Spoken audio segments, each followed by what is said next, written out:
I want to read today out of a book called The Finding of the Third Eye by an author named Vera Stanley Alder. And this is one of the first books that I ever read that, as I talked about yesterday, I sort of woke up to what was going on in the real world from reading Jim Morris Crossfire and then doing my own research and finding out about secret societies and the Bilderberg Group and other things like that. It sort of led me down this path. And then I sort of went on this sort of, spiritual quest where I was sort of trying to decode the underlying thing of life. And this is one of the first books that I read that really woke me up to the greater reality. And so I want to read this out of this book today. And I'm going to forgo the Alice Bailey intro here and just go to the introduction of the book by Vera Stanley Alder. Are human beings potential gods as they have been told? Or are they merely the least of worms? The world today is a seething mass of contradictions. Life does not become simpler with each new achievement, and the average man kept busy with the urgent process of existing has little time for thought. Now, what struck me as interesting about this book is it was first published in 1938. And how relevant it is in our time and age, I think, is very interesting. What has man been doing all these centuries? Why do disease, difficulties, and dangers appear to have increased the more civilization, quote-unquote, progresses?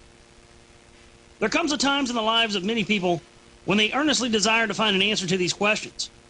They would know why they are here, what it is all about, and if they can learn to master circumstances instead of continually being a prey to them. They begin to make an individual effort to find out for themselves if there is really any rhyme or reason, any justice in life, anything to hope for or to work for. When a man arrives at this stage in his life, it marks a very important crisis in his development. It is the moment at which he changes from a puppet into an individual and joins the honored company of the seekers. To his surprise, he finds that the number of these seekers is increasing rapidly, and that, in fact, they are beginning to make their impact felt upon social consciousness. He soon sees the significance of this. True socialism becomes possible when people recognize themselves as individual units of power, capability, and thought. Then there will inevitably follow a correspondingly important and congenial position in life for each one of them. There is an unfailing demand for either the competent worker or for those able to wield constructive influence, and all can fill one of these needs. There is no other way to individual happiness. The general apathy and ignorance which has existed for so long has reduced living conditions to a chaos in which there has been undernourishment in the midst of a plenty, barbaric wars and cruelties taking place under the wing of so-called religion, and a system of education which results neither in mental power, physical fitness, good looks, or happiness. Now, however, humanity is waking up in a wonderful manner to a recognition of its own failures. Everywhere there was a widespread effort and intensive seeking going on in manifold directions. This effort is to be found not only among the leaders and teachers of the people, but among the people themselves. The public interest in health, diet, physical culture, spiritualism, and hundreds of other cults and movements shows the beginnings of a powerful wave of progress which may sweep humanity upwards to the peak of a new renaissance of a kind the world has never known before. There are many today already caught in the throes of the birth of this coming renaissance. They are tormented by the desire to know more of the inner meaning of life and the hidden issues to which they are so swiftly moving. One after another, they take up the challenge of life's riddle and join the ever-growing band of seekers. It is significant that this seeking should press into the realms of religious, psychic, spiritualistic, and occult thought. In other words, the inner unseen world of causes. Man realizes that science, which has dealt so successfully with physical phenomena, has yet succeeded in giving humanity any measure of happiness or safety.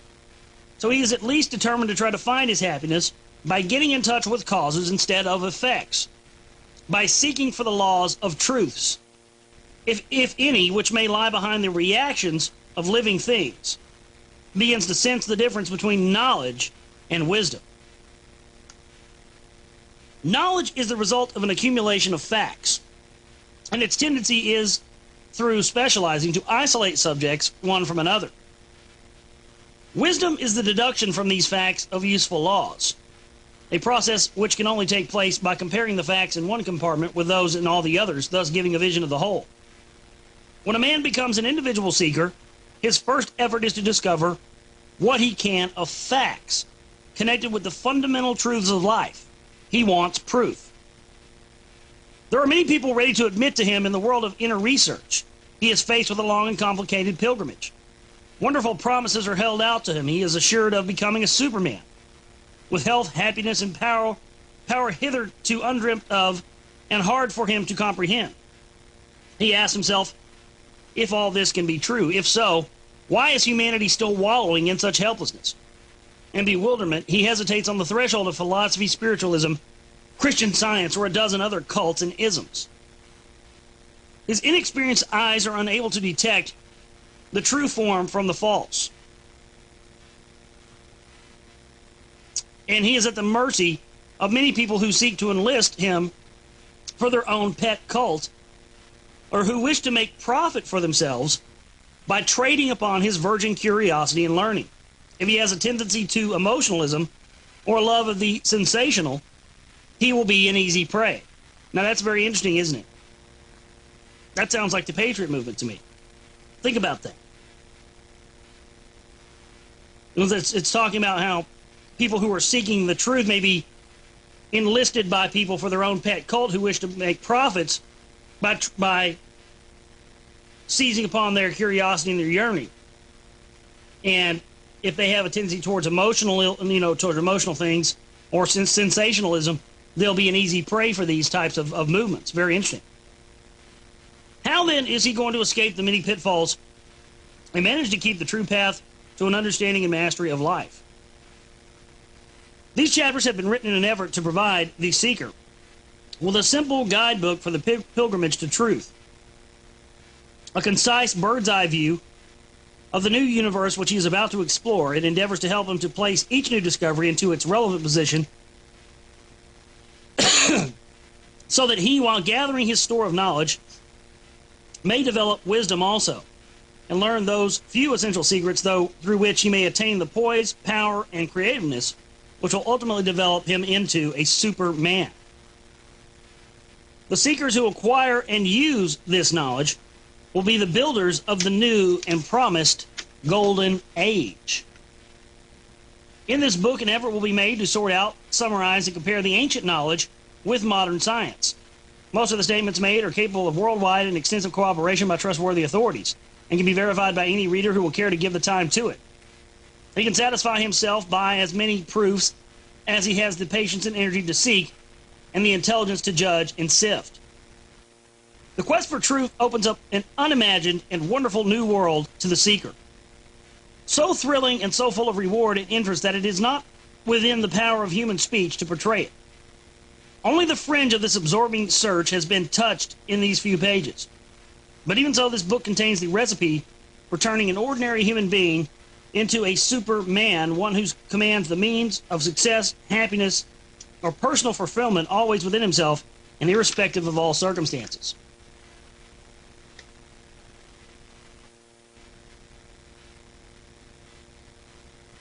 Things as they are. This is chapter 1. Our first concern will be to take a survey of the present position with unprejudiced eyes. The unprejudiced eye is a much more difficult thing to cultivate than we imagine. In fact, to most of us, it has been an impossibility. For generations, indeed for centuries, we've been brought up in certain grooves of thought, certain traditions and habits, until our brains become wedged into a confined rut that we are unable to look at things from a new angle. When, however, after finishing our survey of the present position, we see around us that the result of thinking in these grooves and realize to what a state of unhappiness, chaos, and muddle this has brought us, we may, in sheer desperation, make the effort needed to jerk our brains out of their ruts and guard them against ever slipping back again. Truth can only be understood by one state of attention. Therefore, truth is not available to those in a slack condition of mind. They could not take it in. Truth is only to be found at the bottom of a well. It must be struggled for and sought after and come upon through earnest effort, through the stimulation brought about by suffering or striving, whereby the mind is prepared to recognize it. That is why truth appears to be hidden, veiled, and guarded. And I would agree with that, because you see people that are comfortable in their lives, you see people that are comfortable with their materialistic gains and they're comfortable in their job and their position and their status and their wealth, and they don't seek the truth. And when you try to present the truth to them, they don't care, they don't want it, because why should they? They have everything they think they need, and they don't see the folly of the world around them. So I would definitely agree with that. Let us then try to look at with new eyes at the struggling mass of inconsistencies which we are in the habit of calling civilization. Man has striven always for happiness, and he has sought to attain it mostly in one of three ways: comfort, entertainment, and religion. But he has sought these things only in their outward form. Comfort for the body has been the first aim, while a comfortable state of mind has been the last thing considered, until the lack of it has reduced the victim to despair. Cleanliness has also been studied afterwards. Has also been studied outwardly, but seldom in its inward form. We do not understand how to keep our minds wholly free from rubbish and poisoning material. Religion, likewise, has come to be mostly an external observance, while as for entertainment, it is poured in from outside, the mind being required to make no effort to obtain it. All the same, we are told that mind over matter constitutes our real power. Therein is one of the inconsistencies. Let us find some more. In some countries, the state supports a church which tells us thou shalt not kill, but is not averse to sending us out to war in order to slaughter our possibly blameless fellow man. For this we are called heroes. Yet if we kill someone for a reason which seems good enough for us, we are no longer heroes, and we are hanged. Many of us are asked to believe in church teaching and the Bible, both of them containing a mass of contradictions which no one attempts to explain. For example, Christ asked his disciples to carry on the work as he had done, saying, "He that believeth on me, the works that I do shall he do also, and greater works than these shall he do." These words refer to healing, prophesying, and clairaudience, which, with the gift of tongues, power to be understood by all nationalities, the power to work miracles, to interpret dreams and symbols, and to have wisdom, were the 7 gifts of the Holy Ghost. Yet the state, which supports the church's teachings, may imprison one for prophesying, and the clergy who should be cultivating these gifts leaves them mostly in the hands of those whom they consider ignorant and superstitious. Calling ourselves civilized, we produce a race which cannot compare with many of the most savage tribes in health and physique. Look around at the members of an average crowd of today and compare them with the Greek ideal or the early Egyptian or Assyrian bodies. Through unbiased eyes, we shall see that we are mostly mishap and travesties of what a human being should be. We cannot deny the prevalence today of imperfect bodies, unlovely vacant faces, ugly clothes, and primitive conversation. Surely a modern crowd's appearance shrieks of the wrongness of our present mode of living. We know the hospitals are full, so are the asylums. Who dares to tell us how full? Consider also that we are at present in imminent danger of a world war which would let loose as much bestialness and cruelty as have ever existed in our history. But even without war, man is being murdered daily in various ways by the terrible robot which he has reared under the name of civilization. This robot is running amok, and it has mastered its creator for the first time and produced a clever system of keeping him in slavery. And so we'll talk more about this. We're reading out of The Finding of the Third Eye by Vera Stanley, one of the first books that ever really woke me up into looking into other things 10 years ago. And very interesting stuff here. More on the other side. This is the Thursday edition of the Global Reality, folks. I'm your host, Josh Reeves. Stay with us. Thursday edition of the broadcast. I'm your host, Josh Reeves. Thank you for being with us today for the show. What I'm reading today is this book called The Finding of the Third Eye. And, of course, this has been one of the first things that really started leading me down to the path. Subsequently found out that, of course, this sort of is leading towards the theosophy end of things. But now we have the discernment to know what is what. But again, it's the ideas that don't have any leaning towards good or bad. Now, when these things fall into the hands of evil people, of course, you're going to have evil results. But I thought it was important to sort of go back and read through this again in light of how far we are now, and considering, you know, I read this book almost 10 years ago, that it would be sort of interesting to go back through this and sort of revisit some of the things that initially woke me up. So I want to continue this right now. This robot is running amok. It has mastered its creator for the first time being and produced a clever system of keeping him in slavery. Much that is really enlightening in knowledge is gradually being eliminated from man's education, which is given to him in odd spoonfuls having no apparent relation to each other. Through no fault of his own, he is under an economic system which causes him to spend all of his days in the terror and anxiety of being without means of support. If he works at all, he must drudge the whole week through, while many of his comrades are refused employment, and he's obliged to pay for their support. There is overproduction and yet a difficulty in obtaining cheap food, even in some countries the danger of starvation. Honesty and purity are preached to him from one side, while pornography and sensationalism are showered upon him from the other. Every effort is made to soak him through and through with an interest in sex by means of cinemas, theaters, books, newspapers, and through the type of food most cheaply obtained. He is never told the plain truth, that a preoccupation with sex is one of the greatest deterrents to brain development. He is surrounded with mind-destroying noise, rush, and anxiety, until even the doctors are beginning to say that modern life will soon exterminate itself. As if this were not enough, he is furthermore at the mercy of the warlords, who can send him out to murder and mangle his fellow man, even if he has the kindest character. And escaping this last horror, he is daily slaughtered in his own streets by his brother roadhogs, while they in turn pay millions into the hospitals to put him together again. Life altogether seems to have been expressly planned to prevent him from creative thought. He has been, until quite recently, offered no problems to solve. His entertainment has been put before him in the form of predigested sensationalism and mental baby food.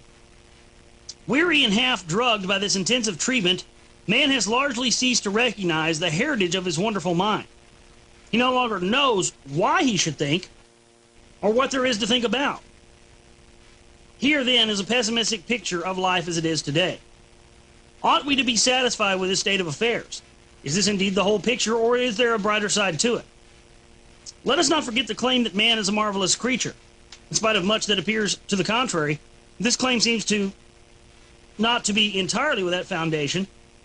On every hand, we find clues to strange and tremendous forces hidden within us. Forces that, when properly understood and developed, could certainly lead us to unimaginable power and achievement. We glimpse at these powers in such people as the imaginative genius, the child prodigy, the thought reader, the healer, and the clairvoyant. We hear of them on every side, and their existence is too well known to be disputed. There are many great men alive today whose achievements stand out in sharp contrast to the average. Is it that they are supermen, or that the rest of us are lagging far behind the point of development we should have reached? If we were to lay any of them upon the dissecting table, we should certainly find nothing about them that differs in any degree from the average person. Where then is the key to the wonderful power and omnipotence that apparently may be every man's birthright? There is nothing to prove that we could not all attain complete mastery over our lives and fortunes and reach ideal happiness were we given this key and had the will and the determination to use it.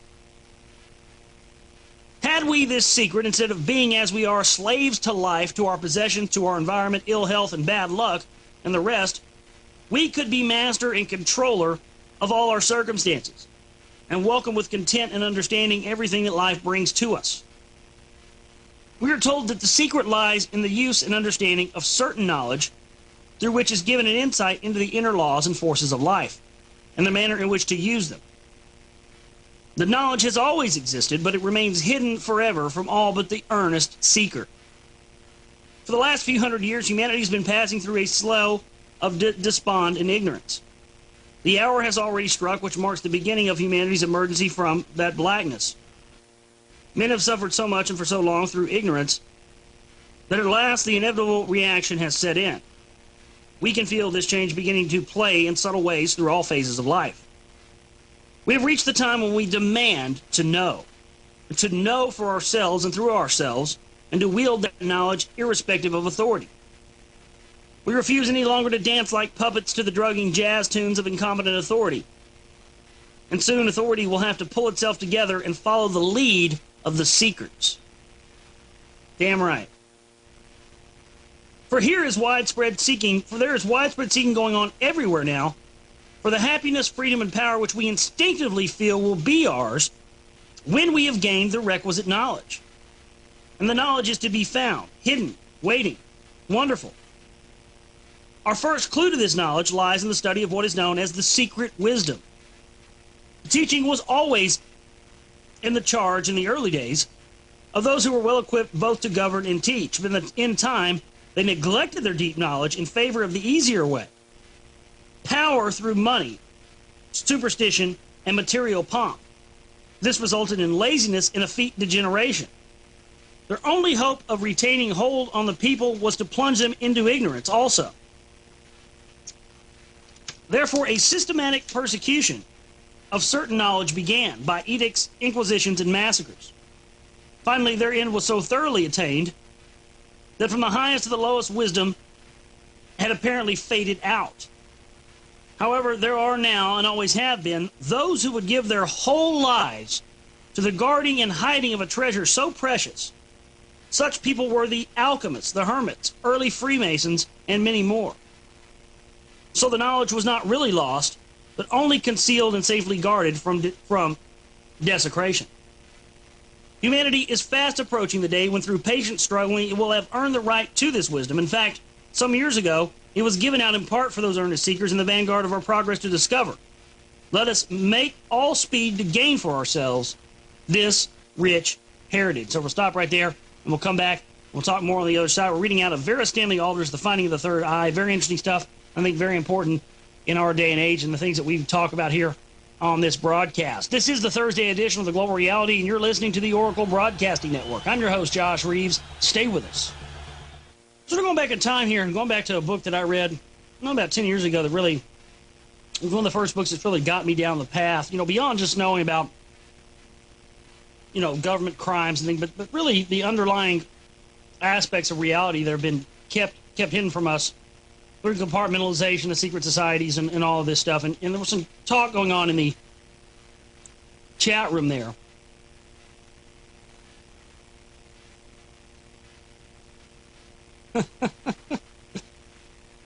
Want to hear Josh go off on a wild rant? He's asking to spin some sides from Rage Against the Machine. Yeah, you got that right. How'd you know that? How'd you know? How did you know that? That's interesting. How did you know that I don't like those commies, Rage Against the Machine? How'd you know that? That's interesting. How did you know that? I don't recall ever going off about that on my show. Have I? I guess maybe I have. Nonetheless. Very interesting. Oh, man, good stuff. Thank you for the laugh there. But that is true. I won't deny that for a second. Have I? Okay. Good. Well, I'm glad it's known. But there was some talk going on in the chat room there about the hiding of the secret knowledge and how to a point you can agree with this knowledge being hidden. I agree with that as well. The secret knowledge was hidden for a reason. It was hidden so that it wouldn't fall into the wrong hands. But see, what's happened is the information fell into the wrong hands, but still remained hidden, you see. So it didn't just well, thank you for confirming that there, brothers. But I do agree. Yeah, the secret knowledge was hidden for a reason. And it was hidden so that it wouldn't fall in the hands of the wrong people, but then it fell in the hands of the wrong people and still remained hidden, so that's the problem. So let's continue here out of Vera Stanley Alder's The Finding of the Third Eye, shall we? Whether we approach the subject from a purely scientific viewpoint or a common sense one. Sorry, my mixer sort of did some weird stuff on me there for a second. Had to fix that. Whether we approach the subject from a purely scientific viewpoint, or from a common sense one, or from a religious one, we will find that science, logic, or the root form of any of the principal religions will lead us finally to identical truths. We will realize that if we are able to accept these truths, we will obtain a very satisfactory understanding of the workings of nature and of certain rules which will enable us to control ourselves and our circumstances in a manner hitherto impossible. We cannot gain such valuable knowledge without making worthy effort, but if we persevere, there is no limit to the benefit we shall obtain. The earliest results achieved will be, firstly, a considerable improvement in control of health and looks, a growing capacity for happiness and an inability to worry or fear, a gaining of popularity, and freedom from boredom. In time, when greater strides are made, there will be immunity from disease, conquering of fatigue, and prolonging of youth. There will be a growing capacity for helping others, a mastery of sorrow and pain, and the development of healing power. A growing inner force will be felt, both for creating ideas and the carrying of them out. Neither does the tale end here. Very advanced students, such as the yogis, become unaffected by heat or cold, wounds or poisons. They are able to perform feats usually considered as miracles, and they appear to access regions of wisdom and felicity undreamt of by us. People of this type move about among us unsuspected. They do not advertise themselves. They are under a law which forbids them to help unless help is asked, or to give out knowledge unless it is sought and will be properly understood. They are ready and waiting for the time when a growing number of people sense their secrets and beg for their help. When the general public have sufficiently advanced, they will insist on being governed by persons of such attainments, and then indeed will begin the coming golden age. Meanwhile, those who are anxious to forge ahead and prepare for the future will find in this book a broad survey of many sides of the subjects, together with the first simple rules for the beginning of attainment. They are asked only to keep an open mind as they read, for only an open mind is big enough to contain the secrets of the universe. Chapter 2, What Modern Science Says.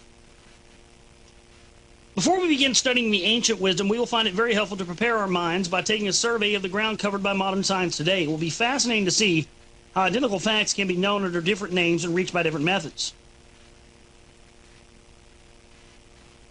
Both the ancient sages and the modern scientists are agreed that everything in life is formed of vibrations.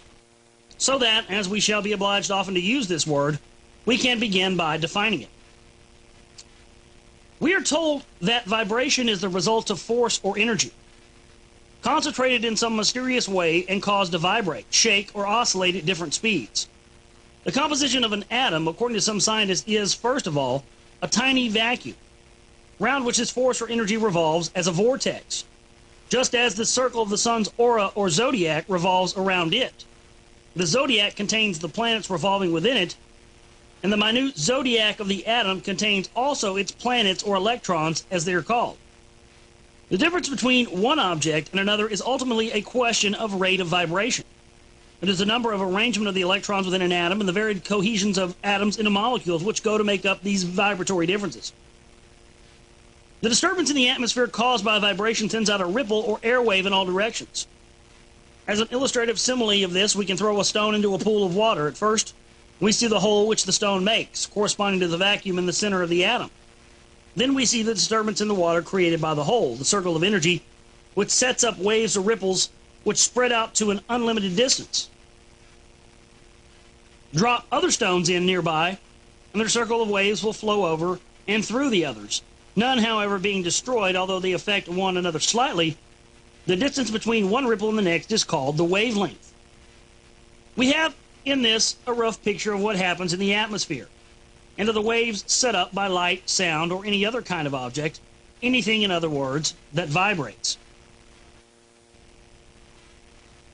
Low rates of vibration from the more static or visible objects, we might say that they send out only slow ripples. Higher rates of motion between the rapidly flying particles from less tangible things such as gas. These particles intermingle rapidly with the air, but often they do not move sufficiently quickly to penetrate through solids. I would like to say here that the statements in this chapter are not intended to be scientific accuracies, but roughly suggestions for the purposes of our argument. As the facts of science are continually having to be modified and or changed, we need not take them too seriously. The last word has never been said.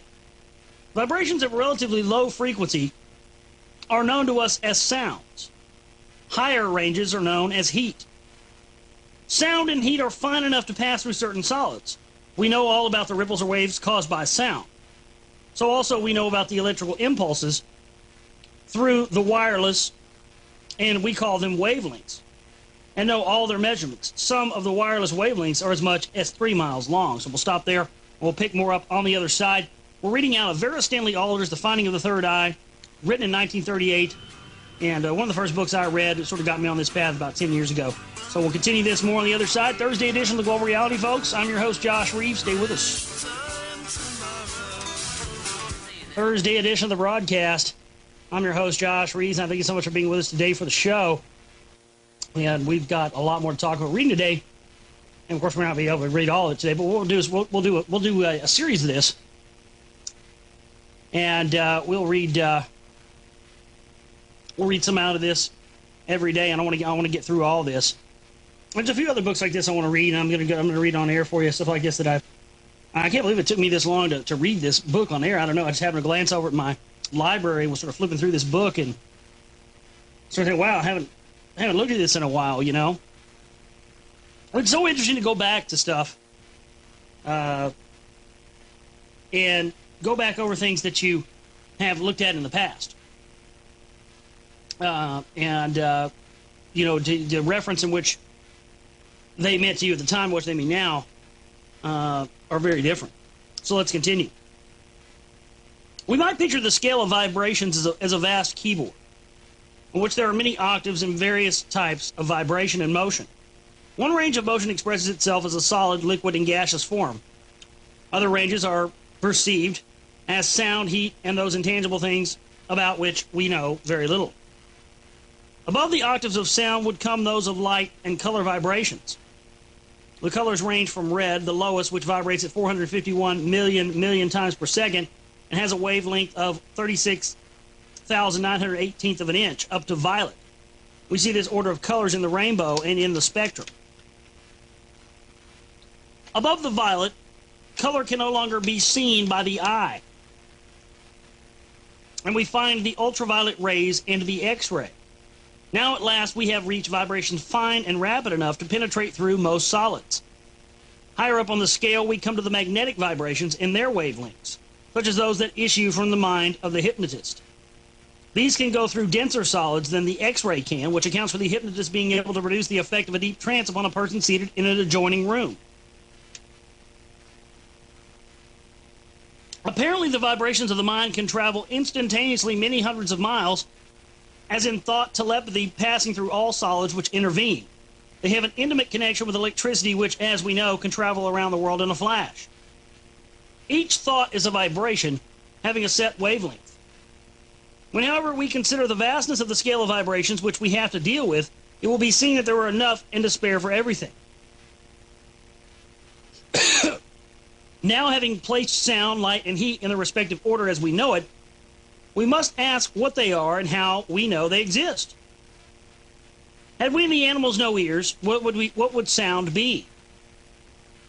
What we know as sound is that tiny section of octaves on the scale of vibrations which can be transmitted to the brain by the receivers in the ear.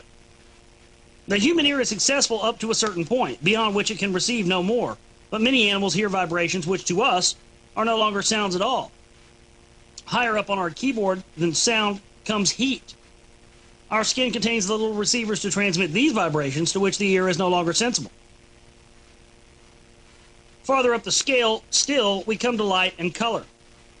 We only have one tiny marvelous organ to register this set of vibrations to the brain, the optic nerve. The eye is made to react up the scale of color to the violent vibration. After that, as already stated, the oscillation is so minute and rapid that it can interpenetrate solids, So these ultraviolet vibrations pass right through the eye lens.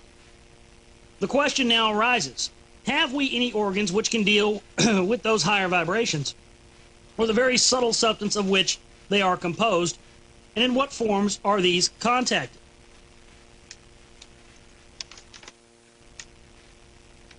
These last vibrations are so fine that they use the ether as their vehicle instead of the heavier air particles. The ether is that indefinable substance in which this earth and all the atoms of the air are supported. Scientists are on the verge of discovering that there is more than one kind of ether, in fact, even perhaps 3 or 4. The finest vibrations which have yet considered are within the realm of electrical and magnetic phenomena. These are the forces which man also contains within himself and which can be utilized through the mind. We must now inquire what organs man has with which to register these particular vibrations, embracing the radiations and emanations which come under the general term psychic. There are 2 small glands in the head which give doctors much cause for speculation. I refer to the pituitary body and the pineal gland. The former is a tiny double bean-shaped body situated behind the root of the nose. It is posed so that it is very sensitive to vibrations. We know that it is in some way connected with nurture, bodybuilding, in the nervous system.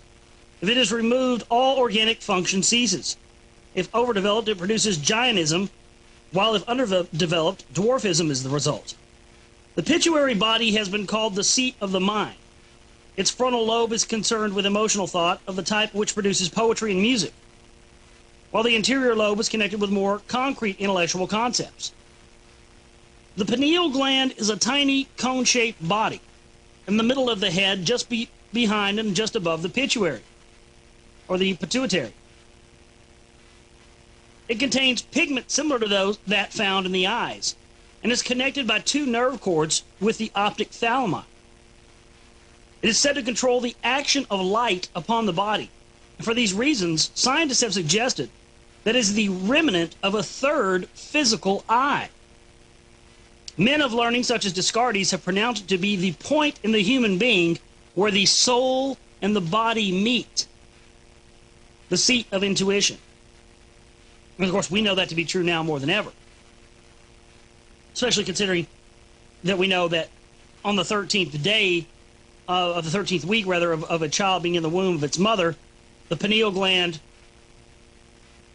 floods the body with dimethyltryptamine. This is on the 13th week is when you can tell when the child is a male or female. Also, going back to the Tibetan Book of the Dead talked about in the 13th week is when a new soul could inhabit a new body.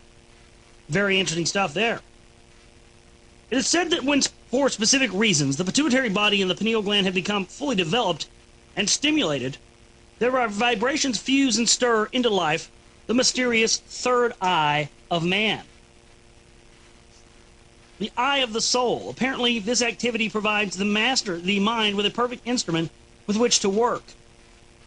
A transmitter by which means of vibrations of varying types can be translated, interpreted, and rearranged. This gives him personal access to much knowledge, of which we will speak later. Man can also become sensitive to the finer chemical and magnetic emanations in the ether, and can see the numberless thought forms, entities, and creatures, the endless complexities and types of life which make up a vast world of teeming energies which the limited capacity of ordinary physical sight is unable to register. In a few people, there is a slight involuntary functioning of these latter activities, and we call them either clairvoyant or crazy, according to our understanding. They can literally see the radiations in photographs in the ether, which are given off by almost any kind of body. We will study these in a later chapter, so we'll stop right there, and we may have to backtrack just a little bit. But very interesting that this book was written in 1938, and it's talking about how, we have the 5 senses that we interpret vibrations in, but then we have this 3rd eye, this pineal gland, that interprets other vibrations, and we don't even recognize that as something that we interpret as part of our senses. That, to me, folks, is one of the key pieces of the hidden knowledge. Fourth hour around the corner, folks. This is the Gold Reality. Stay with us. I want to continue reading today out of The Finding of the Third Eye, written by Vera Stanley Alder in 1938. In a few people, there is a slight involuntary functioning of these latter activities, and we call them either clairvoyant or crazy, according to our understanding. They can literally see the radiations and photographs in the ether which are given off by almost any kind of body. We will study these in a later chapter, but just as the muscles in the brain need developing in an average person, so these organs of second sight need their own particular training. Many, however, are born with a knack for their use in the way of any other type of prodigy. When a psychometrist holds an article to his forehead against the awakened third eye, it tunes into and commingles with the vibrations emanating from the article. And as these vibrations represent a certain picture, just as do our thoughts, he is able to describe the associations attached to it.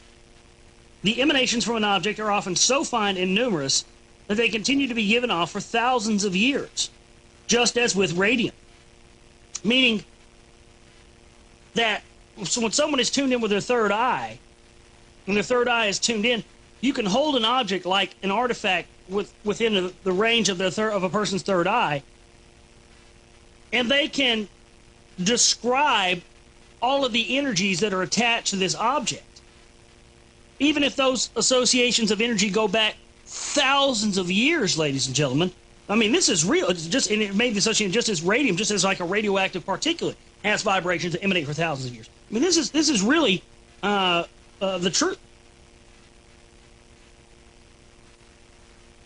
The Egyptians knew all about the third eye and indicated it on the statues of their gods by a knob in the forehead. They trained the people in the use of this psychic center in the temple of Maat.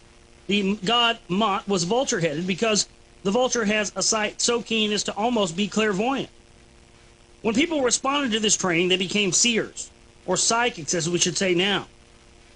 They could see with the trained third eye right through a body, as the X-ray does, and diagnose disease. All over the East we find statues of historic men and women of wisdom with a knob or other mark upon the forehead indicating this type of achievement.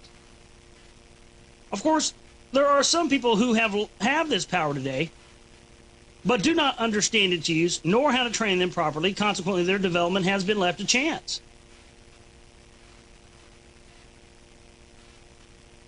We've now reached the most subtle portion on the scale of vibrations which we are discussing. The question arises as to whether we have quite exhausted its possibilities, whether there are still finer ones than those that exist in the ether, and if so, have we any means of contacting them? The sphere of thought next occurs to us. We are told that thoughts are things. We know that each thought has its definite vibration, because this has been proved. An instrument has been invented by Dr. Baraduc of Bordeaux, which records thought vibrations. When an intelligent person approaches this instrument, it registers a high speed and strong vibration. When a low type or imbecile approaches it, the vibration is correspondingly feeble and slow.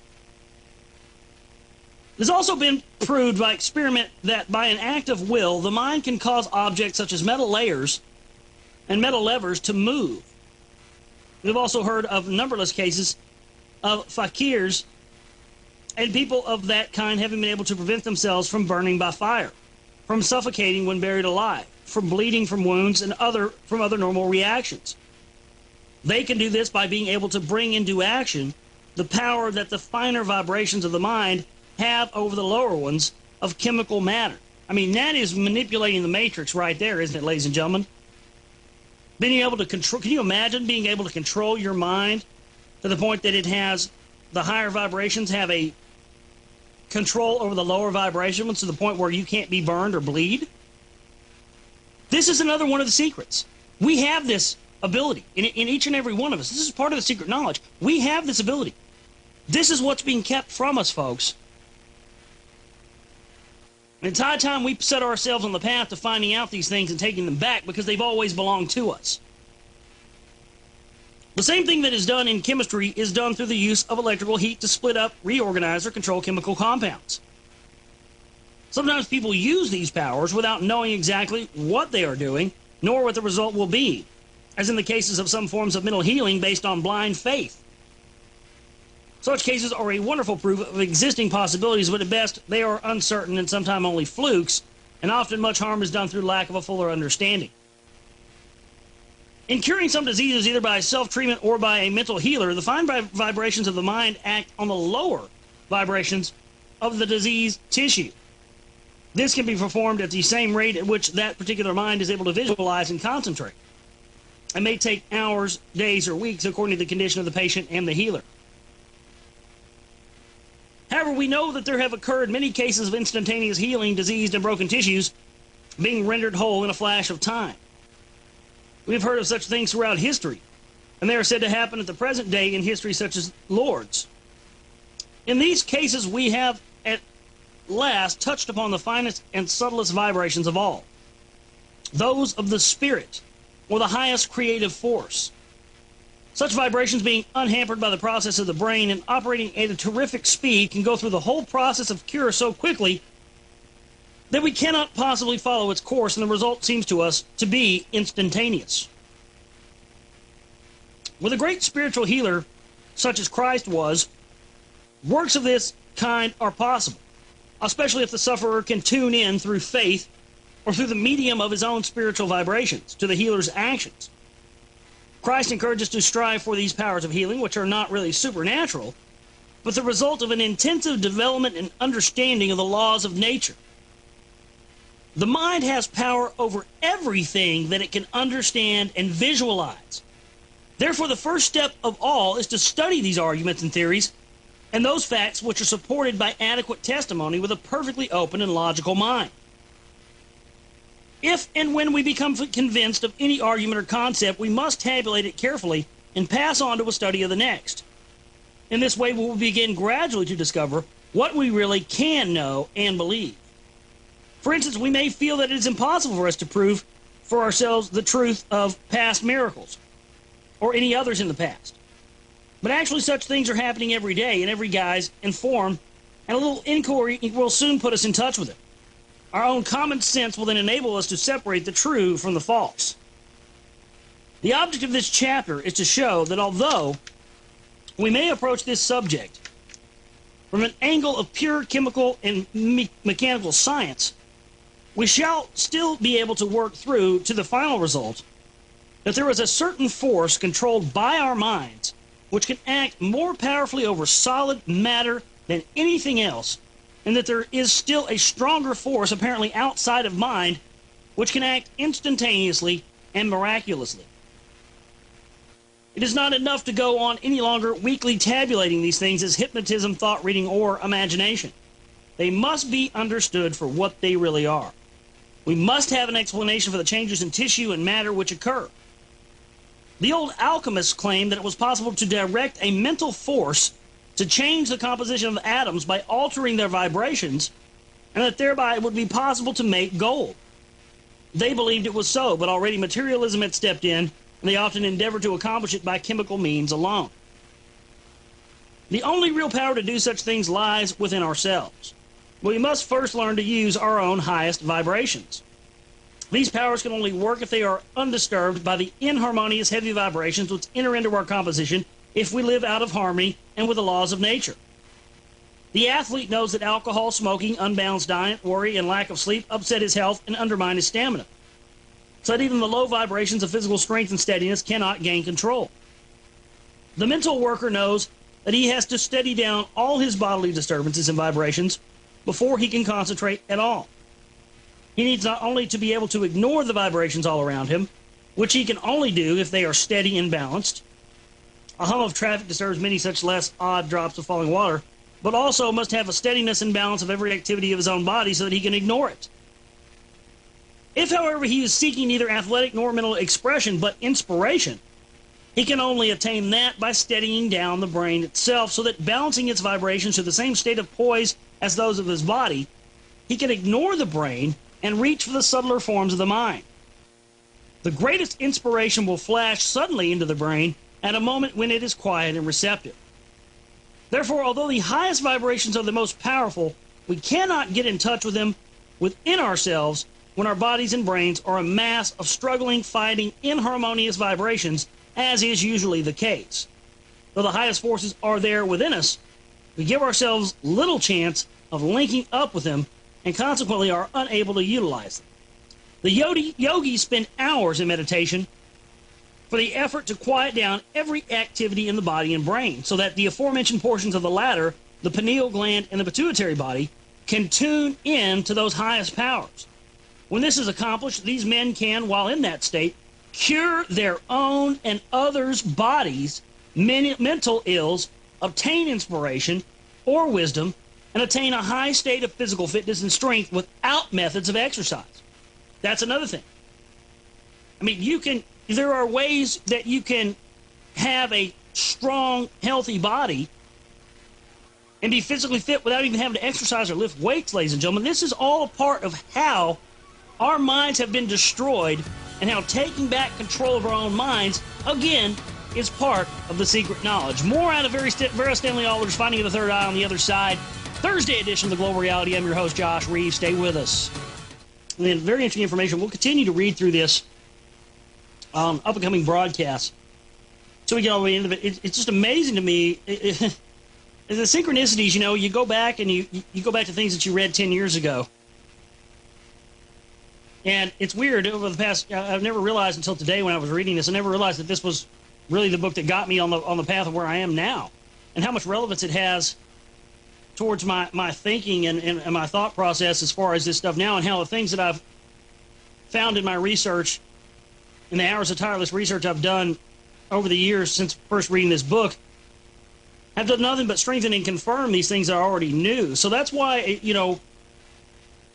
I really believe more than ever that the true solution and the true thing that we seek to defeat these people that wish to enslave us is the attainment of this hidden knowledge, and to learn how each and every one of us can learn to obtain what it is that we're truly capable of. Again, this is what the secret societies, this is what the secret knowledge, this is what these people and the elite have kept from us, and how society has been built the way it has intentionally to keep you from ever finding out this information. So let's please continue here. The first thing for us to do, therefore, is to eliminate all inharmonious vibrations from our bodies and brains. We must throw them out one by one, and as we discover them. Every unnecessary act, thought, emotion, and fear must go. We must build in the fabric of our lives only those things which will balance, strengthen, and beautify them. We will find that there is a tremendous amount of accumulated rubbish to cast away. Those things which will remain will give us all the greater joy and interest through being intensified. The simple methods for doing this will be explained later. Before closing this chapter, let us give a thought to the modern scientists.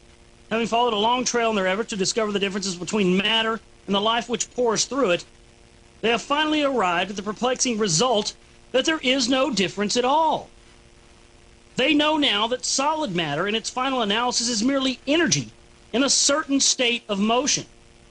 They also know that our thoughts are also energy in a certain state of motion.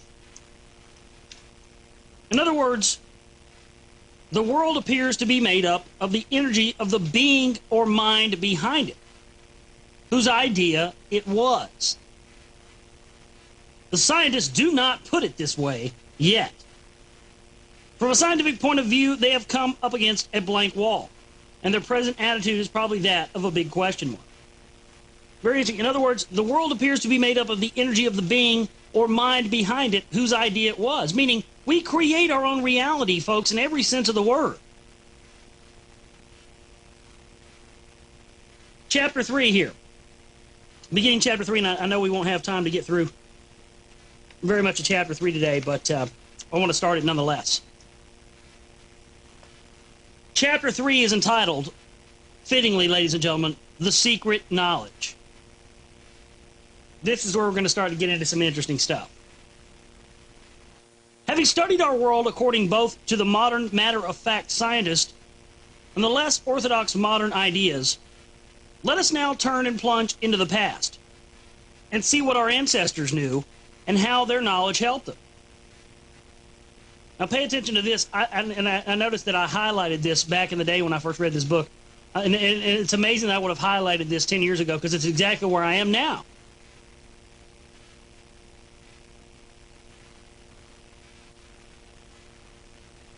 They prophesied the long, dark age of ignorance from which we are at present emerging. That ignorance has engendered in us the habit of scoffing at everything which is not ordinary, normal, or able to be weighed and measured by scientists. The scientists themselves have reached a point where they are no longer dealing with purely physical or chemical things. They have pushed upward to the great scale of vibrations until their heads are in the clouds of conjecture. Perhaps they dare not speak of the possibilities they conceive. Let us leave them hesitating in that exciting position and start a tour of exploration on our own. In a universe full of trillions of stars, of constellations and solar systems, there is one minute little revolving speck of matter which we call our Earth. This speck of matter is covered with millions of microscopical creatures called human beings. The strange thing is that these microscopical creatures consider themselves important. Each minute one of them is able to feel that he is more important than the whole universe upon which he is merely a speck. Are these creatures really important? And if so, why? Looking at them dispassionately, we can see that there is at least one remarkable thing about them. Almost any of them, by training his microscopical brain, is able to visualize the past, present, and future, not only of his own little person, country, or planet, but of the whole universe. Within his tiny personality, there's a locked power which give him unlimited understanding of things quite beyond his physical reach. A dynamic capacity to wield the forces of nature with a mind of which he knows not the limits. Man is an animal, but he is an animal embodying a god. The ancients were much more alive to his potentialities than we are today. As we explore, it will take us some time to decide whether man knew more thousands of years ago than he does today, and whether he was a finer being. I would say so. This planet is infinitely older than most of us imagine, and so is the history of mankind. Archaeologists are continually having to push back their dates further into the past. Much learned in history books about the last generation is obsolete and must now be unlearned. Civilizations had been rising, falling, and disappearing eons before the men who owned the Paleolithic skulls were born. And that's amazing. And those are things that, again, when I first read this book, I don't know, 10 years or so ago, I had no idea that I would be on this path to being able to prove that that is indeed true. Is that civilizations have been rising, falling, and disappearing eons before the men who owned the Paleolithic skulls were born. Yes.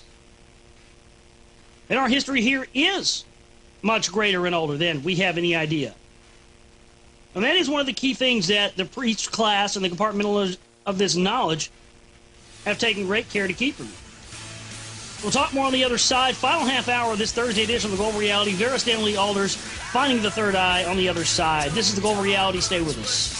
Thursday edition of the broadcast. I'm your host, Josh Reeves. If you'd like to contact me, thoughts, guest suggestions, news items, topic suggestions, things that you would like to hear me maybe go a little bit deeper on, theglobalreality.com is the theglobalreality.com is a website, but email address is globalrealityshow@gmail.com. That's the globalrealityshow@gmail.com.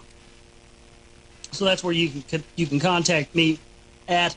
Reading today, and we're going to have to cut this short, and we'll end up reading more out of it in future broadcasts. Reading today out of The Finding of the Third Eye, written by Vera Stanley Alder. And so I'm going to continue now along with this. And we're on Chapter 3 here, and the title of this Chapter 3 we're reading now is The Secret Knowledge. All these things are revealed to us in the ancient or secret wisdom, which is a collection of teachings handed down from the very earliest times, explaining man, his origins, his composition, and destiny, and also the purpose of the universe. The wisdom has come to us in unchanged form, concealed and taught throughout the world under the garb of many of the ancient religions. We will trace this in a later chapter, but begin now by a study of the wisdom itself, as it is still to be found in the East. The teaching professes to expound to us the few great fundamental laws upon which are founded the life and progress of man and the universe. Let us endeavor to shake off the habits of thought imposed upon us by the generations of the dark age, and consider with an open mind the heritage bequeathed to us by our early ancestors. The great laws can be named for us in English as follows. Number 1, repetition, the microcosm and the macrocosm. Number 2, evolution. Number 3, cause and effect, or karma and rebirth. And number 4, the plan of creation, or the 7 planes. The principle of the first of these laws is, as in the microcosm, man, so in the macrocosm, the universe, which of course is where as above, so below comes from, ladies and gentlemen. It asserts the same system of form, time, and motion. It runs through the whole universe, so that if we properly study an atom or a cell, we will obtain the key to the workings of a man, a planet, or a constellation. In that way, through a knowledge of periodicity, or the regular periods of time which occur on a small scale in nature, the ancient mathematicians were able to calculate the stars, their movements, and thereby the evolutionary changes and stages in history on a large scale, and to prophesy conditions and influences thousands of years ahead. It is disconcerting to find that the conceptions of the very ancient sages tax the modern man's mind to the utmost. Even to understand their meaning and visualize their ideas takes effort and practice. Much less could modern man originate such profound theories himself. And the ancients accomplished these things without, so far as we know, any of our modern mechanical aids. The great law of repetition declares that there is an ordered arrangement within the universe, with certain periods of time and patterns of forms repeated upon the scale and governing the tiniest to the greatest. It asserts that these little things are a mirror of the larger ones, and everything is not only a replica, but intimately connected with everything else. For instance, if you want to study a solar system, you can study an atom. And if you want to study an animal, plant, or mineral, or even solar life, you will find it all represented in the body of man himself.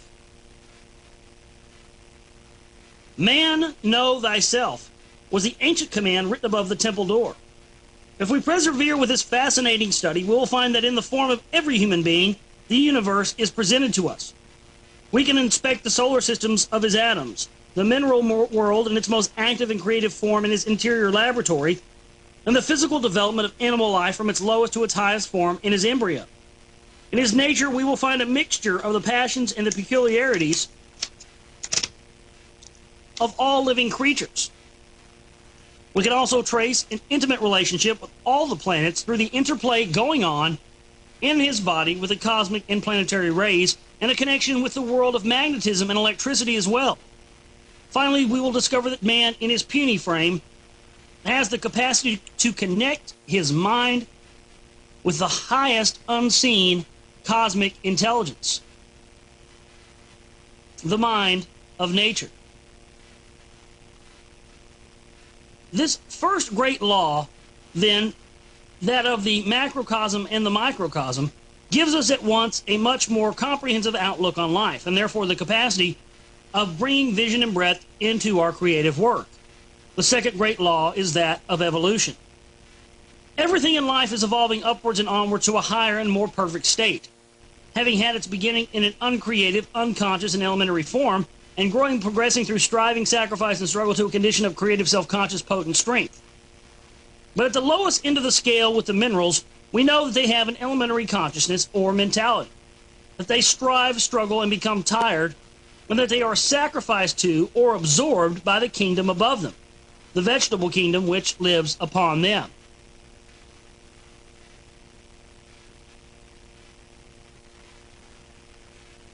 The vegetable kingdom has a higher consciousness, or a vibration than the mineral kingdom, and a greater powerful struggling and adapting itself.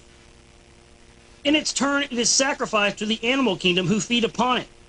The animals may seem to the plants to be some kind of deities, with wonderful and to them miraculous powers of movement. The sum of vegetable and mineral experience is absorbed by the animals, who depend on this for their life and evolution. In return, it is said that the animals provide, by their breathing, the carbon dioxide upon which plants exist during the day. Some of the animals are becoming extremely advanced in consciousness and are full of what can be described as, for them, spiritual aspiration. Mankind are their deities, and they strain and strive to attain in such things as speech and work to the miraculous activities of their gods. The adoring eyes of a dog and his efforts to talk and the keenness and pride of an elephant at work are instances in point. Animals in their turn offer up their sacrifice of adoration, emulation, and service to man.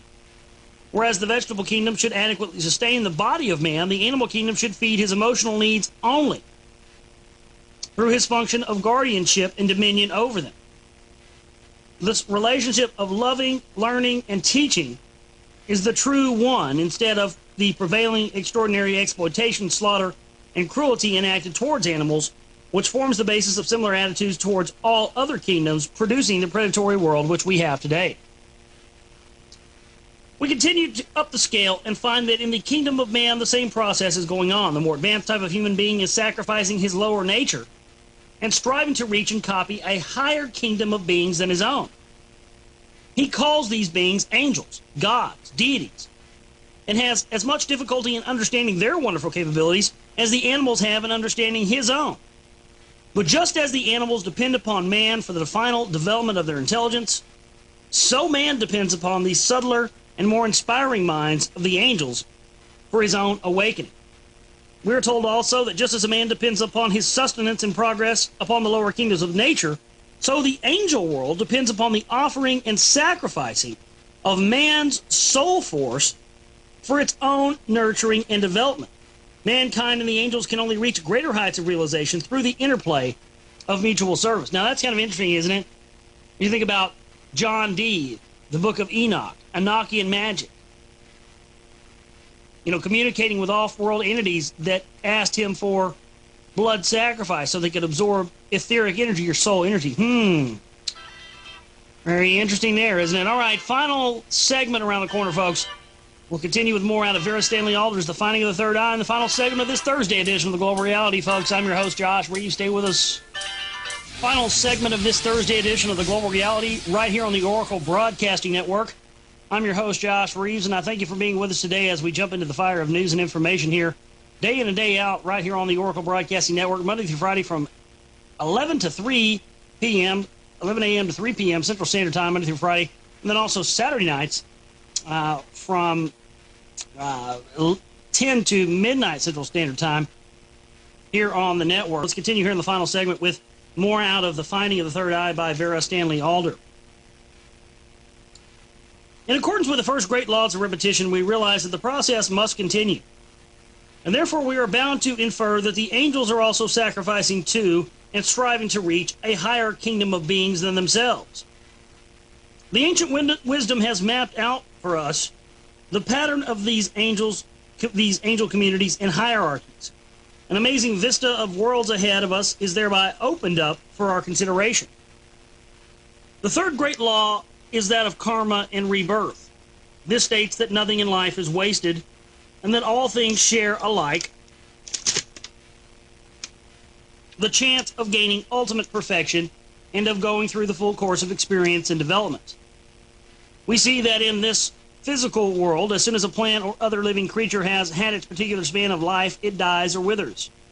The cells which it formed disintegrate, but their chemical constituents come together at a later period to form a future plant or animal, closer resembling the former one, but plus always a stage of further adaptability and change, showing that the consciousness and memory of the former plant has been reborn too. When we come to a highly specialized consciousness like that of a human being, we are told that it is being continually reborn upon Earth, and that it struggles and strives upwards, perfecting and developing itself through numberless hard lessons and inevitable mistakes, until finally it reaches the stage of creative and conscious power, which we call superhuman. The method by which experience and progress is assured is expressed in the ancient law of karma. This word has not even an equivalent in the English language. Its meaning is cause and effect, or action and reaction. We are told that all life is built upon the law of opposites, as in the negative and positive poles of electricity, day and night, heat and cold, summer and winter, good and evil. This constant friction between these opposites causes development, change, adjustment, in other words, originality, or the free will which functions throughout all creation, and through which creation itself learns eventually to become creative. All this happens so slowly to us that at times we do not realize that there is progress, because we become confused by the backward crouch of the wave of progress before a further push forward. Probably we are living at the time of a backward crouch now, and perhaps that is why so much that is bad in humanity seems to be driven to the surface. So that to some, the world appears at present to be deteriorating. The laws of rebirth and karma work hand in glove, so to speak. We are told that mankind came into being because spirit, or the life force behind everything, wished to develop more creative power. This development could only be accomplished by spirit being so imprisoned and confined in matter that it forgets its oneness with wisdom and has to find everything out afresh through fighting and experience.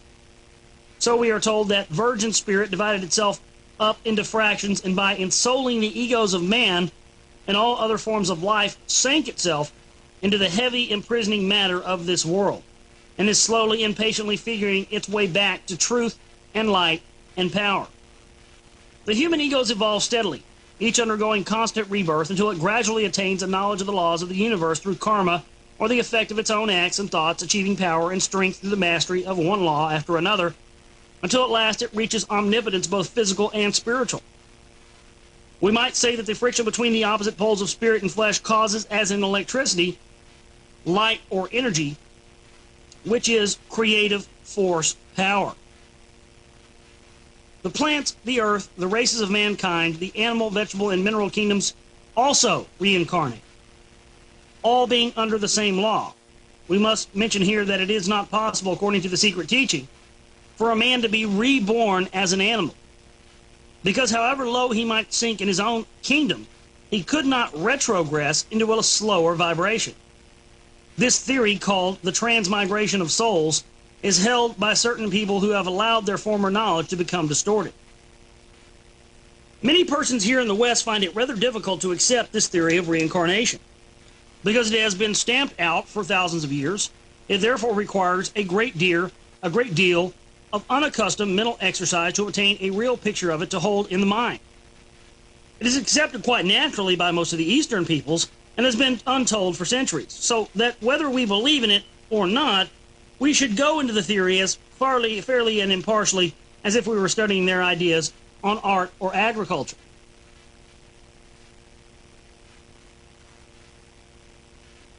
As a rule, human beings are unable to remember anything about past lives they may have had. Of course, there are exceptions, and many people have collected a great deal of evidence of such memories, which evidence is extremely interesting.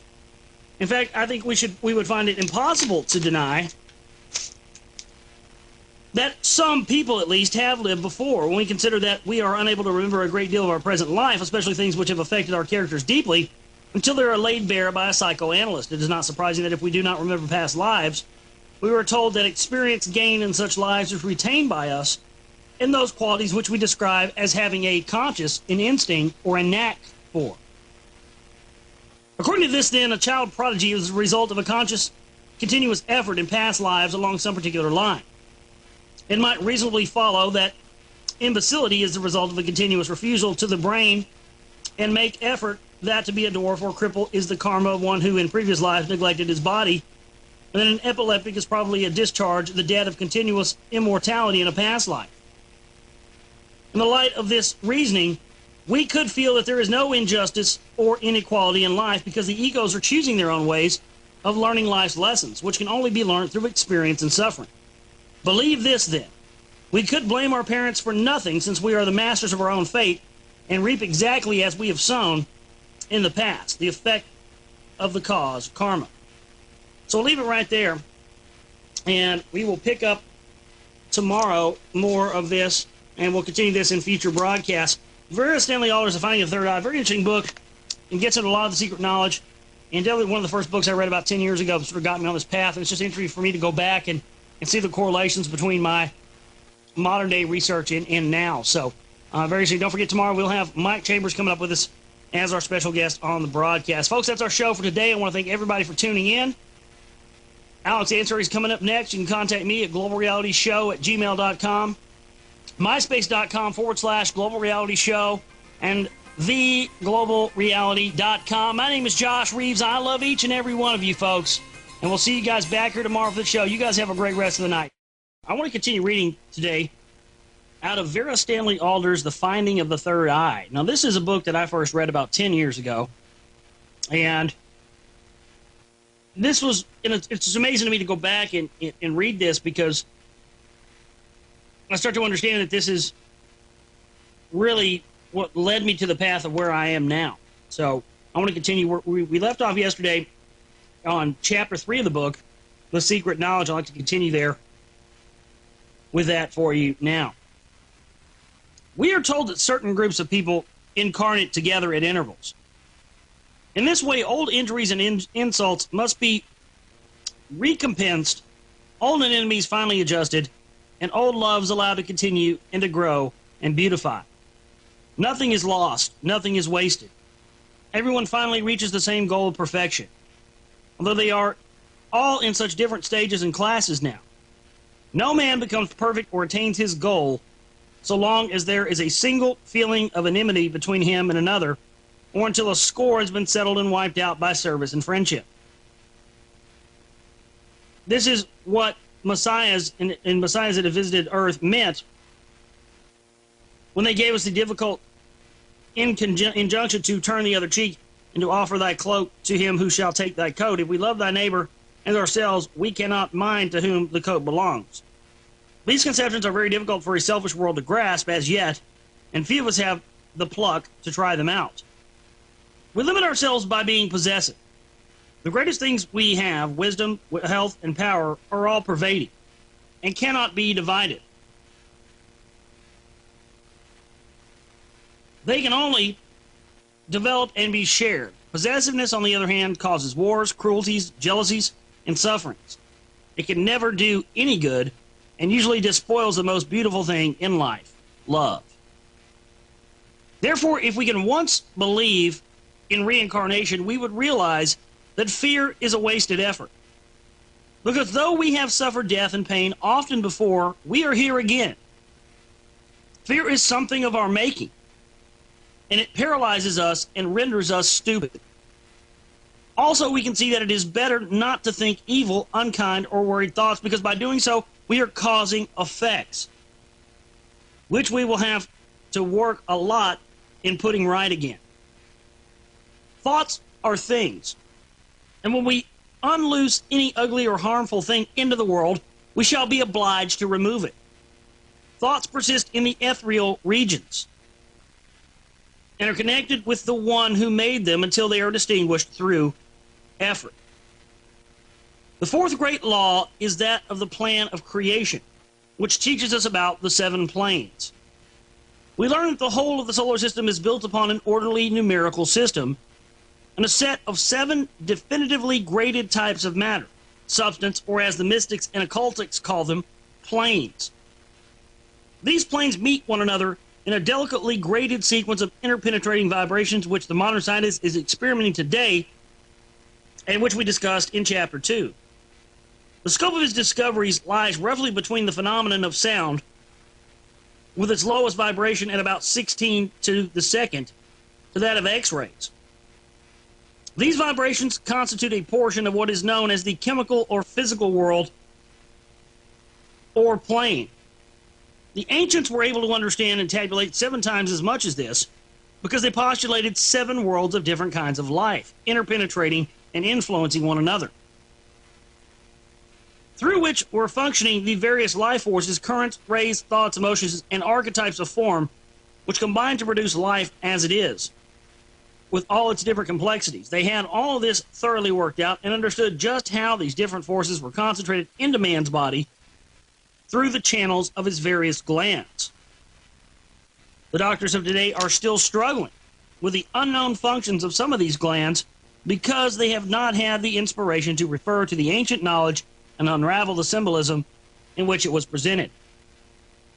The symbolism was arranged and used both to awe the public and to keep them from a knowledge which might be dangerous when in the hands of the ignorant and unprincipled. In much the same way as Latin is employed today by doctors, in times of high national morale, more and more the secrets were given out and understood by the public. But in periods of decadence and materialism, the priests and rulers themselves deteriorated, and the knowledge was hidden away and guarded by the few remaining initiates or sages. We are emerging from a long period of such materialism at the present, and that is why doctor, priest, and public are confronted with the task of learning a great deal all over again and revising the knowledge of their ancestors before they can carry things a step further. The revision was begun at the end of the last century by such people as Madame Blavatsky through the Theosophists, by the Christian Scientists, and by Mesmer and a host of others who aroused the public desire to penetrate once more into the fundamental meaning of life and its ultimate purpose. Since then, modern methods have been used to unearth the ancient wisdom and once more reinstate it. People say, what do we want with the past? Let us go forward and be practical. But as we have not yet been able to improve in some respects upon the conceptions of art, architecture, mathematics, ethics, and science of some of these very ancient civilizations to any degree, it will surely be worth our while to build and study the foundations upon which their mentalities were built. The four great laws which we have enumerated in this chapter were a part of those foundations. We hear people say, oh, the East is degenerate and effeminate, and social conditions there are terrible. Therefore, of what use has that ancient wisdom been? People like this should think further, realizing that the higher one mounts, the lower one can fall. Degeneracy is the result of laziness, slackness, and subsequent distortion of teaching, and has nothing whatever to do with the pure teaching of a religion in its original form, which is nearly always fine. We have only to consider the original teaching of Christ, observing how we have degenerated that with a long history of bloodshed, greed, and oppression, to feel that we cannot point any finger of criticism at the East. Also, the East is now the prey of old age and feminine in character as compared with the vigorous, youthful, masculine Western civilization. The four great laws are hidden in the Christian religion and can be revealed with a little study in spite of the mistranslation and censorship to which it has been subjected. It is very necessary to see life as a whole and realize that we can obtain a high state of mental balance and vision only when we attempt to link together the past, present, and future, and all the sciences into one comprehensive and comprehensible picture. Chapter 4 now, how we are made. The secret knowledge explains to us in quite a scientific way how we are made. We have seen that modern scientists have worked out the whole of the physical or chemical life to a scale of atoms vibrating at different speeds. The ancients called this great scale the physical plane. A plane meant a complete series of world of substances under one law. The physical plane includes solids, liquids, gases, and the ethers, of which we are told there are 4. That totals up to 7 states of matter, which go to make up the densest or chemical expression of life called the physical plane. We must remember that these states of matter are most able to interpenetrate each other, as we saw in Chapter 1. The physical plane includes, of course, our solar system, with its solids, gases, and chemical rays. Now, the ancient wisdom teaches that life is made up of 7 planes or states of matter, of which the physical plane is only one, the densest, or in wireless parlance, the one of lowest frequency. We are told that each of these 7 major planes is divided into 7 subplanes or strata, just as is the physical plane, each plane of each stratum being a mirror or counterpart of one of the other series. Take the 7 colors of the spectrum and split them into 7 shades of each color, and you have a simile. Let the 7 darkest shades represent the physical plane, and the 7 palest and most luminous represent the spiritual plane. You will see how closely they are all connected with each other, even taking into account the complementary colors. The planes are neither above nor below one another, but interpenetrating. Those which we think of as above, being above of a higher frequency from the standpoint of vibrations. Bear in mind that all these things are very difficult to put in words. Everything in life, from a planet to a fly, from a cloud to a grain of sand, is interpenetrated by all of these 7 planes or worlds, and in most cases has a body with which to function in each of them. Man possesses a body made up of the material of the physical plane world, a body containing chemicals in liquid, solid, and gaseous state. This body is interpenetrated by another body, which is its counterpart, and is made up of the 4 ethers. This is called his etheric body, and constitutes a fine web through which the electric and radiating life forces are fed into his physical body from the outer universe. This completes a man's physical plane equipment. The next of the 7 planes is called the astral world.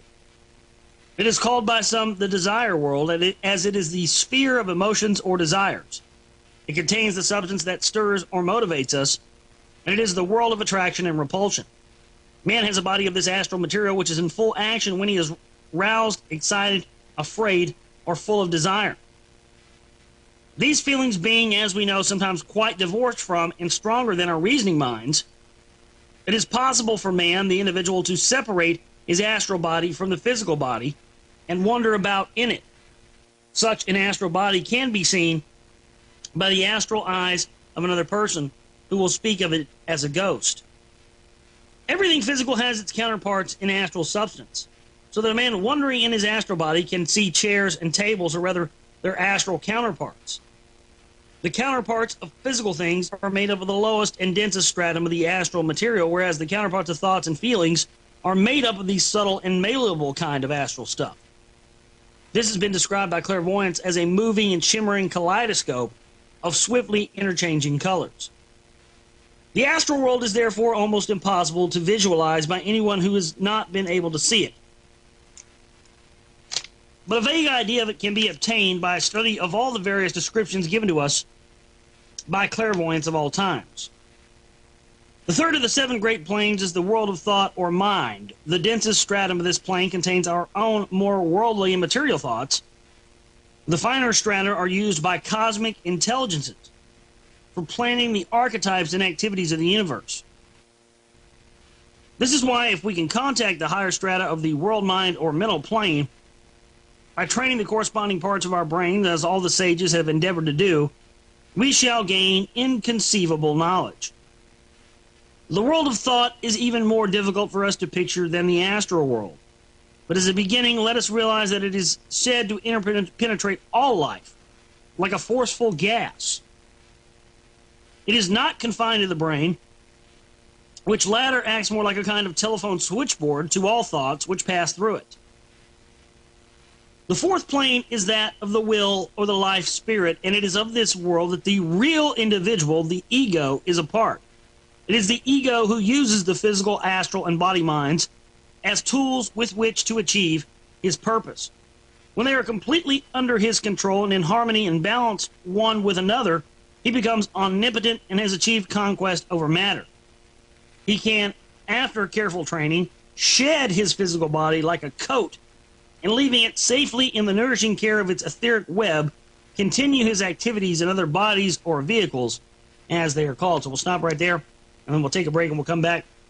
And we're reading out of The Finding of the Third Eye by Vera Stanley, written in 1938. Very interesting book, and some various things there that I think are give us a greater understanding of what's been kept from us. And this is the kind of stuff that, hey, elite know, but for some reason we haven't been allowed to know. More on the other side, Friday edition of the Global Reality, folks. Stay with us. We're continuing our series of reading out of the book The Finding of the Third Eye by Vera Stanley Alder. And this is a book that I think sort of comes from a theosophist standpoint, but or definitely makes references to theosophy. But that's the whole thing is that essentially what these people have done is they've taken, it's a hodgepodge of Eastern religions, things that are essentially common sense, Masonic teachings and others, and they've created this hodgepodge of this idea, of course, that we're all one consciousness, all one together. But see, what the Theosophists created this idea that, you know, yes, those are indeed truths, and yes, this secret knowledge is important. What they've done is they've taken that. Robert Miller and others at the UN have taken that and said, okay, well, we can back up our agenda for one world government and back up our agenda for global government and the New World Order with this secret knowledge and with this thing called Theosophy. You see, that's what they've done. So again, this is a very interesting microcosm of how the application of information depends upon the hands of who it falls into.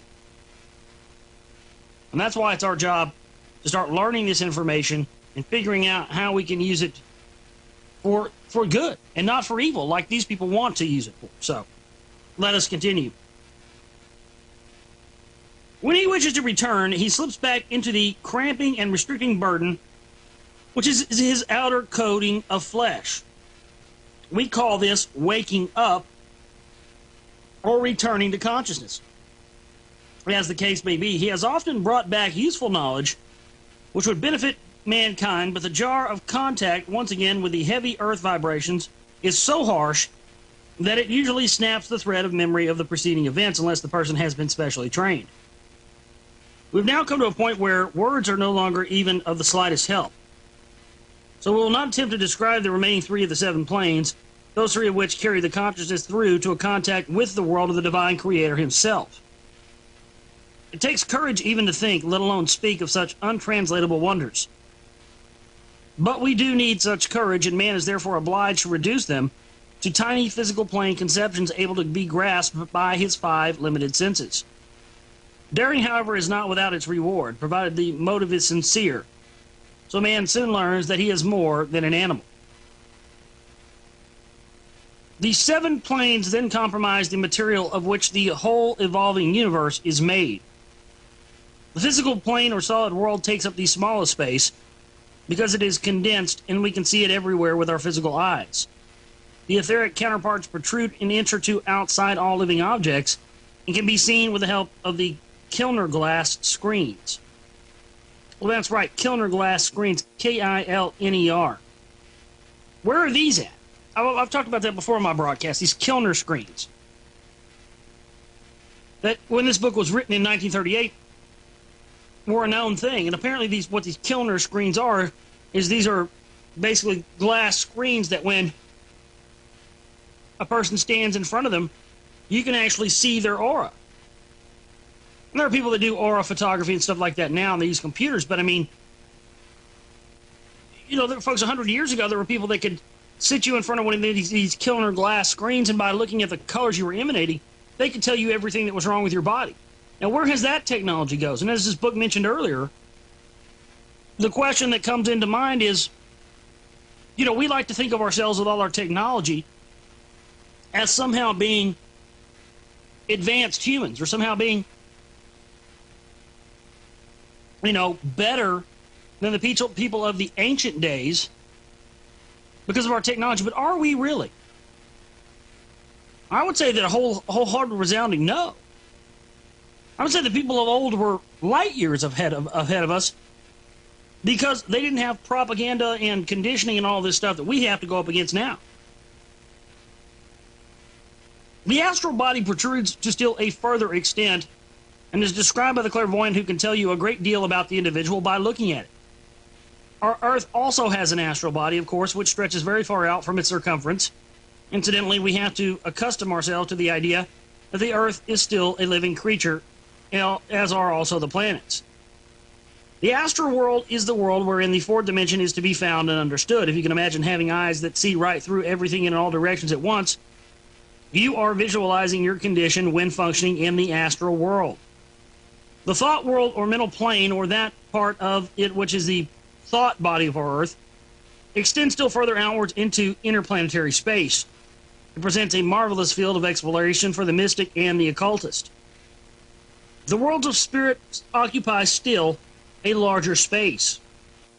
The finest stratum of these, in the final world of divine force, embraces all and flows uninterruptedly through everything. By this we can see what it is meant when we are told that God or heaven is within us. We are each able to contact the world of spirit within our own little bodies, because in the final analysis it is the life of that world which is interpenetrating and sustaining us. We have taken but a superficial glance at the law of the seven planes. It is open to us to reject it or accept such a hypothesis as we choose. But the exhaustive way in which all the workings of these planes have been analyzed gives us a most interesting and suggestive field of study, full of amazing and thrilling conceptions. Let us summarize some of these main points once again. And according to this teaching, man has for his use, first, all his solid physical body of low-frequency vibrations. Secondly, he owns a body of ether. Thirdly, he owns an astral body or a ghost body interpenetrating the other two. Fourth, there is his mental body, and well-known instances of thought telepathy traveling right across the world in the space of a few seconds prove to us the speed at which we can function while in this body. Man's spiritual body is composed of the finest and most high-frequency vibrations of all, and can for that reason take control of all the lower ones. It is very hard for present-day materially minded man to visualize these planes and bodies, but he must not allow his brain to remain inferior to that of early races. The Egyptians, for instance, were quite at home with his knowledge, and drew and named the different bodies of man on tombs and frescoes. According to some authorities, they symbolized them as follows. And we'll leave it right there. We'll pick up on the other side. Reading today out of The Finding of the Third Eye, a Vera Stanley author, very interesting book.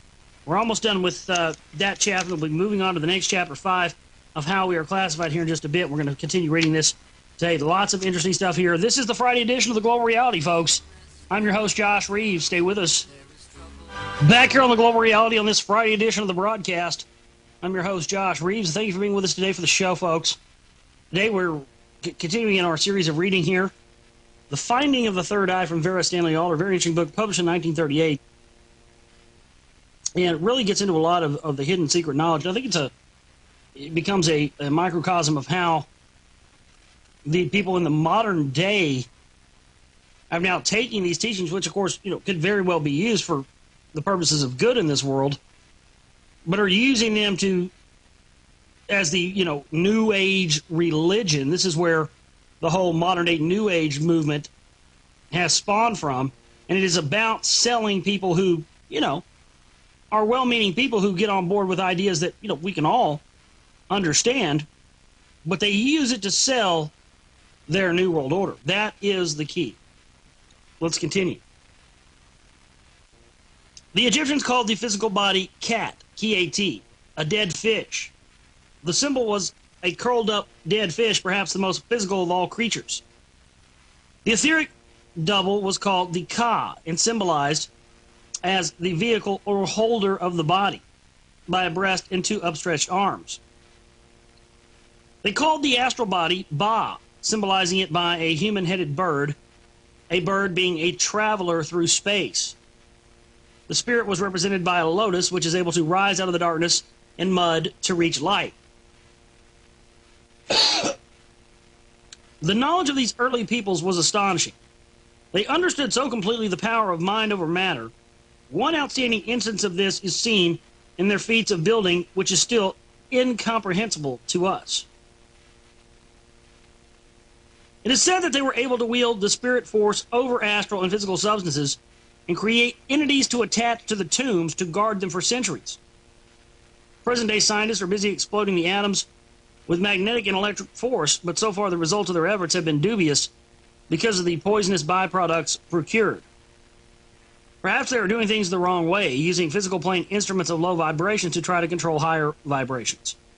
They might do better if they could train the only high-powered instrument they possess, the mind, as did the ancient scientists.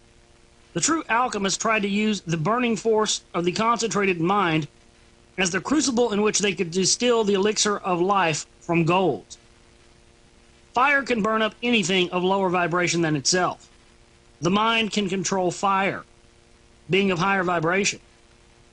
There are many authentic cases of people who can contact fire without being burnt and can be pierced by knives without shedding blood.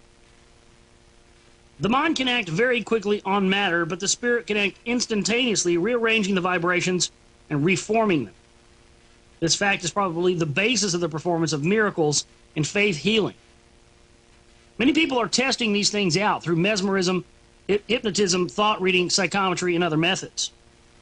The explorer along such lines will find that the etheric body has been weighed by scientists. And that's what they mean by weighed, the etheric body being weighed by science. This is why you see that there's a loss of weight, an unexplained loss of weight by the body at death. That the aura can be seen through a glass prepared by psychic researchers.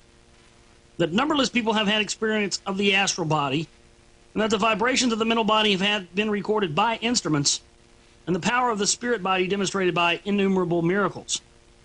It is nature to be skeptical about many of these things, but he who is wise will keep an open mind until he has fairly tested the various proofs available to him. Chapter 5, How We Are Classified. We are told that the attainment of wisdom and power can only be acquired through study and knowledge of ourselves. We have seen also that the same laws govern the whole universe, and that if man can understand some of the laws governing himself or the tiniest atom, he will have a clue to those which govern the solar systems and the greater system to which they belong. Scientists have discovered that an atom closely resembles a miniature solar system. This leads us to the thought that perhaps our great solar system, in its turn, is one of millions of atoms forming the body of some great being too vast for us to picture. Such a being might feel small compared to the world which he in turn finds surrounding himself. Let us carry this idea a little farther. The atoms, or the stars, forming the cells, constellations, of the body of this vast being would not appear to be far apart to him. Seen by him, they would be intimately connected with each other, there being strong chemical reactions and influences between them, just as within the cells of our own bodies. When an atom from one of our own cells is examined, it is found to be compared with a proton, or the sun, and surrounded by various numbers of electrons, or planets, all vibrating at set speeds. Now we are told that the proton is so small a part of the atom that it can be compared with a bee buzzing inside a cathedral. So that if we could become small enough to cling to that proton, we should certainly feel that if we were clinging to a star in a mighty space, it would be difficult to believe that our star was a part of an atom in the cell of a very solid body. Some scientists now claim that the ether itself is denser than the planets that swing through it. So you see, we must reserve ideas about solidity until we are a little better informed. The point made in this case is that through visualizing our vast giant, we can better understand the intimate relation in which the stars stand to each other. Composed of chemicals held together by force of energy, the radiations from each star and planet strongly affect each other, carrying with them chemicals in a very fine and subtle form. Thus, from the planet Mercury, we should expect to receive waves of the wavelength that belong to Mercury, and containing Mercury itself in a fine form. Also certain other chemicals which are contained in the planet to a lesser degree. As our solar system is believed to have been formed from the splitting up of one star, every planet, every man, and every atom within it must still be held and connected one with another by the interplay of identical chemical radiations. As an example, it is said that a ruby is actually a fragment of that part of the original star which finally broke away to form the planet Mars.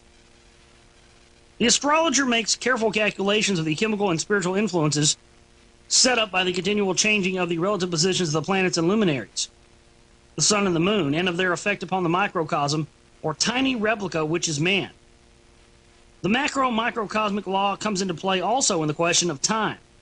A man's whole life is said to be mirrored in the moment of his birth. According to one school of astrologists, a person's individuality, his positive side, his character, are determined by the zodiacal sign in which the sun is found at his birth. His personality or negative side is determined by the sign in which the moon is found at his birth. When he is born, he is tuned in, as it were, to the play of the planetary influences at the time, and the vibrations set up within him rule him all his life, determining his reactions both chemical and characteristic in the environment which they attract. It is in this way that people are classified. There are at present scientific experiments in progress whose object is to indicate the differing results of inaugurating the same chemical mixtures and various phases of the planets, and also the different reactions at times in such plants and animals. The ancient sages had a great knowledge of this fascinating subject and considered it of paramount importance. So we'll stop right there, coming on a break again, and we'll continue. This is the chapter, a very interesting chapter of the book here, Chapter 5, How We Are Classified. And again, we're reading today out of The Finding of the Third Eye by Vera Stanley Alder, published in 1938. And we'll talk more about this on the other side. Very interesting stuff here, and really starting to get into the nature of life itself. This is the Friday edition of the Global Reality, folks. I'm your host, Josh Reeves. I thank you for being with us today. Stay with us. Friday edition of the broadcast. I'm your host, Josh Reeves, and we're continuing to read out of the book, The Finding of the Third Eye, written by Vera Stanley Alder. I'd like to continue now with more of Chapter 5, How We Are Classified. The ancient sages had a great knowledge of this fascinating subject and considered it of paramount importance. First of all, they conducted endless studies about the planets, and we call the result of their research astronomy.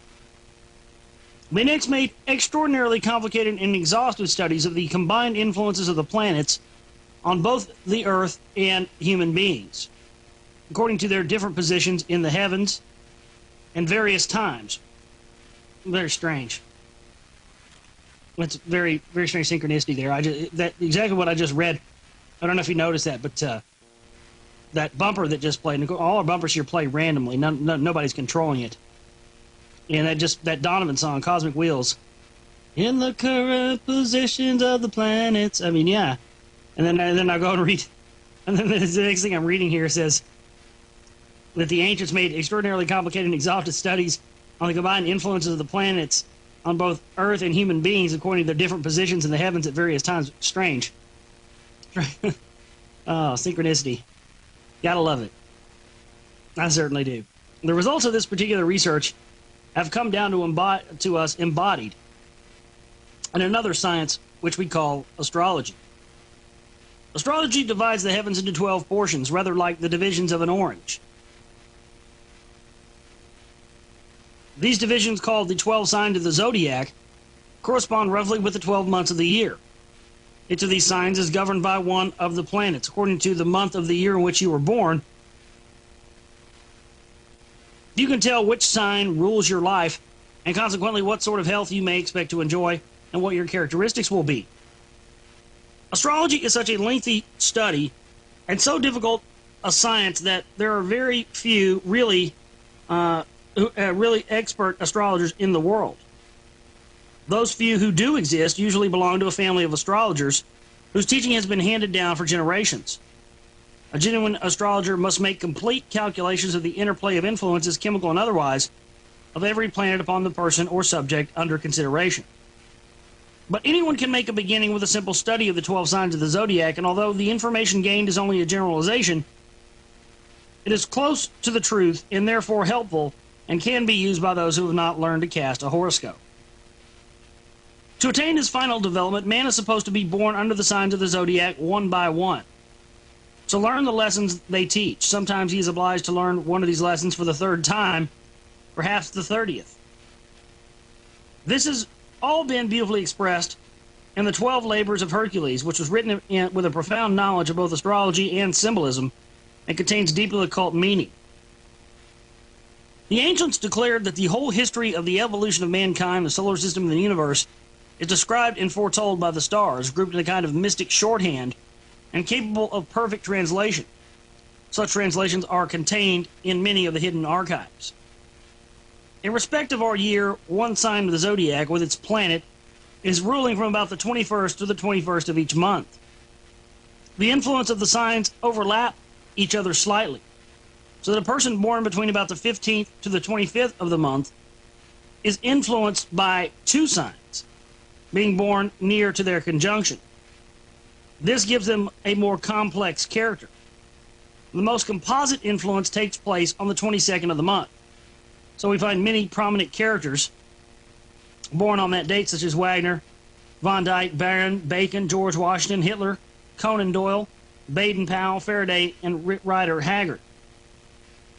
A person born during the first half of the month comes under the unmixed influence of the sign, and would therefore be of a more definitive type. It must be understood, however, that in dividing the whole of humanity into only 12 types, we are merely taking the first step.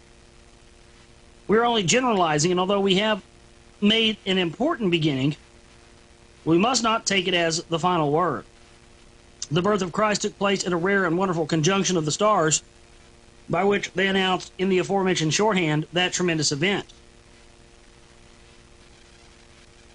The three wise men who were astrologer kings of Chaldea had been waiting for this conjunction to occur. When they saw its approach, they set off to journey to Jerusalem. Over the town, it was apparent that it would take place.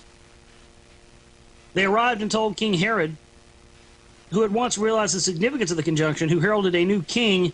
Herod called all his wise astrologers together and inquired of them diligently what time the star appeared. They were all much troubled.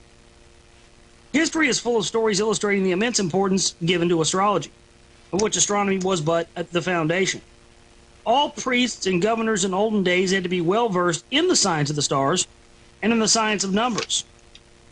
And we find this knowledge existed all over the world, all over the then known world. We have only time here to take a superficial glance at the way in which we can apply astrology to the understanding of ourselves and also of racial and world conditions. By means of this science, it is considered possible to map out the whole of a person's life. This is done in the first place by using the law as in the microcosm, so in the microcosm. As above, so below. And therefore, by postulating that the plan of a person's 60 years is mirrored in the first day and even in the first moments of his life. In the same way, the history of a race or a country can be determined by the influences under which it had its inception. These things can, of course, only be believed through the study of proofs. The way to obtain these proofs is first of all to study astrology and then consider the hundreds of horoscopes of famous people which are available, as well as the annals of history itself.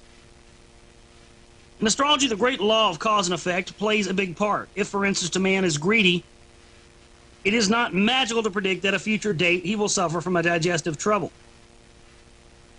Or if he is rash and impetuous, that an accident is very sure to befall him, the average astrologer will predict the accident. But if instead he would study the cause and persuade the man to cure his rashness, karma would be defeated and adjusted, and the accident need not happen. The wise man is a master of his stars. The fool is ruled by them. Very interesting statement. A conscientious astrologer always tries to show a person what tendencies he has to master, instead of playing upon his love of sensation by describing future events. What does a man need with his future before he has any idea of how to deal with the present? Today contains all possibilities for those who know how to strive for them. Astrology has been sadly neglected as science, but lately it is beginning to come into its own again under the patient research work of hard-headed scientists who are quite unsuspecting of that which they are about to unearth. One of the principal uses to which astrology can be put is through the thorough diagnosis of a patient, bringing to light the chemical deficiencies or maladjustments in his internal laboratory, and the planetary rays which he is able to assimilate and use, or those which are causing him trouble. This method will do away with all the guesswork. It is claimed, as we are assured, that it is an exact science and will play a large part in the future of medicine. So we'll stop there. I'm going to break. Fourth hour around the corner, folks. I'm going to read some of this today, and I'll read just till I basically get tired, and we'll probably do some news maybe in the final half hour or something of the broadcast today. Very interesting stuff here. Vera Stanley Alders, The Finding of the Third Eye. Friday edition of the Global Reality, folks. I'm your host, Josh Reeves. Stay with us. Let's get back into Vera Stanley Alders, The Finding of the Third Eye now.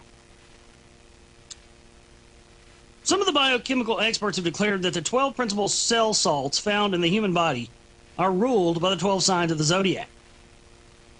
They affirm that a person uses up more of the cell salt belonging to the sign under which he was born, as that chemical is connected with the keynote of his activity. Therefore, the first deficiency that occurs in his internal laboratory is this cell salt, his birth salt. And the various symptoms of his ills may be traced primarily to this depletion. As this was apparently known to the ancients, but as they gave to the cell salts the names of gods and described their activities in mythical parables. We are only just beginning to understand what they meant. The 12 signs of the zodiac represent the 12 lessons of human existence. The 12 qualities to be developed in the formation of the perfect man. It is said that these qualities are gradually achieved by every human being, life after life, but not necessarily sign after sign. That is where man's free will comes in. If he chooses to work under some particular sign more often than others, or repulses the lessons of one sign altogether, a one-sided character results, such as a genius with evil tendencies. The zodiacal year begins at the vernal equinox on March 21st with a sign of Aries. The symbol of Aries is a ram. Because the ram pushes his head into the wintry stubble and plows it up with his horns to expose the new budding green upon which his family can feed. Aries represents the final crude uprush of life, the beginning of the human journey, and therefore bestows extreme physical activity, daring, and impulsiveness upon its natives. Aries rules the head, and therefore the Aryan, or person born between March 21st and April 21st, uses the brain intensively, although without much experience of life to back him. Aries is ruled by Mars, the warlike planet. So man at the beginning of his journey spoils for a fight, is a born leader, eager, brave, with quick working brain, keen to help. He is a poor judge of character and often deceived. He makes bad, subordinate, and although plunky, he is full of fears because he has not yet developed much faith or philosophy. These Aryans should be guarded from overworking the brain and given plenty of sleep. Hans Christian Andersen was an Aries born, although a very advanced type. From April 21st to May 21st, we have the second sign, that of Taurus. Its symbol is a bull, and those born under it partake of the nature of that animal. They are very strong but quiet and plodding, all until, if suddenly aroused, they plunge ruthlessly into their goal. They are ruled by the planet Venus, and so love is a part of man's second lesson. He can love devotedly and work the earth patiently. It is among the Taurians that we find many of our great agriculturists and lovers of nature, also our singers and poets. Often they serve their fellow man with the courage and devotion. Sir James Barrie and Florence Nightingale are examples of this sign. Taurus folk are very strong and easily overnourished. Their chief ills arise from too luxurious living. Having learned both activity and service, the next lesson which man has to tackle is how to use the brain for practical purposes and for reasoning. This is the work of those born under the third sign, Gemini, May 21st to June 21st, whose symbol is the twins. This symbol represents a dual type of mind. One who can see both sides of a question and jumps with keen interest to every new idea presented. Such people, apparently changeable and ambitious, without knowing exactly for what, and whose brains race like chattering birds from branch to branch of the tree of knowledge, have difficult characters to govern. They are ruled by the planet Mercury, which gives quickness and brilliance, and through an intensive study of life, they learn to develop a logical, reasoning mind. This brilliance and rapidity of thought depends upon the nervous system more than on the brain, so these people must be guarded against overworking their nerves. Our human being has by now gained much experience, and so his next lesson is to learn how to apply it. The fourth sign, Cancer, which is what I am, June 21st to July 22nd, bestows great patience and tenacity, and a genius for parenthood and family life. As we develop, however, we of course become more complex. And so Cancer people are sometimes restless and love to travel. The symbol of Cancer is the crab who carries his house on his back and moves through life in a curious zigzag way, suddenly going backwards again when least expected. Cancer people are like that. Just when about to achieve success, they will turn back or begin something else. And so in spite of their industry, they have a life of ups and downs. Sir Joshua Reynolds ruined many of his pictures through continually changing his method of painting. Cancer people are ruled by the moon, which makes them deeply sensitive and passionate. They badly need a life of discipline and order. Henry VIII is a good example of a Cancer type who became undisciplined, and John Calvin of one who went to the other extreme. Now we come to the point where man has learned a great deal of the human side of life and is able to produce very fine results. His next task, however, therefore, is to stand forth as a powerful and well-developed human being capable of high achievements. The fifth sign is Leo the Lion, July 22nd to August 23rd. We sometimes find born under it kings of men, people of power, large-hearted, strong, both mentally and physically, proud, ambitious, and popular. They have not yet touched the divine intuition, and so as a rule they misunderstand and despise those weaker than themselves, although they attract many sycophants.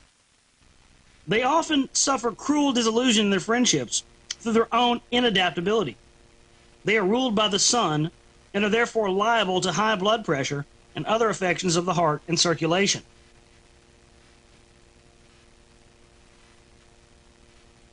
We expect to find famous people born under the sun. You know, that crab is a total fraud. Michael Tsarian actually was the one that revealed that to me. The crab's a total fraud. It actually, the Egyptian scarab beetle was actually the true sign for the cancer.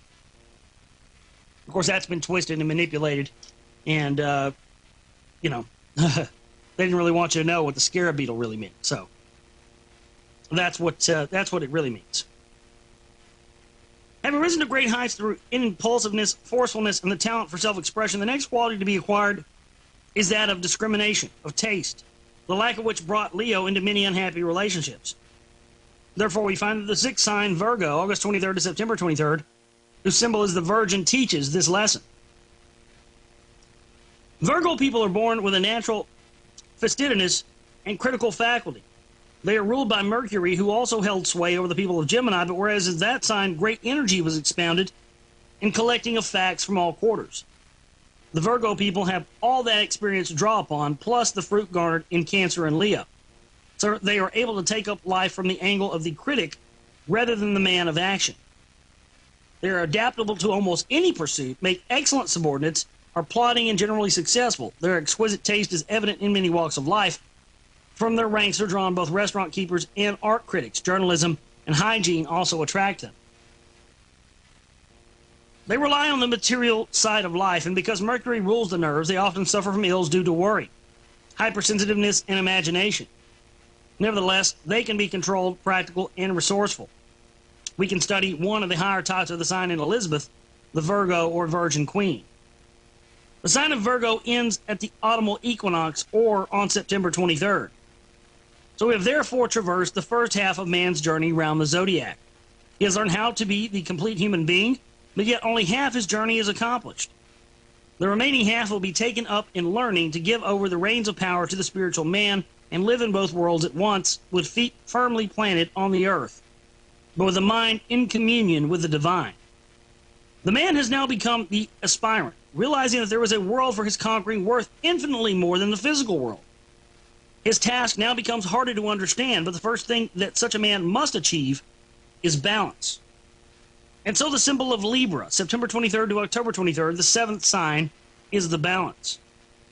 The Libran seeks balance all through his life. In fact, he misses many opportunities through too much weighing and balancing in his mind, through second thoughts. In his case, these are not always the wisest. He has reached the stage where man is becoming psychic and intuitive, and he would do well to act on his first impressions. Librans are ruled by Venus, and so are full of love, but their love has become more mental than physical. They are able to love abstract things such as harmony, justice, and beauty, and they shrink from all that is harmonies in life. Some of them will do anything to avoid a row. The desire for harmony and balance deprives him of the more direct energies and impulsiveness of the preceding signs. The refining process has begun, but those who do not understand may think Librans cowardly and weak. They may sometimes be condemned to rather colorless lives. We find among their ranks many lawyers, judges, and specialists, who also architects and research workers. as all these require the qualities of care and balance. Their personal life is often unhappy, so they're being too analytical of other people and afraid to let themselves go.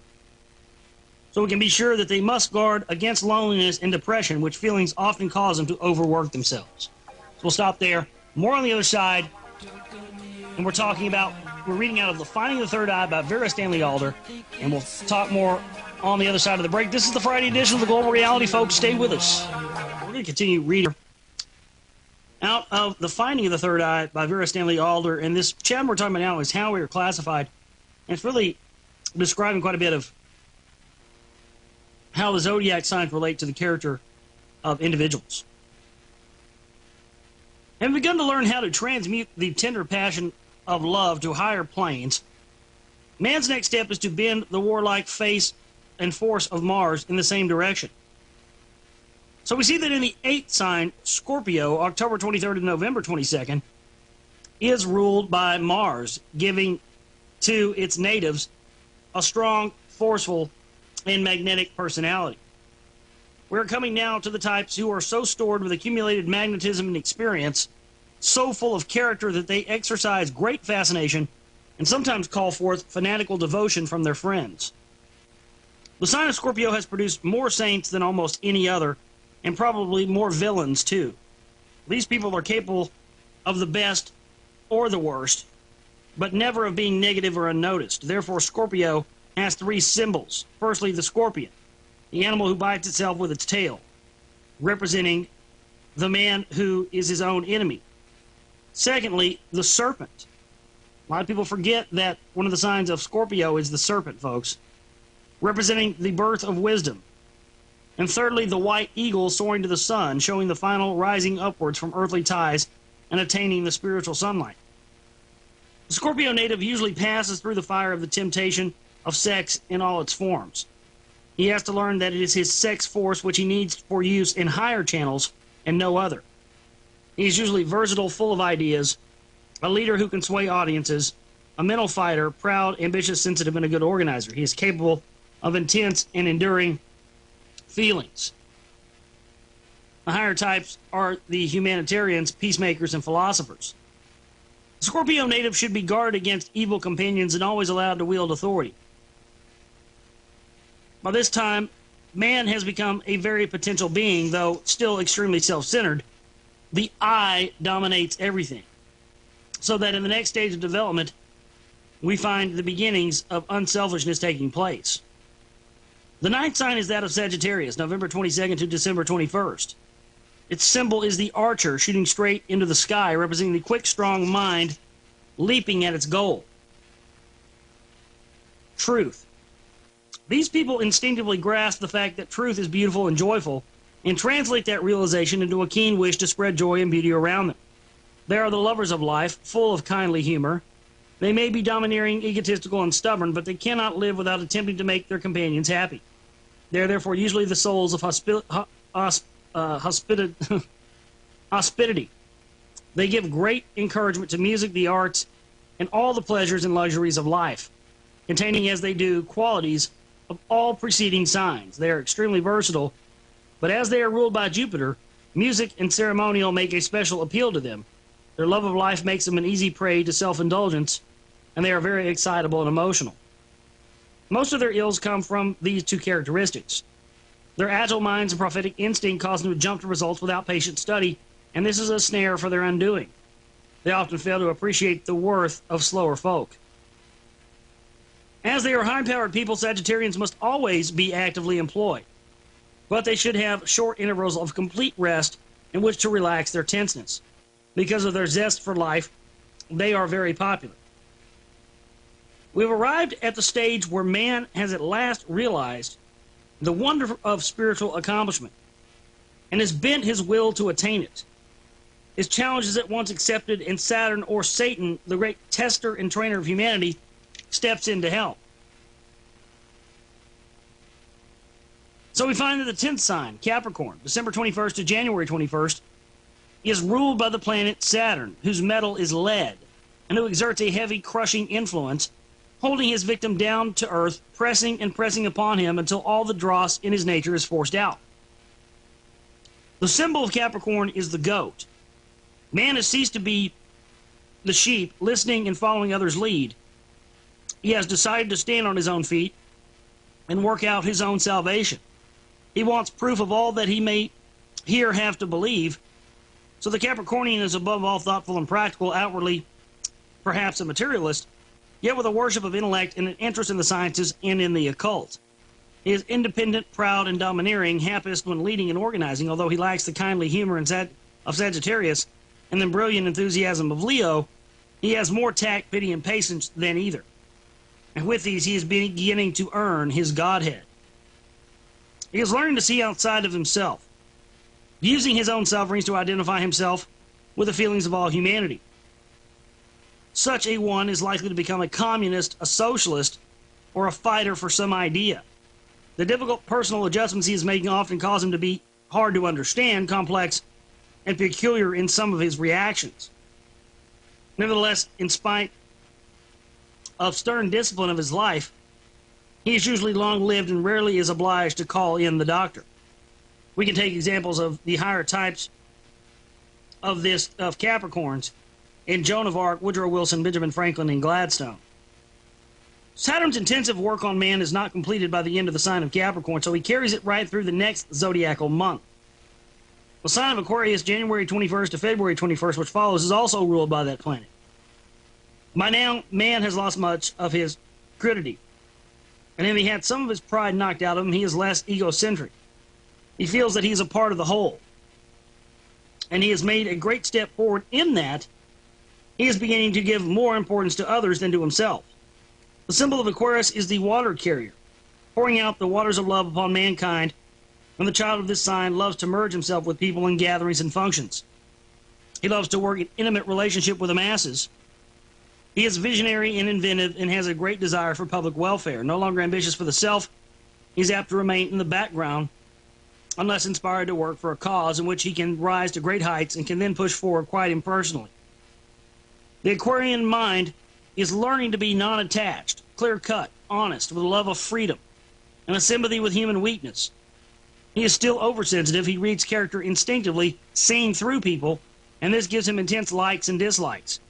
He's already developed some of the finer, subtle qualities of the soul, and this causes him to be very delicately balanced. For this reason, he often feels frail in health, although in reality, he has a great reserve force. So we're going to stop there, and we'll finish up, and then we'll get into news and the rest of the broadcast. I want to finish up just the stuff about the rest of the signs, the final signs of the zodiac, and then we'll pick up on this book, another broadcast. Friday edition of The Golden Reality, The Finding of the Third Eye by Vera Stanley Alder. Folks, stay with us. Continuing our series of reading out of The Finding of the Third Eye by Vera Stanley Alder. Very interesting book here. And I'll continue finishing up this information on the zodiac, and then we'll get into news in the final segment today. We've now arrived at the last sign of the 12, the one, therefore, under which the most perfected type of spiritual man can be born. This sign is called Pisces, and lasts from February 21st to March 21st. It is the symbol of the fish. The lesson of Pisces is a final letting go of the self, the complete merging into the lives and feelings of others. Therefore, under this sign are born our most brilliant actors. The inspiration which the people of Pisces have earned produces also fine poets, dramatists, and musicians. Of course, George Harrison was a Pisces. The strongest and the weakest types are born at this time. The force which flows through Piscean is difficult to handle. And unless he turns it to good account, it may drive him to drugs, drink, and other excesses. The sign is a dual one, so the two ways are open. The native may rise, if inspired, to any heights of self-denial and attainment, but he needs encouragement and confidence in himself. As with all the later signs, his character is complex and versatile. His past training gives him a natural understanding. He absorbs knowledge rather than studies it. Pisces is ruled by Jupiter, who bestows brilliance and a love of ceremony, as we saw in Sagittarius. So our Piscean contributes much to the decorative and romantic in life, and this arouses intense and sometimes fanatical devotion to his friends. If these friends push him in the right way, and he can become a great public servant, but he depends upon cooperation with others. He prefers to work in brotherhood. He's identified himself with the universe, and this comes from a great love of travel and the sea. We've now completed our initial review of the types born under the 12 signs.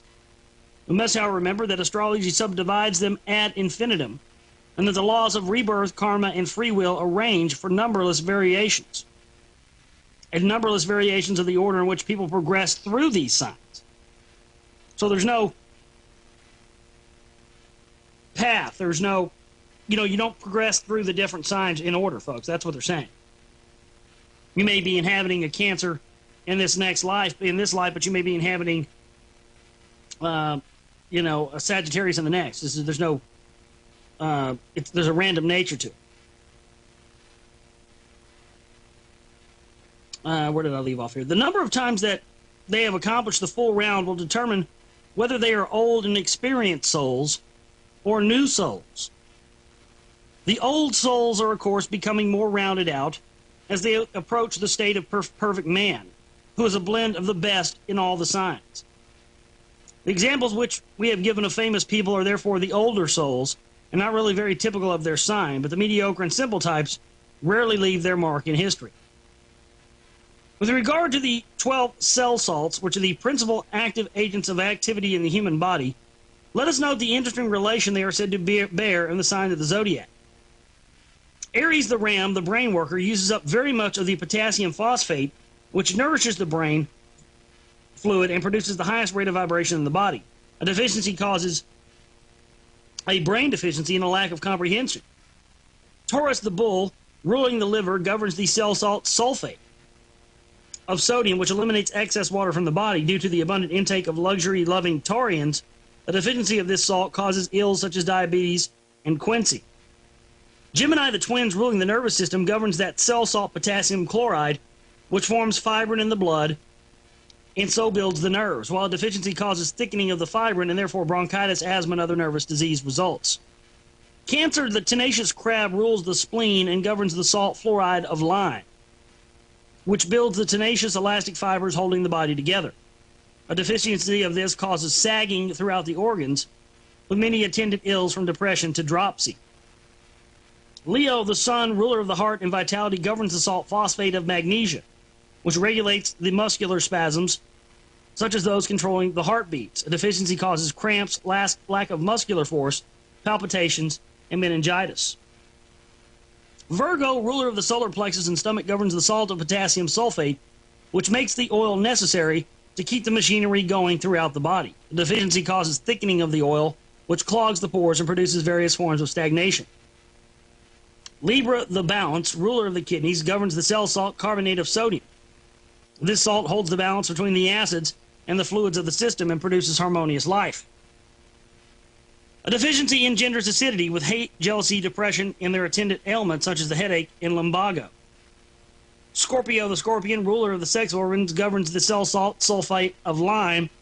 This needs to be transmuted by water to the form of white plaster of Paris. This strengthens the whole system and gives tone to the gray matter of the brain. The deficiency demoralizes the brain, destroying the power of elevated thought, and renders the body prone to infectious diseases.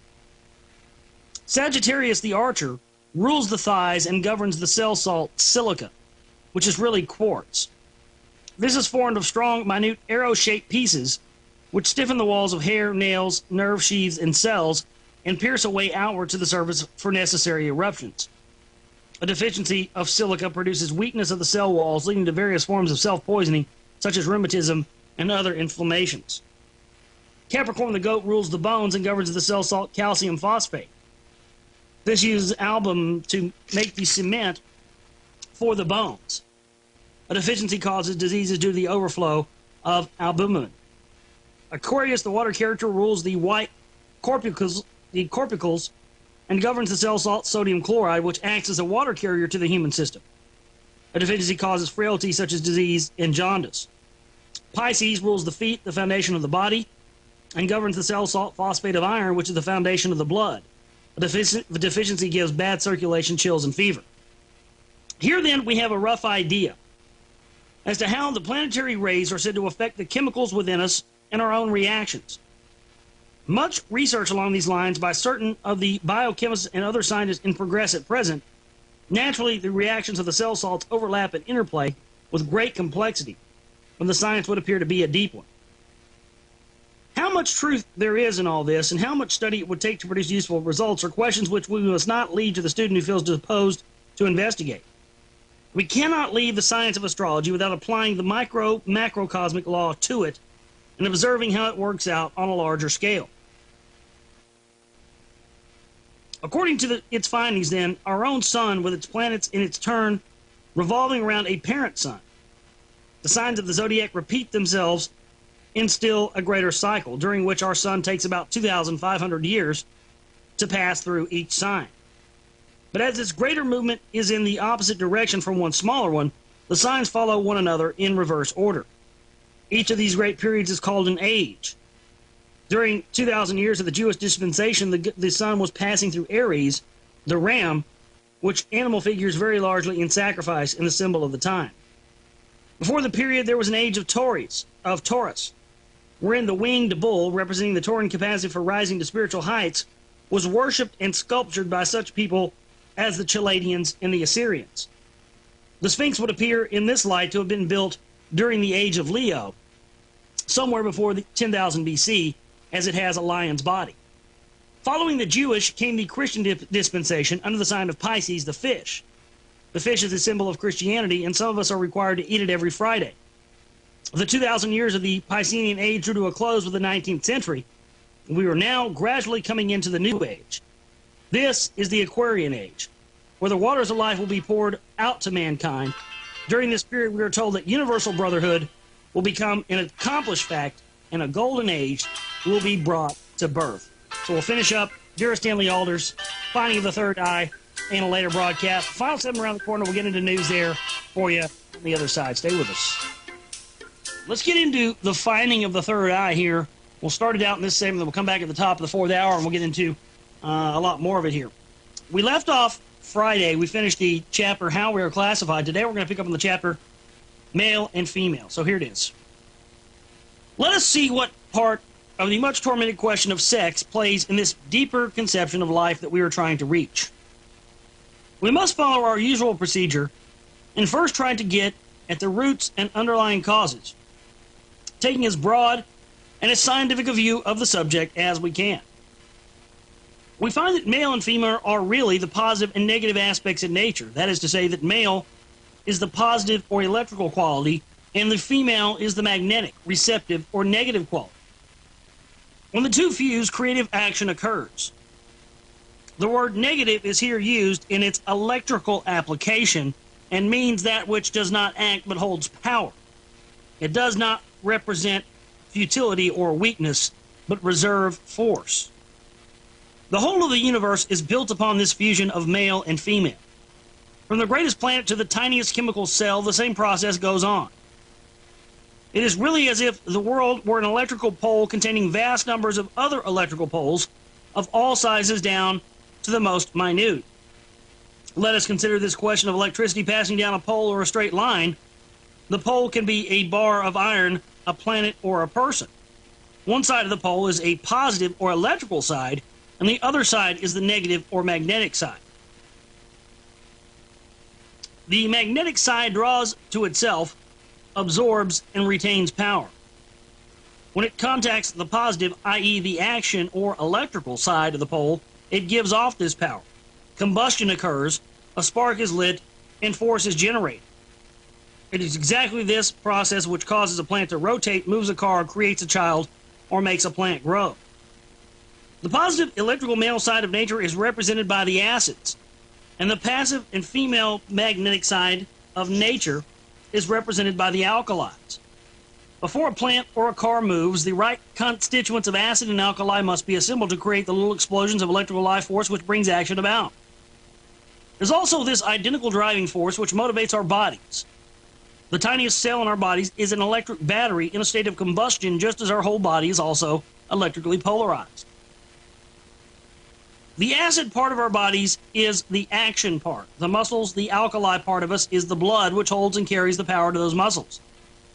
When in a state of health, the two are rightly balanced. But at death, the power which holds them apart, the pole, is withdrawn, and the acid floods the alkaline blood, causing the whole mechanism to become static. In chemistry, you must take an alkali element and combine it with an acid element if you want to create a compound which is strong and useful. If you want to make a bomb, which is only condensing the production of force into a small space, you must also bring together an acid and an alkali. When they are allowed to meet, the bomb explodes. The same thing happens when a well-matched man and a well-matched woman meet. Attraction leads to combination and then action. It must not be inferred, however, that a man is all electrical and a woman is all magnetic. On the contrary, these two qualities run in juxtaposition through every cell and atom, but all existing things are preeminently of one sex, although containing both interiorly in various degrees. The planet Mars, for instance, is preeminently masculine, and of course is held in manifestation by its poles of positive and negative. Our Earth has its poles running through it, called north and south, and its two ends, and of course one side of the Earth is electrical and the other magnetic. So also a man and a woman, though preeminently male electric and female magnetic, have each what we might call their poles running through them.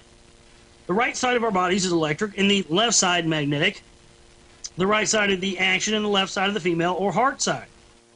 The subdivision of these two continues to infinity in our bodies until each tiny cell has its pole, and even each atom, as we know, is revolving around its pole or axis.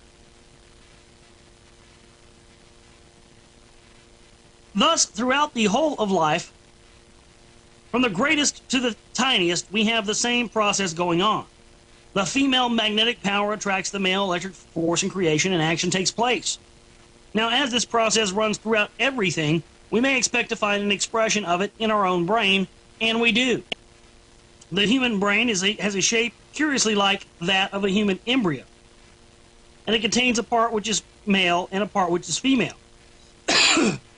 When these two parts are coordinated by mental training and concentration and made to cooperate, a most wonderful development takes place, and the mind becomes inspired, forceful, and creative. So we'll stop right there and we'll pick up on the other side. Coming in the fourth hour of the broadcast, The Finding of the Third Eye by Vera Stanley Alder, with, of course, an introduction by the theosophist Alice Bailey. And this book was published in 1938, I believe. Yeah, 1938. Very interesting book. Let's get back into The Finding of the Third Eye here by Vera Stanley Alder. And let me find out where I left off here. This was, let me read back. When these two parts, now as this process runs through everything, we may expect to find an expression of it in our own brain, and we do. The human brain has a shape curiously like the human embryo, and it contains a part which is male and a part which is female. When these two parts are coordinated by the mental training and concentration and made to cooperate, a most wonderful development takes place, and the mind becomes inspired, forceful, and creative. This was well known to the very ancient people. In their own remarkable way, they worship the means by which a human being can contact God within his own brain. Now that's very interesting, isn't it? This was well known to the ancient people. In their own remarkable way, they worshipped the means by which a human being can contact God within his own brain. This is why you saw the Uraeus, or this is why you saw the serpent coming out of the pineal gland, the third eye. This is why you saw that, ladies and gentlemen. They knew how to contact the gods. Of course they did. And that's the thing. We've degenerated back. People think that we are in some way advanced because of our modern technological prowess. But indeed, ladies and gentlemen, we are less of enlightened human beings than we were in the ancient days. Succeeding generations in their ignorance debased this worship of communication with the gods into phallic worship of sex in its physical sense. Our ideas about the things that matter have grown smaller and smaller down the centuries until present they're almost non-existent. Now, I hate to get graphic on you, and I don't really mean to, I'm not being perverted here or anything by saying this. It's just an honest fact. When you have a climax, or an orgasm, male or female, either one, your brain does secrete a tiny bit of dimethyltryptamine, DMT, out of your pineal gland. I don't know how many of you know that. That's what they're talking about here. So the way of being able to communicate with a higher power through this, and actually through the use of sex and whatnot, has been, turned into phallic worship. Of course, that's what he's talking about here. Or she is talking about here, rather. We can now begin to glimpse the truths lying behind the worship in many ancient civilizations of the great trinities of life. The Christians adopted them and gave us God, the life force, the Virgin Mother, or the wisdom restored power, and the Son, the result of that blending, the one who acts and achieves. In most ancient religions, we can trace an appreciation of this Trinity. The alchemists expressed the triangle in their own... Oh, yeah, of course it does. Oh, of course it does. You see, this is where... of course, yes, it does. But that's why people get addicted. That's why people become sex addicts, and they don't know why, because they don't know what it is they're tapping into. I mean, you see, everything in the world, folks, everything that we experience has an underlying level of it, but we get trapped in the lower vibrational field of these things. You see, we get stuck down in the lower vibrational field. We don't understand what the higher representations of these things can be.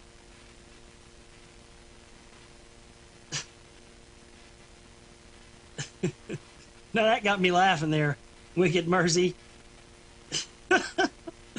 I don't think I can say blank rings on air. The alchemists expressed the triangle in their own way as mercury, sulfur, and salt. Our cell salts being that which builds and acts upon within our own body. Then there is also our sun, the male electrical positive force, whose rays strike the magnetic female moon. The combination of both rays reaching the earth causes fertilization, movement, and growth. For a long time, we have been accustomed to our little limited way to think of sex only in the primitive terms of our power or physical procreation, but not as the vast process on which the whole universe is built. Infinitely petty and restricting taboos have shamefacedly locked up the entire question in a secret box in our minds. We muddle along in complete ignorance, oblivious that the box contains our greatest jewels. Let us now take out these jewels of ours and study their value. We are confronted throughout history with certain symbols. One of them is the serpent, which was always much in evidence wherever the ancient temples devoted to wisdom flourished. Since the old story of Adam and Eve, the serpent has represented two things: knowledge and sex. And by sex, the serpent represented creation and, of course, genetic manipulation, thus hinting at the close connection between them. And the secret is that the creative force within us is one single force. Whether it be used for physical or mental ends, we have the choice as to which way we shall direct this force, upwards or downwards. In material-minded or primitive man, it continues to be used purely for procreation or sensual gratification.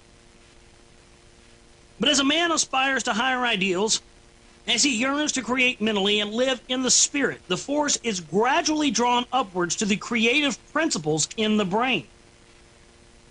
This force is called by the Easterns the Kundalini, and is likened to the serpent of fire lying coiled in the base of the spine. If a man steadily purifies his mind and nature through living chastely and moderately, he is able to magnetize the Kundalini serpent upwards through the channel of his spine until finally it reaches the masculine and feminine principles of the brain and fires them into coordination. The man is then filled with inspiration and becomes attuned to the inner world of wisdom. This can only be accomplished with the help of the Kundalini serpent. Perhaps Christ gave a hint of this when he said, "Be ye as wise as serpents." Men and women have therefore the choice as to what they will do with this power within them. Shall they exhaust it in the various self-indulgencies of sex life, both mental and physical, or shall they use it to become creative in the realms of the spirit and the higher mind? a force for good.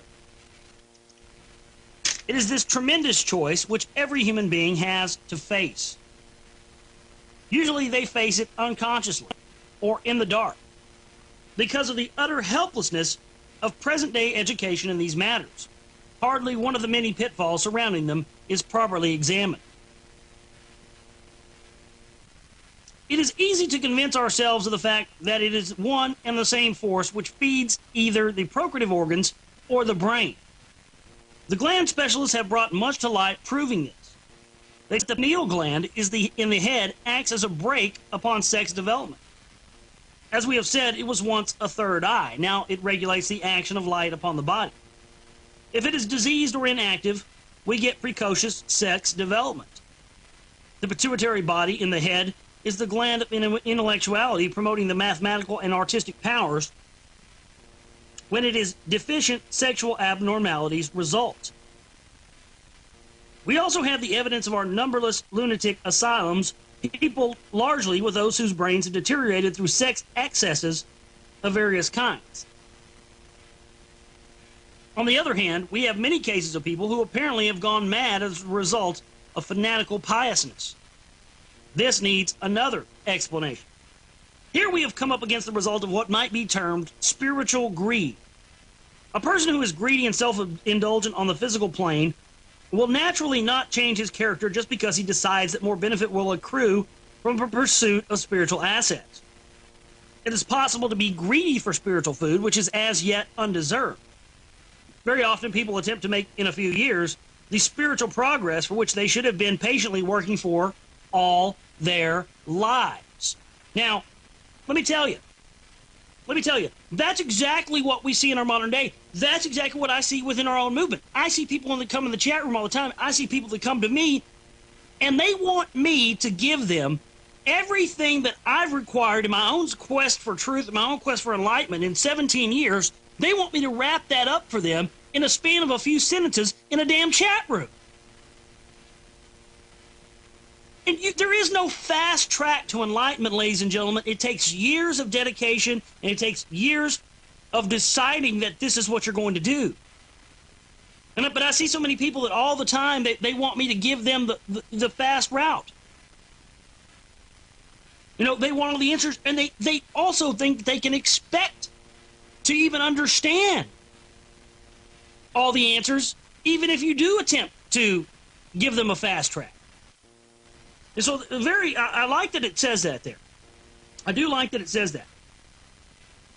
Very often people attempt to make in a few short years the spiritual progress which they should have been patiently working for all their lives. The result is that the body has not had time for its vibrations to become purified and raised to a higher tempo.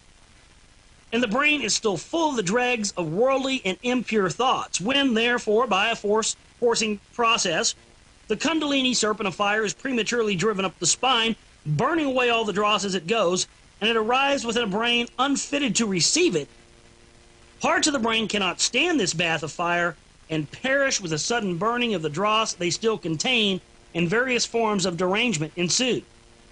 And that's right, when people come into too much information too quickly, when they're not ready for it, it drives them bat crap insane. I've seen it happen, folks. Seen it happen a million times. Seen it happen a million times. People want too much too quick and their minds shut down. They can't handle it. Many people have gone down that road. Many highly dangerous breathing exercises originating in the East are designed with the purpose of arousing the Kundalini. They bring disastrous results when used by ignorant or materially minded people. Now, Micah, who does a show here on Sundays from 5 to 8 p.m. Central Standard Time. We've had Micah on the show as many times.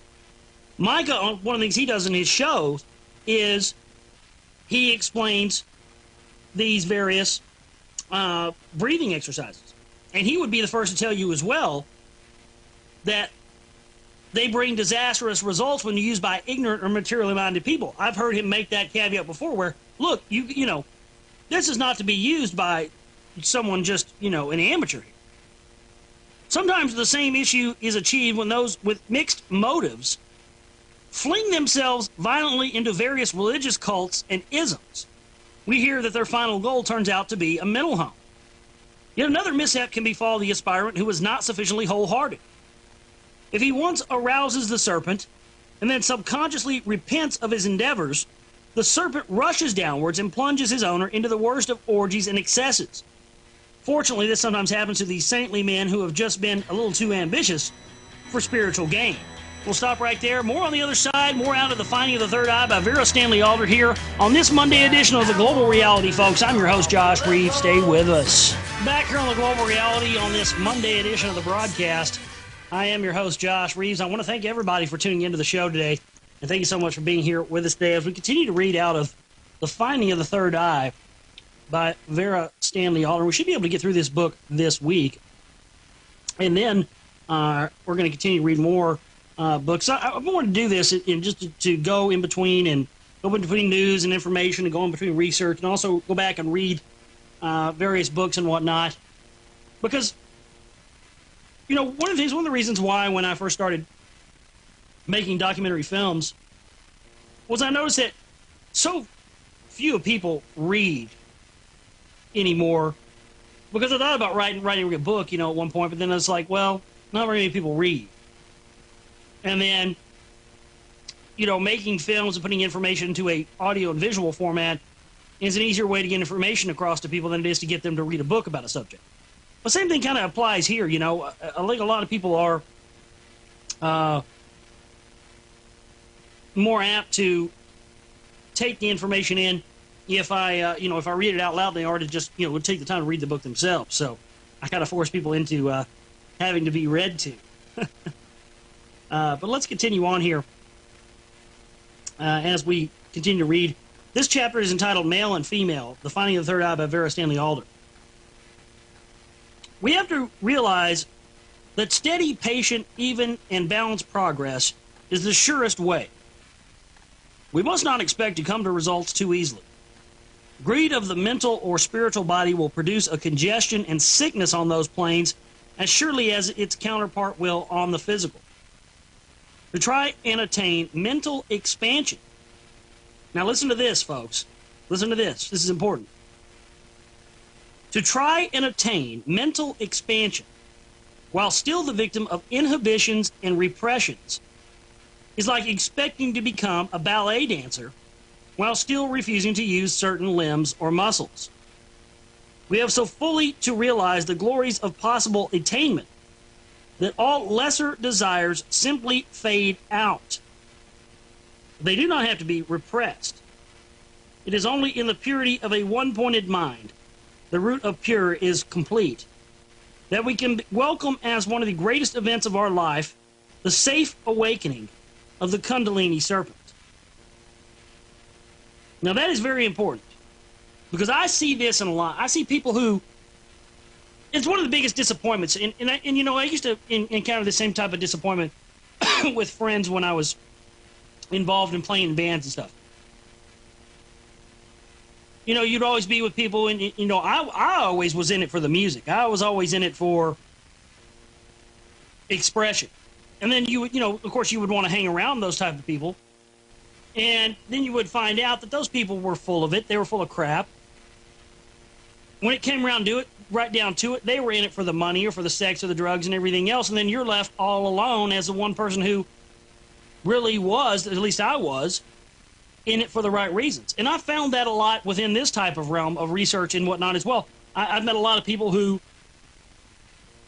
claim that they're enlightened or claim that they're awake or say, oh yeah, you know, I don't want this, but then they still get stuck down in the distractions. They still get stuck down in the, you know, in the petty relationship drama, or they still are obsessed with, you know, nothing but sex, sex, sex all the time, or they're obsessed with nothing but, you know, yeah, oh yeah, I'm enlightened, but I'm not going to give up my, you know, my nice car. So that's the thing, you know, you've got to be willing to make the sacrifices that it entails and to break free of these lower vibration, five-sense reality chains. The same truth applies in the relation between the sexes. Where again, sincerity of purpose and wholeheartedness are the determining factors of resulting happiness. When a spirituality-minded man and a woman fall in love with each other, there occurs a blending and a union between the sevenfold bodies of each of them, culminating in a spiritual as well as physical creation. This gives an ecstasy and fulfillment 7 times greater than that which the average physical union can bring. Force and power are engendered in 100-fold more on all planes through having been conserved instead of frittered away. Both the children and all creative work resulting from such a union will be incomparably superior to the average. If every child were brought up with the understanding and ambition focused upon such an ideal, we should soon have a heaven upon earth. And that's, see what they're saying there is that if you have, if we could create a world where all men and all women were awake, the offspring that would inhabit this planet of all men and women that are awake, the future offspring of all of these awake man, awake woman, if we could populate the planet with those type of people, folks, there wouldn't be a need for an Oracle broadcasting. There wouldn't be a need for an anti-New World Order movement, you see? Again, the answers that we seek are within us. Is that we're constantly looking to these external sources, aren't we?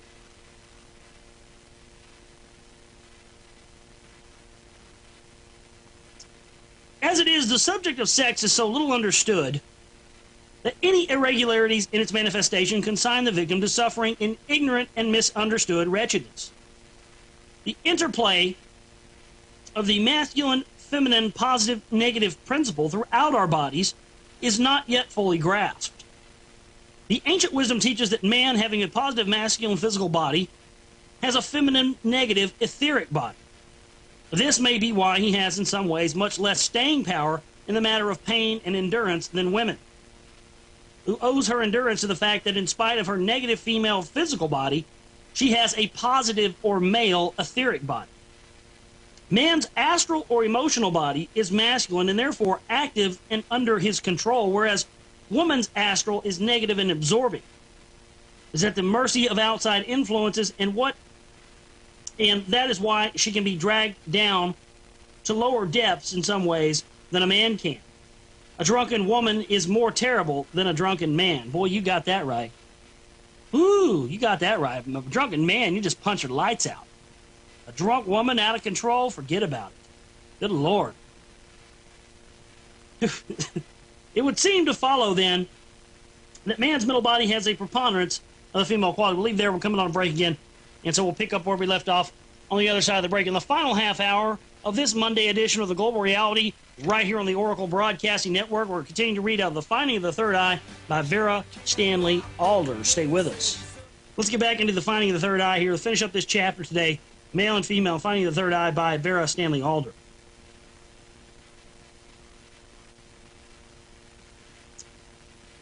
Man's astral or emotional body is masculine and therefore active and under his control, whereas women's astral is negative and absorbing. It is at the mercy of outside influences, and that is why she can be dragged down to lower depths in some ways than a man can. It would seem to follow then that the man's mental body has a preponderance of the female quality and that of a woman's. Man is meant to learn sensitivity and intuition from a woman. A woman is meant to learn steadiness and honesty from a man. A perfect man or a perfect woman must be a complete blending of the qualities of both.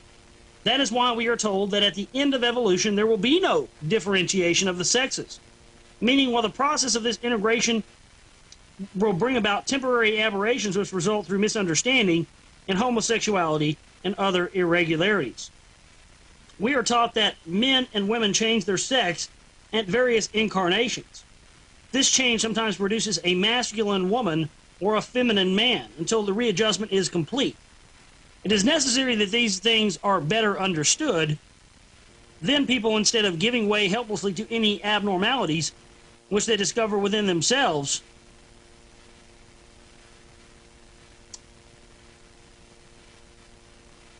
and living a life of shamefaced Shamefaced yet defiant indulgence will learn to master such tendencies and turn them to good account. Breaking news coming in out of the chat room there from Lee Rogers. AP News Alert, firefighter says an F-18 fighter jet has crashed in a San Diego residential area. So we'll keep you posted on that. I'll do a search here on the break when we come back here in a few minutes, and I'll see if I can find anything else on that. So far all we have is the one-line news story of that, but wow. We'll keep you posted on that. This could be, I mean, are there any drills going on that we know about? We'll have to see. But let me finish up here with this book, and we'll come back and we'll do news in the final segment. We're almost done here. When we consider that from the greatest to the smallest, all progress in evolution depends upon the interplay of the male positive and female negative principle, and how this especially applies to the mental and spiritual creative powers to which mankind is dedicated to strive. We begin to see how much futile stagnation is caused either by people who refuse any relationship with the opposite sex, such as nuns and monks, or by those who indulge in homosexuality. The seven bodies of man and woman merge creatively when they work or play together, entirely irrespective of the sexual act, and stimulate and nourish one another in a way which is essential to the bringing through of creative inspiration. In the temples of ancient wisdom, before their degeneration, the priests worked with their female oracles to achieve their greatest results. When men and women are brought up to be sensitively alive to this interplay of the forces between them, they will obtain so much fulfillment from them that the act of procreation will fall back quite naturally to its normal use. Sex antagonism and other inhibitions will disappear. There will be produced the perfect working unit, build up of woman wisdom, strength, and man power, action. It is upon such units that the golden age will be founded. And tomorrow we will get into chapter 7 of Vera Stanley Alder's The Finding of the Third Eye. And chapter 7 is entitled Birth, Sleep, and Death. And this is a very, very interesting.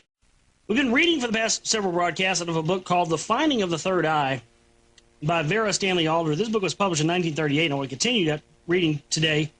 For you, this book, the response to me reading this book has been overwhelming. And I first started reading this last Thursday. I read it Thursday, Friday, and then yesterday. So if you hadn't heard some of the previous broadcasts in which I've been reading this, you can go to the archives and check those out. So today we're going to start with Chapter 7 of The Finding of the Third Eye. With the Chapter 7 is entitled Birth, Sleep, and Death. Very interesting stuff here, and you're going to enjoy it. Here we go. As we have proceeded to explore life along these lines, it has appeared to grow more and more complicated. Indeed, many people will draw back with a feeling of resentment. They will say, it is not necessary to know all these things. So far I have managed very well without them. The simple Christian faith is sufficient for me. Such people will probably hate the idea of living again on this earth. They are interested neither in the future development of mankind nor in the service which they might contribute to it. In this way they show us they are possibly still the victims of moral laziness. They are not yet prepared to think deeply or to seek new ways of helping and achieving. They wish to be left in peace in the groove in which they have been brought up. Nor is it good to endeavor to persuade them otherwise. They are probably doing very well at their present stage, even possibly better than those who are so anxious to teach them other ways. There are plenty who are eager for further knowledge and who need no persuading. Let us continue our explorations with these latter ones and consider more deeply the phenomenon of man's existence, his birth, his growth, his sleep, and finally, his death. It has been said that man is born unfinished. He is born in the ninth month, the finished number being 12. And certain it is that the young of the human are the most helpless of all. Throughout this chapter, we will study the human being in his fullest sense. That is to say, with his 7 interpenetrating bodies, as before explained. We are told that the birth of the physical body precedes that of other bodies, each one which is intimately connected with one of the 7 principal endocrine glands. We can do no more than touch on this intricate subject here in order to give point to our argument. Up to the age of 7, the average child has only complete control of its physical body, the rest of its faculties being imitative or dormant. In a court of law, a child is not considered punishable until after 7 years of age. With the first cycle of 7 years, we are told that the etheric body is born or comes under positive control. The ethers govern growth and memory. These are the 2 functions most prominently active during this next 7 years. At the age of 14, the astral or emotional body is said to come into birth. This governs the emotions and desires, so this is the age of puberty and unrestrained emotions. Up to 14 years, the child has been dominated by the thymus gland, which it was bequeathed a store of red blood corpuscles. How do you say that word? Corpuscles. Blech. Corpuscles, I guess is how you say it. By the mother. This gland should become recessional by the age of puberty, at which time the child has begun to manufacture its own blood. The blood is known to be the seat of the ego, which can then begin to control the young person who becomes conscious at this time of his individuality. From now on, guidance instead of authority must be the rule. The adrenal glands, which come into dominance at puberty, help to develop the individual driving force as well as the brain power. They are said to be the glands of fight and fright. Under their government, there is extreme sensitivity to fear and anxiety. These tendencies arouse a need for some kind of religious belief to give reassurance. So we find that during these years, there is often great emotional piety. The end of the 3rd cycle of 7 years sees the birth of the mental body, so that by 21 years of age, the individual has reached an important epoch in his life. He has accomplished the completion of the 3 lower bodies of man, the physical, emotional, and mental. He has developed into the complete human being from ordinary standpoints and is considered to have reached his majority and state of manhood. From then onwards, if man develops as he could and should do, every further 7 years we see the birth of a new quality of power, of a kind more subtle and less easily described here. Finally, we come to the magic number of 7 times 7, and man has reached the age of 49. It is here, therefore, that we can expect the flowering of his greatest power and quality. Sure enough, we are told that it is at this age that his higher mind should come into birth, giving him a subtle capacity for the highest and loftiest achievement. The pituitary body and pineal gland should now cooperate to use the sum of his life's experiences for new creative ideas, deductions, and philosophies.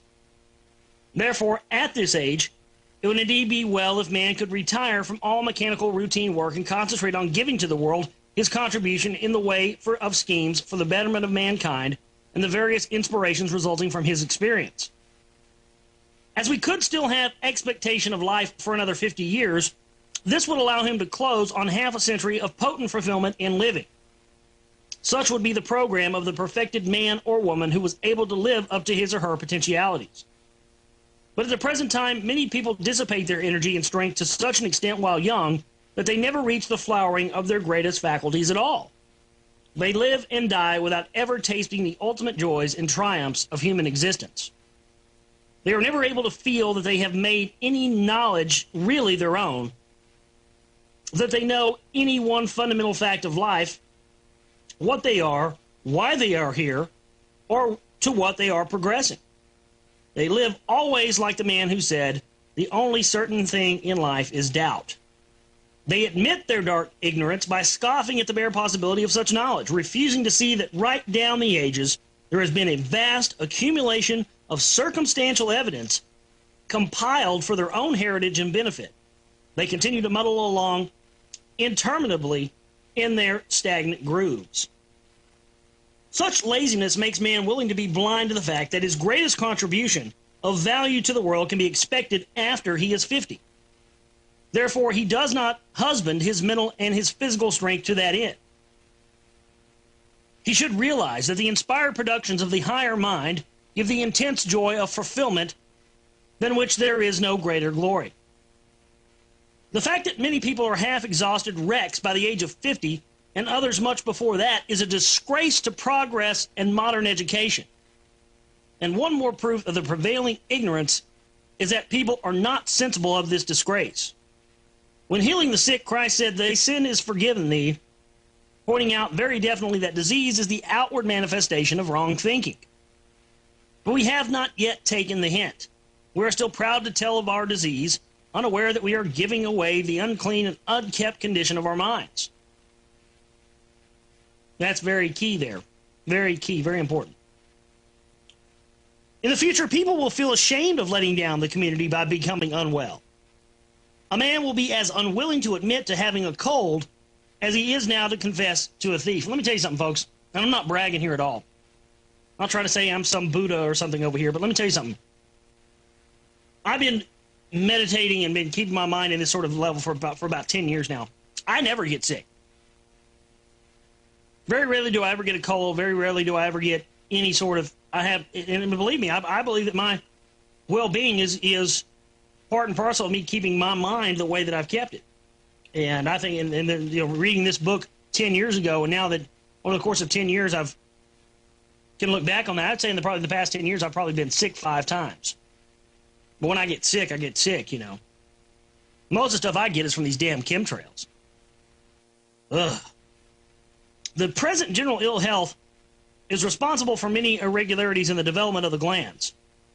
Some of them do not recess when they should, and so a childish and unmoral state continues in the growing youth. Unbalance of the glands causes some of them to predominate too early to compensate for weakness in others. This produces geniuses who are, for that reason, often prone to epilepsy and other abnormalities. The ancients understood that connection between the glands and the subtle worlds of nature. It will be a happy day when that knowledge is revised by modern scientists. Let us consider the common but marvelous phenomenon of sleep. There is a vast accumulation of data proving that the ego, or the individual, can and does leave the body during sleep. Understand that. Your ego individual, your etheric body, can and does leave the body during sleep. How many of you have had dreams that have been so vivid and so real that you've felt that you've existed in another plane of reality? All of us have. That's what that is, folks. The blood recedes from the brain, which can then no longer function. Yet much mental activity may take place together with many authentic experiences of faraway places. A person can, during sleep, solve intricate problems which have beaten him away during the day. He can also tell the time and awaken at any hour decided upon. How many of you have the ability to do that? I can. I don't even need an alarm clock. I can tell myself I need to wake up at 10 o'clock, and I will wake up at 10 o'clock on the dot. Amazing how it does that. But that's another one of these things we all have the potential to be able to do.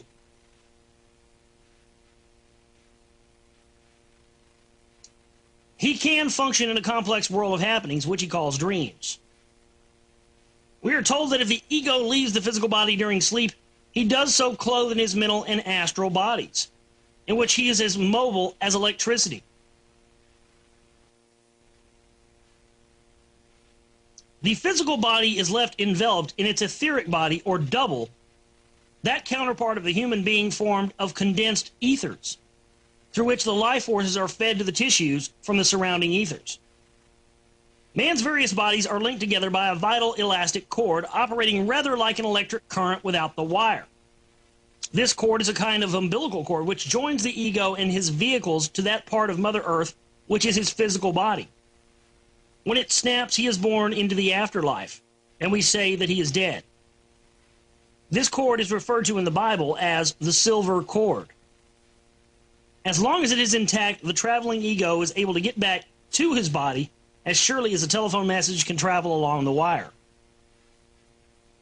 We are told that the only differences between life and death is the sundering of this subtle link which binds a person to his physical body. A strong desire to see a friend may often take the sleeper to see that friend, who may be either awake in his physical body or himself traveling while asleep in the astral realms. In this way, it is said that many important meetings and actions are rehearsed by the people concerned days before they occur. This would explain why one often has the feeling of knowing just what is going to be said or done. It is possibly in that way that many prophecies are given.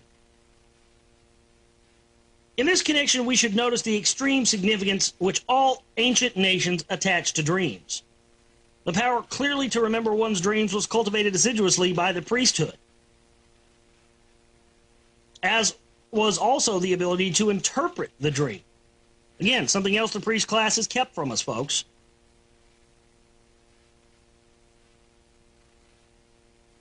An adept in these matters was held in the highest esteem by the nation, whose affairs were regulated according to the instructions or prophecies so given. Joseph of the Old Testament was such a case. Cheating or incompetence in these matters was a heinous crime. Josiah of the Bible was also told that false dreamers should be put to death. Alexander the Great spoke of dreams as the greatest chance man has of acquiring knowledge. Martin Luther said that the correct translation of "he giveth his beloved sleep" is "he giveth to his beloved during sleep." The whole history of the Bible, as well as many other ancient histories, revolves around the importance of visions, prophecies, and dreams. What are we doing now about this interesting activity, which takes up nearly a third of our living hours? The first step would be to obtain, through concentration and practice, a clearer recollection of our dreams. To do this, it is necessary to try to visualize the astral plane as it really is. This is difficult because once we are free in the astral world, conditions are utterly different. So we're going to stop right there, and I'm going to go back and read what I just read over again because it's very important for what we're going to next. And very interesting information here. And there's more interesting information to come out of this. And I think that there's a lot of things here. Vital things. And this, I'll be honest with you, even more than the Masonic text or anything else, this book really has more of the hidden knowledge in it, from what I've seen that the hidden knowledge is, than any other book that I've ever read. So we'll talk more on the other side. Vera Stanley Alder's The Finding of the Third Eye, right here on the Global Reality on this Tuesday edition of the broadcast. I'm your host, Josh Reeves. Stay with us. And we've got more out of The Finding of the Third Eye by Vera Stanley Alder here. And we're on Chapter 7, Birth, Death, and Sleep. So I want to continue now reading from this book.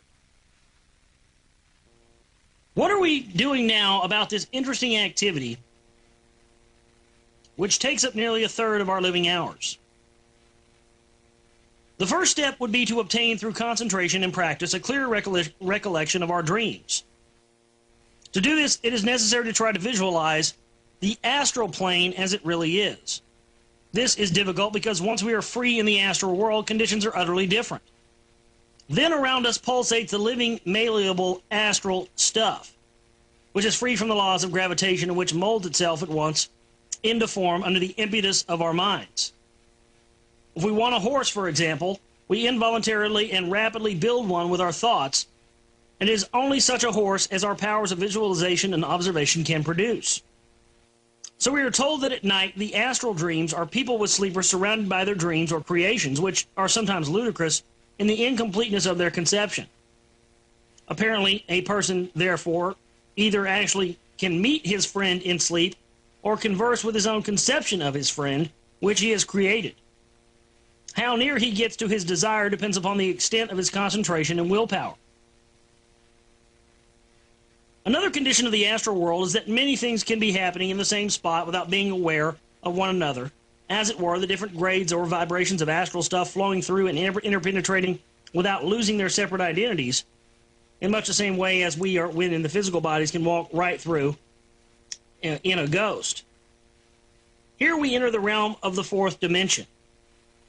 Though we have had no personal experience of it, we can only understand it by studying the thousands of descriptions given to us throughout history by those who have. The jar of returning from those subtler realms into the heavy vibrations of our physical bodies at the moment of awakening usually shatters the memory of our experiences.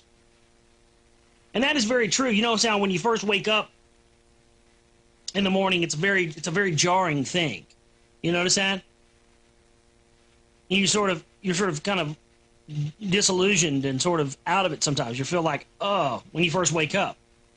That's why, because if you've had a heavy, intense night of dreaming, have you ever had, and this is another phenomenon I wonder if some of you have ever had. Have you ever had the experience of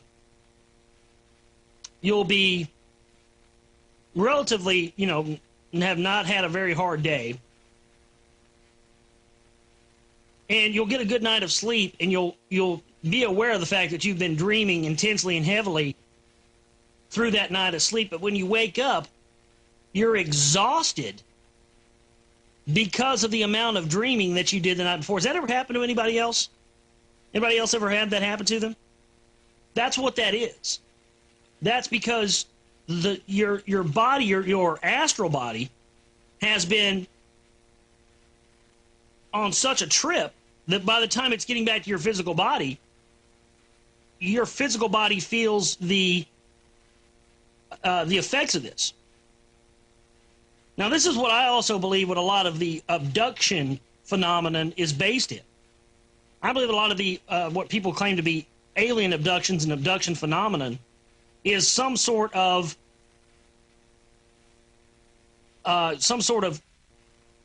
experience in that etheric realm, in that fourth dimensional realm. Because anything that you experience in your etheric body, in your non-physical body, folks, has effects on your physical body. This is why people wake up and see marks on their body. I've woken up and had bruises on my body, folks, before that weren't there when I went to sleep. And that is because your etheric body or your soul or your whatever you want to call it, your fourth dimensional body, is so integral with your physical body that they affect each other. We retain at best a jumbled and inconsequent translation of our dream. This is where the need of training comes in. We should concentrate on exercising a strong grip upon ourselves at the instant of awakening. By this simple expedient, we may soon learn consciously to profit by our nightly experiences. Also, before sleeping, we should tune our minds to the highest aspirations, as this will determine the realms we are able to reach. If the mind is clogged with petty earthly considerations, such as the price of food or a quarrel with a neighbor or friend, its owner is naturally drawn to the same type of vibration when asleep in the astral world. Let us now consider what it is said to happen when death has snapped the silver cord, and the person is finally separated from his physical body. We are told that often it may take a little while for the individual to realize that he is dead. But for some time prior to this, he has been building in the astral stuff the kind of heaven or afterlife to which he aspires. Of course, thousands build a heaven with golden streets and angels playing on harps. These numberless living thought forms cohere by the law of attraction into one great whole, so that the conventional heaven is actually there awaiting its owners. Those who expect, because of their guilt, hellfire, and goblins, have created that charming reception for themselves also. Again, you create your reality, either in the physical world or in the non-physical world. You create it. The miser will probably have made for his use a heaven full of nothing but gold pieces. The Eastern Pasha will certainly get a paradise of Horus. The disbeliever in afterlife will have created for himself a horrible blank abyss. We're told then that people remain imprisoned in their self-constructed paradises until they become so weary of the limitations of their own desires that they are gradually freed from them, and the mind is able to expand and aspire to fresh ideals. Eventually, the ego is free to pass through these lower astral realms known as purgatory, finally purged of petty wishes and conceptions, and enjoy the higher states of paradise to which he has learned to orient itself. We have heard of the third heaven and the seventh heaven without probably giving a second thought to those terms. There are apparently vistas of amazing worlds ahead of us which only open up to our understanding in measure as we develop out minds in our aspiration to meet them. We must realize that life on the physical plane is but a fraction of the whole, and that the sage or yogi of both East and West is endeavoring to train his mind to a state of continued unbroken consciousness through waking, sleeping, death, and onwards to the next incarnation upon this earth. In this way only does a man finally become a god. So that's the end of the 7th chapter. We'll come back on the other side of the break, and we'll get into Chapter 8, The Secrets of Breathing, out of Vera Stanley Alder's The Finding of the Third Eye, right here on this Tuesday edition of the Global Reality. I'm your host, Josh Reeves. Stay with us. Tuesday edition of the broadcast. I'm your host, Josh Reeves. I thank you for being with us today for the show. And we're continuing in our series of reading here out of Vera Stanley Alder's The Finding of the Third Eye. Now, this book is available at Amazon.com and other places. You can go online and really be able to find it. And you can purchase the book. It's very inexpensive. First published in 1938. And in my opinion, it's amazing how, you know, we search and search and search for the truth. And the truth really is right there in front of us. I mean, I first read this book 10 years ago, and I'm going back now and reading it now. And it's amazing that, you know, I talk about seeking the secret knowledge and finding it out, and here it is. What I've been searching for all along is here, you know. Very interesting. Let's continue now with Chapter 8, The Secrets of Breathing. Continuing our study of the phenomenon of life, we can next consider the universal activity of breathing. This very strange process is indeed much more widespread than we would at first suppose. We are told that the creation of the world was begun under the Creator, when the Creator breathed upon the waters. And again, the symbolical explanation of the creation of man tells how he was formed out of dust, into which was breathed the breath of life. The tremendous importance of breath could hardly have been more definitely emphasized. What we have paid little attention to is the invaluable hints bequeathed to us by those ancient savants in their veiled language. We know that plants breathe, and lately have discovered that metals breathe also. How many times have you heard anybody tell you that metals breathe, folks? Scientists are busy studying the long drawn-out rhythms of the sun. If we apply to the mystics on this point, they tell us that the sun breathes regularly, each breath taking 11 years, and causing its fullness, the appearance of sunspots on its surface. Now that's interesting, that the sun breathes every 11 years. And that at the fullness of its breath, you see sunspots. Now, what are we seeing now? What scientific stories have we covered here on this broadcast several times about how there's little to no sunspot activity right now? So if this information is correct, and if the sun takes a breath every 11 years, that would mean that the cycles that we're going through now with climate change, heating and cooling cycles, would be the effects of an 11-year cycle of the sun taking a breath. And what we're seeing now is sort of an inhalation of breath, which means that the sunspot cycles are coming to a low point, and that we will then see a outward breath at a later point, in which we will see more of a heating. And these people know this.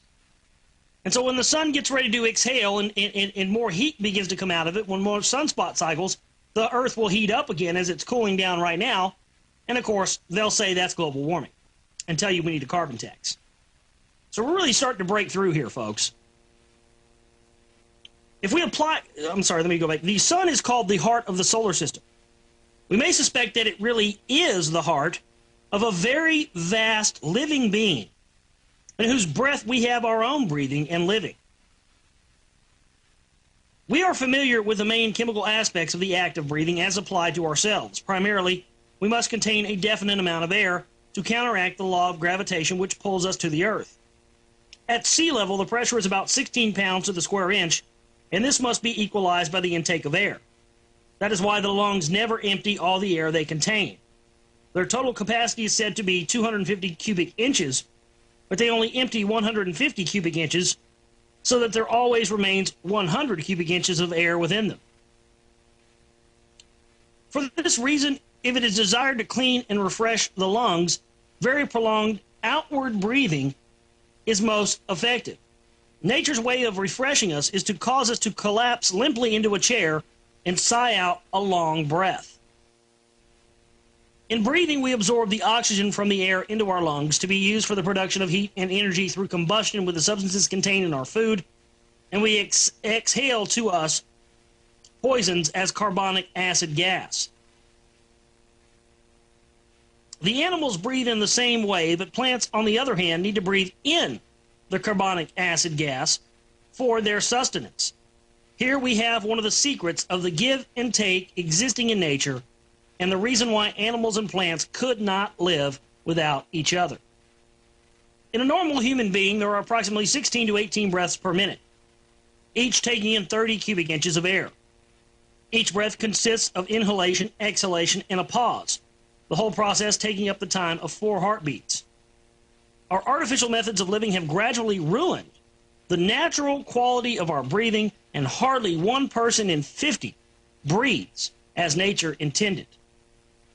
The correct muscular action is as follows. The lungs are contained within the basket of the ribs, the whole resembling a balloon which inflates at the intake of the breath and deflates at exhaling. There is a muscle at the base of the lungs which should contract them upwards at the inhalation, but in most people, the muscle is inactive. Many breathe downwards into their abdomens, pressing down the already sagging internal organs. In correct breathing, the whole chest is uplifted at the intake of the breath, and this raises up all the internal organs from their stagnant position. At the exhalation, the diaphragm muscle aforementioned contracts again upwards, dragging up still farther the organs below. Correct breathing in this manner will, of course, exercise a continuous gentle massage and stimulation of the digestive organs, thereby ensuring perfect action of the alimentary canal and eliminating the need for pills or drugs. The second important aspect of breathing is the rate at which we breathe, the frequency, as we should say in wireless parlance. We have seen that the whole of life is built upon means of different speeds of vibration, and therefore the rate of motion of anything is the most important factor about it, determining what it is. Therefore, we cannot overestimate the significance of the speed and rhythm of our breathing. Show me how you breathe, and I will tell you what manner of man you are. The yogis and Eastern sages make a very deep study of breathing and have evolved a profound science from it. By means of this science, they profess to accomplish many things, such as prolonging their youth and their years of living and attaining to various degrees of trance and clairvoyance, by means of which they gain access to knowledge. This science has been handed down from teacher to pupil for thousands of years and is only accessible to and possible for the very few. But it is said to be a forerunner of the attainment of all humanity in the dim future. Certain it is that all who wish to obtain any degree of control of their health, characters, or circumstances must first begin at the very foundation of their lives, their breathing. Having put it in order, the medical muscular action of breathing, the next thing to consider is the rhythm. And we're coming on a break here in just a minute, so we'll stop right there. Well, very interesting, in Micah, who does a show here on Oracle Broadcasting on Sunday nights from 5 to 8 p.m., he gets into a lot of this stuff, so this will give you sort of a little foreground of the importance of it, and then you can tune into his show, check out his Justin TV channel, and he'll show you some of these techniques on how you can do this. He's covered that here on this program as well. So we're reading out of The Finding of the Third Eye by Vera Stanley Alder. Secrets of Breathing is the chapter we're on right now. We'll continue that on the other side of this break here on this Tuesday edition of the Global Reality, folks. I'm your host, Josh Reeves. Stay with us as we continue to read out of The Finding of the Third Eye by Vera Stanley Alder in chapter 8 here, which is entitled The Secrets of Breathing. So let us continue here now. Reason of their particular number of thoughts, feelings. We have now to realize, as not only physical things, but also thoughts, feelings, and various forces exist all around us by reason of their particular number of rate of vibration. So we are all the same tuning into this or that according to our own rate of vibration, which is adjusted by our breathing. We can think of ourselves as wireless receivers, and it is up to our ego or will to tune us in and decide what we shall receive. I have said that normally there are 16 to 18 breaths per minute. It is said that if the breathing is changed to about 26 light breaths per minute, It will be impossible after a short time to ever feel pain. Amazing. That is why in the heat of a battle, terrible wounds can be received without feeling them at all. It is also why many great feats are accomplished under the stress of excitement. The breath quickens, the blood heats up, and this drives the ego slightly out of the body so that the sensations are little felt. Extreme indulgence in alcohol has the same effect. This is why intoxicated persons seldom hurt themselves. We can do and suffer things in hot blood which we can never achieve in cold blood. There is an interesting story in the Bible in connection with this. When Amalek drew the Israelites into battle, Moses went to the top of a hill. He held up his arms, using this great hypnotic powers to prevent the enemy from working themselves up to the fighting frenzy in which they would partly leave their bodies. He prevented them from quickening their breathing, and so they had to fight in cold blood and could not prevail. Directly Moses dropped his arms from fatigue, the battle would go against the Israelites. Well, Moses was a Kabbalist. He knew all about that stuff. Of course he employed those type of tactics. Marital music is designed to quicken the breath and the emotions. So is the color red on a flag or a uniform. It is quite impossible to become excited if one breathes slowly. That is why a person in a rage is asked to stop and count to 10.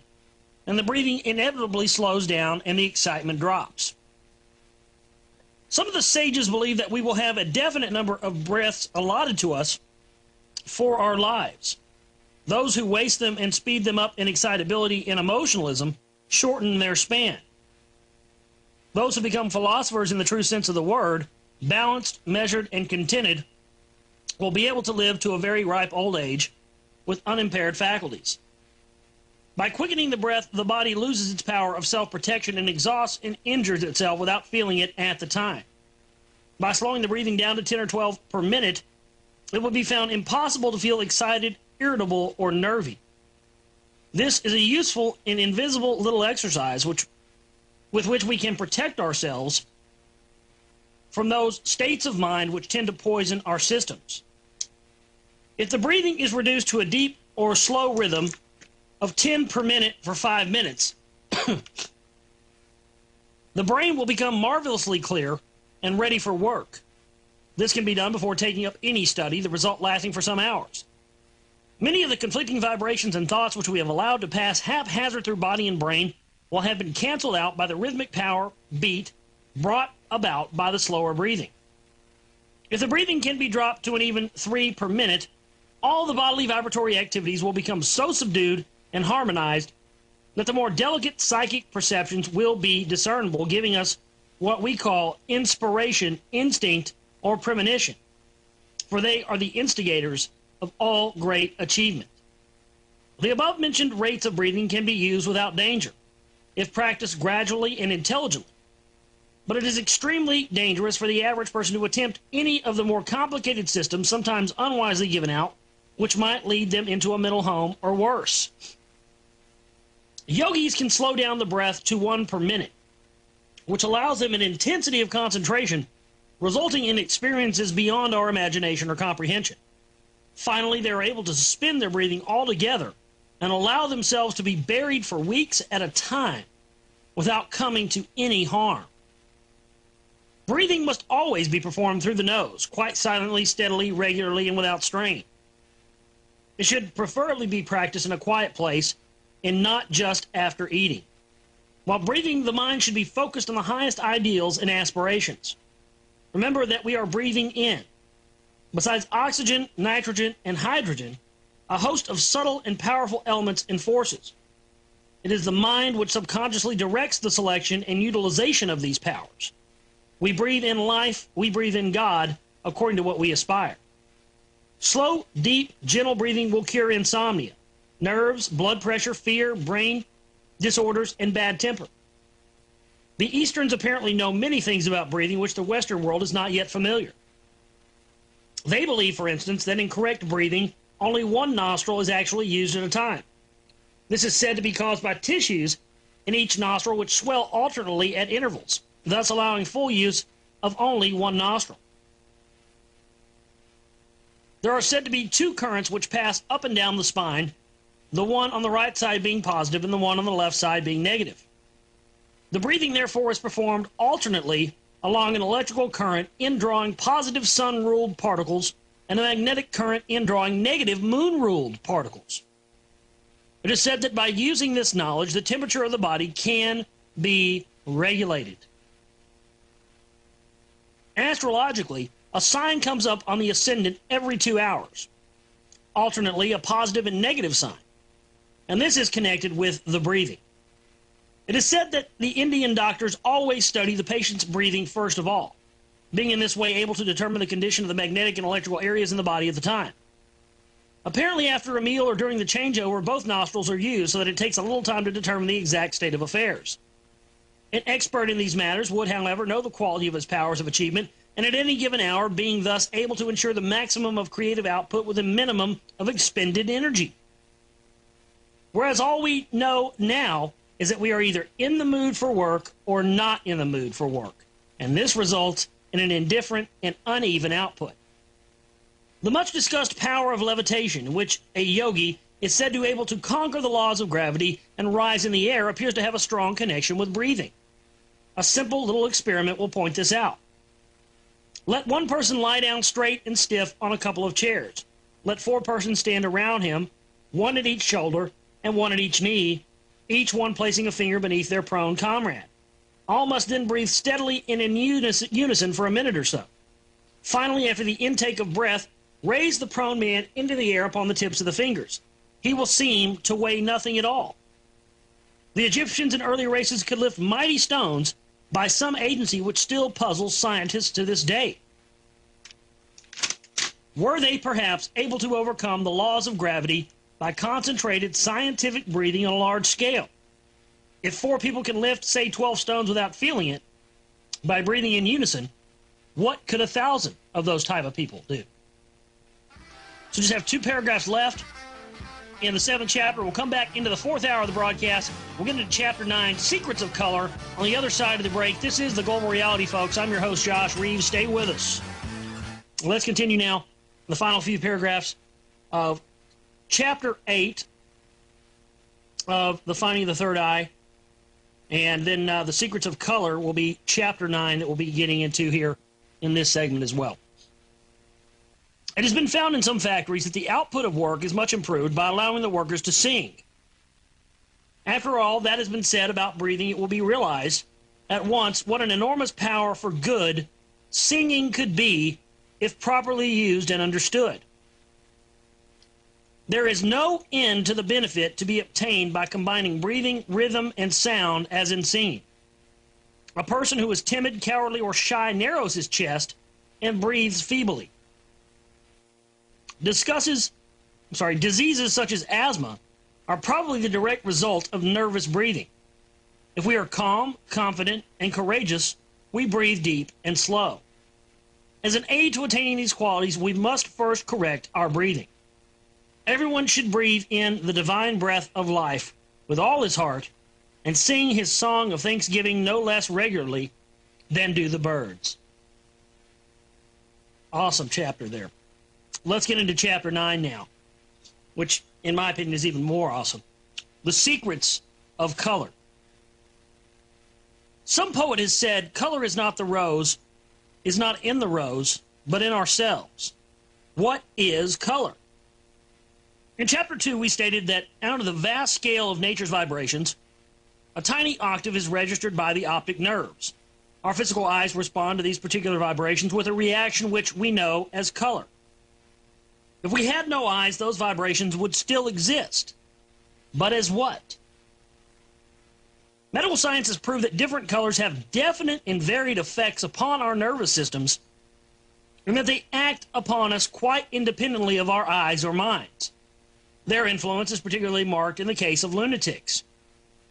It has been suggested that colors are really rays radiating down to this earth at their specific rates of vibrations. A red rose reflects back all the color rays except red, which it absorbs. Our optic nerves react to its vibrations and say, the rose is red. The perfect blending of the 7 color rays in the bright daylight gives us white light. If the rays are split up by being passed through a glass prism, they are at once visible as colors. In the same way a rainbow is produced by the minute prismatic effects of rain in the sky, if you walk around a fountain in the sun at a certain point, you will see a rainbow.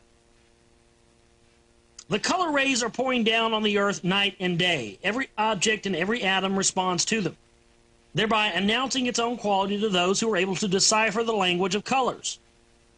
Where do these rays come from, and what are they? We've noted that the 7 major planets of our solar system are radiating their various forces outwards, so that they reach this Earth at considerable strength.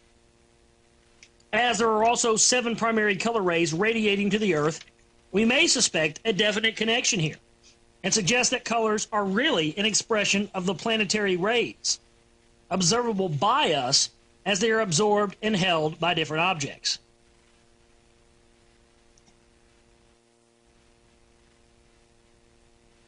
The planets are composed of minerals and chemicals.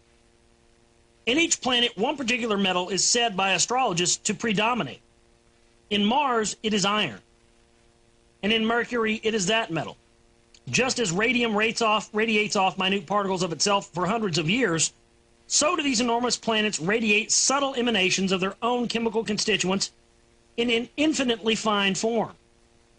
A human being also radiates subtle emanations of everything of which he is composed. A clairvoyant, or a person with an extra-sensitive sight, is able to see the colors of these rays at a certain angle, and speaks of them as the person's aura. Yeah, I've showed Secret Mysteries of America's Beginnings, Volume 1 and 2. I've showed both of those on my Justin TV channel, yes. I've showed both of those there many times. Showed them about 10 times, actually. Let us name the colors in order in which they appear in the spectrum. We take red first because it is the lowest vibration, being therefore the coarsest and most physically vitalizing. Its place on the scale is just above the heat vibrations, and its heat-giving in itself. As the vibrations increase in speed up the scale, we come to orange, then to yellow, then green, blue, indigo, and violet. The violet leading us up on the way of extraordinarily penetrating and rapid vibrations of the ultraviolet ray. Yeah, I'll tell you my problem with those Secret Histories of America Beginnings films. They've got too many people like Dr. Stanley Monteith and others in them that it's just, whenever they start talking about Freemasonry, it always goes back to, it's Luciferian satanic devil worship, and that's what these people are into. So it sort of neutralized some of the, and like anything, there's some disinformation in there. You have to have a discernment to know some of the stuff they're talking about is disinfo. So it's good information mixed with disinfo. You just need to have some discernment when you watch those films. But there's enough good stuff in them to warrant, watching them. Let us see if we can connect up any of the information which astronomers, astrologers, and scientists give us about color in the planets. Astrologers tell us that the planetary color of Mars is red, and that Mars rules or has dynamic power over iron. Now it is iron which is responsible for our red, warm blood. Without it, we should have some sort of cold, pale liquid in our veins. Mars is the home of the god of war, giving a marital spirit to all those born under his sign, giving quick strength and force, vitality, power, and leadership. If we suppose that the properties of this planet are to be found in its rays which filter downwards and reach this Earth as the color red, then we're not surprised when we find that the effect upon patients of red-colored electric lamps is to stimulate, warm, and excite, and cheer, to increase the activity of the arterial blood, to counteract physical inefficiency, paralysis, and rheumatism. The red glass windows have much the same effect, and also red walls and decoration to a lesser degree. By the same token, red should be avoided by those who contain too much iron or who are in any condition of heat or inflammation. Red-haired people, such as myself, excitable lunatics, and bulls should be surrounded by the cooler colors if peace is to prevail. Is that why? Oh, really? So I shouldn't wear a red shirt, huh?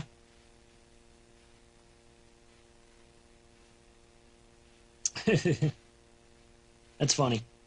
Proceeding with our investigations, we find that red is the chief spectroscopic color in any herbs and medicine. Having a heating and stimulating effect such as cayenne, cloves, or musk. Finally, we can turn to the discoveries of the famous Dr. Babbitt in chromotherapy, or healing with colors.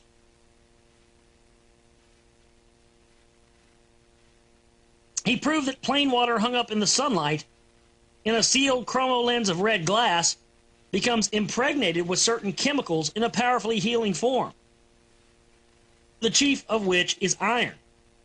Such water swallowed has the same effect as an iron tonic. That's very interesting.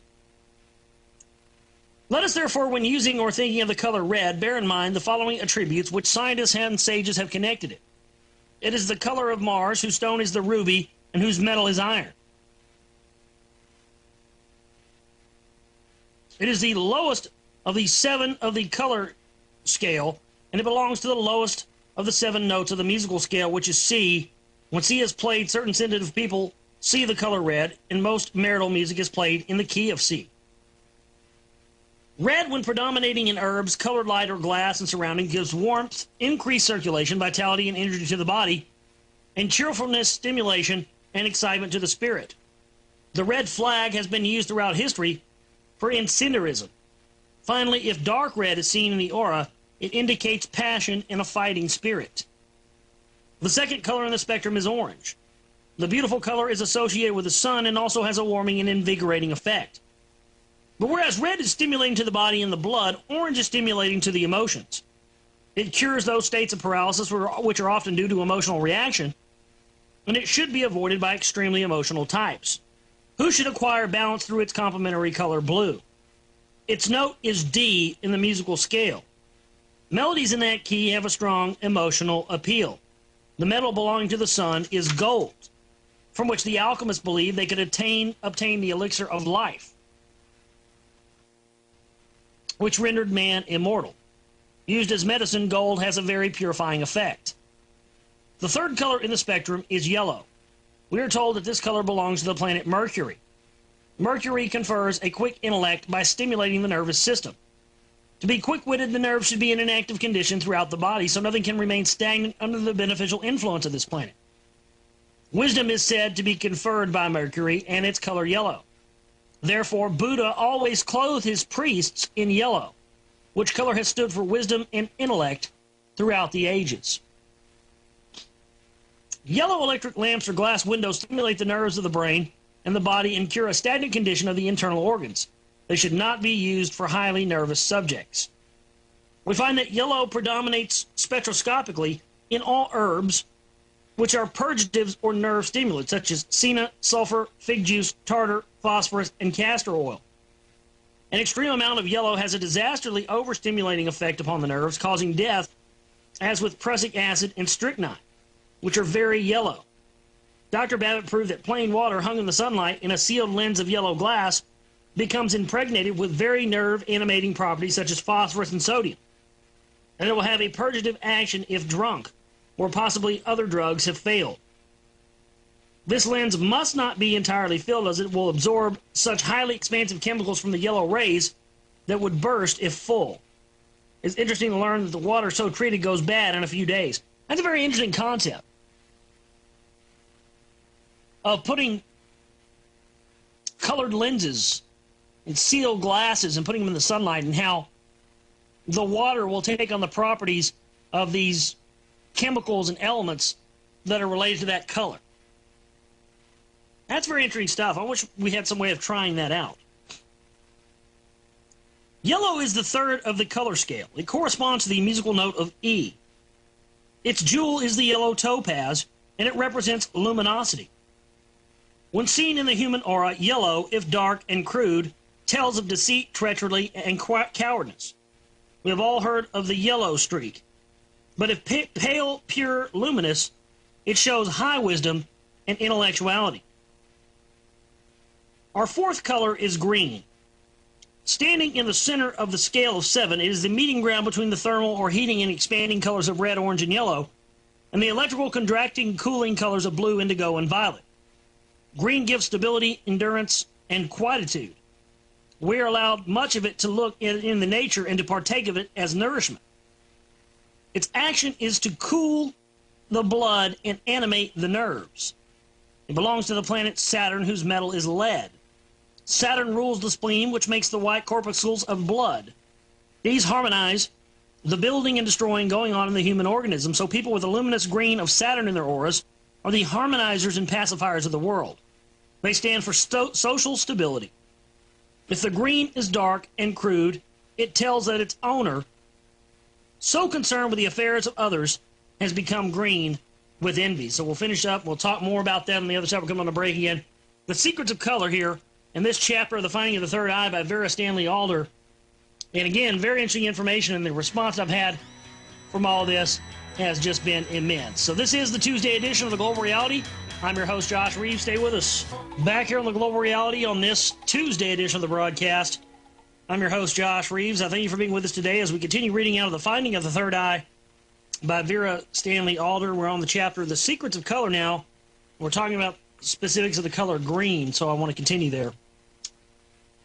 Green belongs to the fourth of the musical scale, F, whose melodies, usually in a minor key, sing of the melancholy always associated with Saturn. Its stone is the emerald, which bestows peace of mind. Therefore, whether through lights, colored glass, or herbs, green gives an all-around steadying and quieting influence. The green flag and lamp represent safety and speak of the guardianship of those in authority. We are told that on the planet Saturn live our guardian spirits. Very interesting in light of Satyrian cults, isn't it, ladies and gentlemen? Now we leave the heating colors and pass upwards to the cooling, contracting ones, blue, indigo, and violet.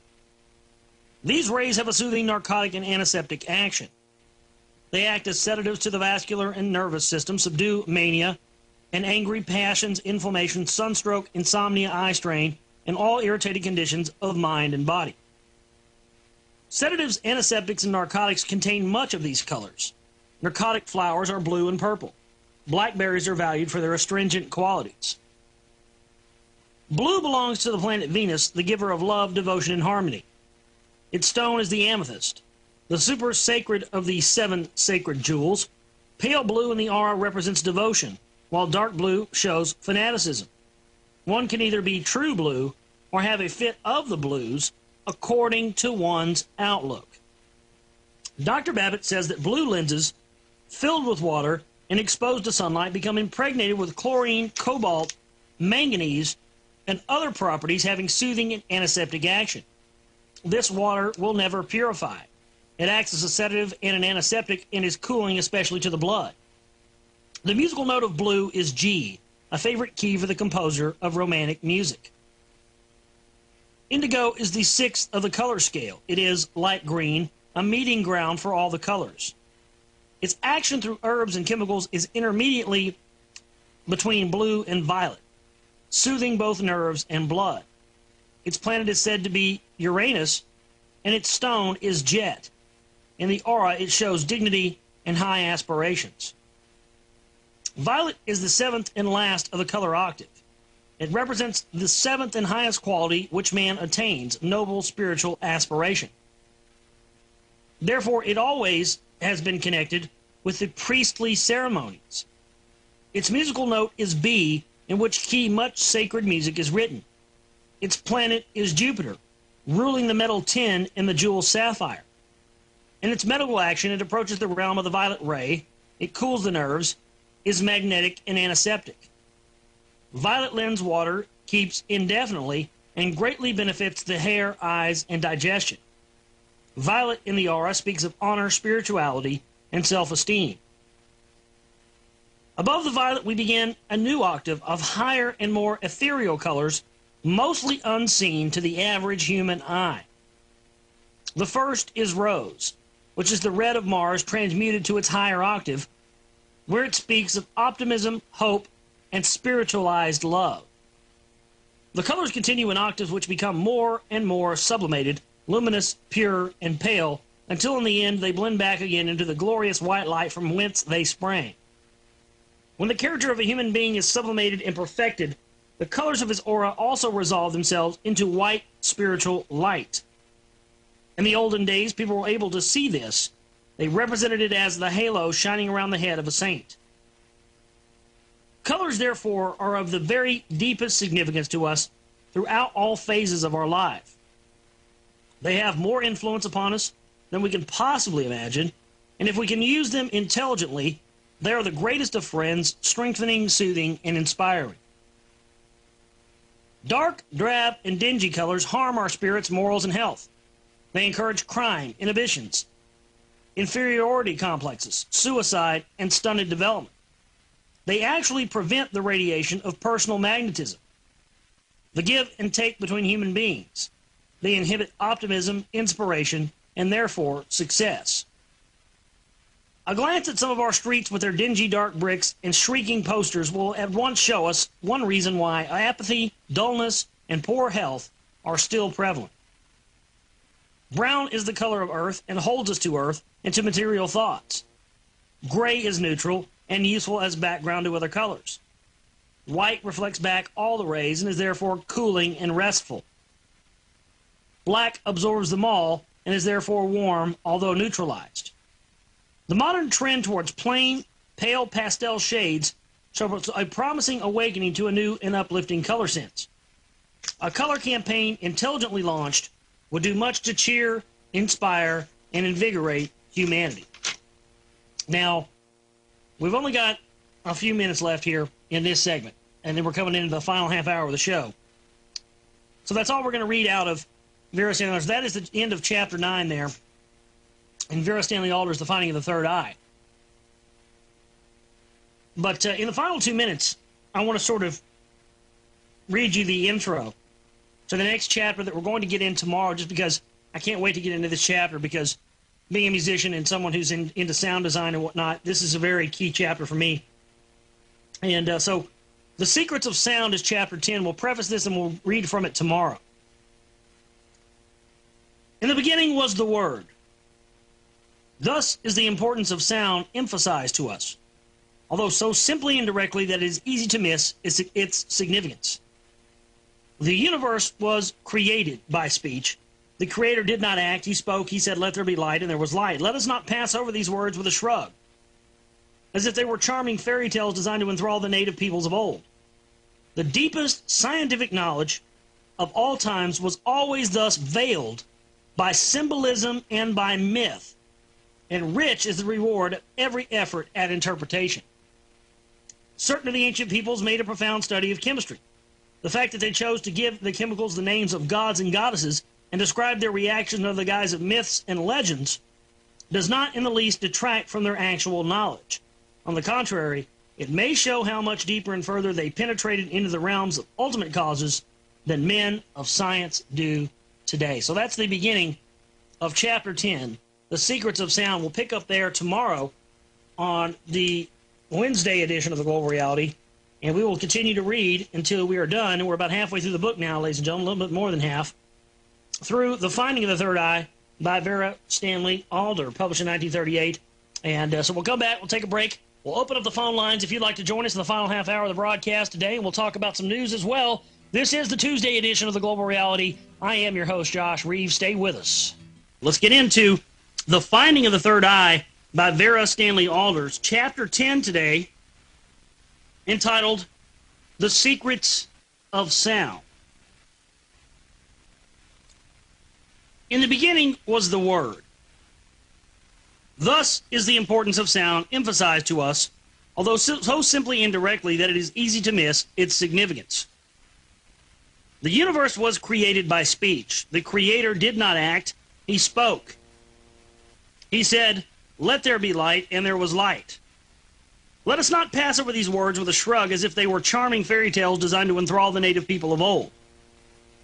The deepest scientific knowledge of all times was always thus veiled by symbolism and by myth, and rich is the reward of every effort at interpretation. Certain of the ancient peoples made a profound study of chemistry. The fact that they chose to give the chemicals the names of the god and goddesses and to describe their reactions under the guise of myths and legends does not in the least detract from their actual knowledge. On the contrary, it may show how much deeper and further they penetrated into the realms of ultimate causes than men of science do today. We are told by those teachers of antiquity that the formation of this universe out of chaos was brought about by the breath, and by the word of the Creator by sound. Not British, breath. Some of these were of such low frequency that they formed particles of what we call matter or physical substance.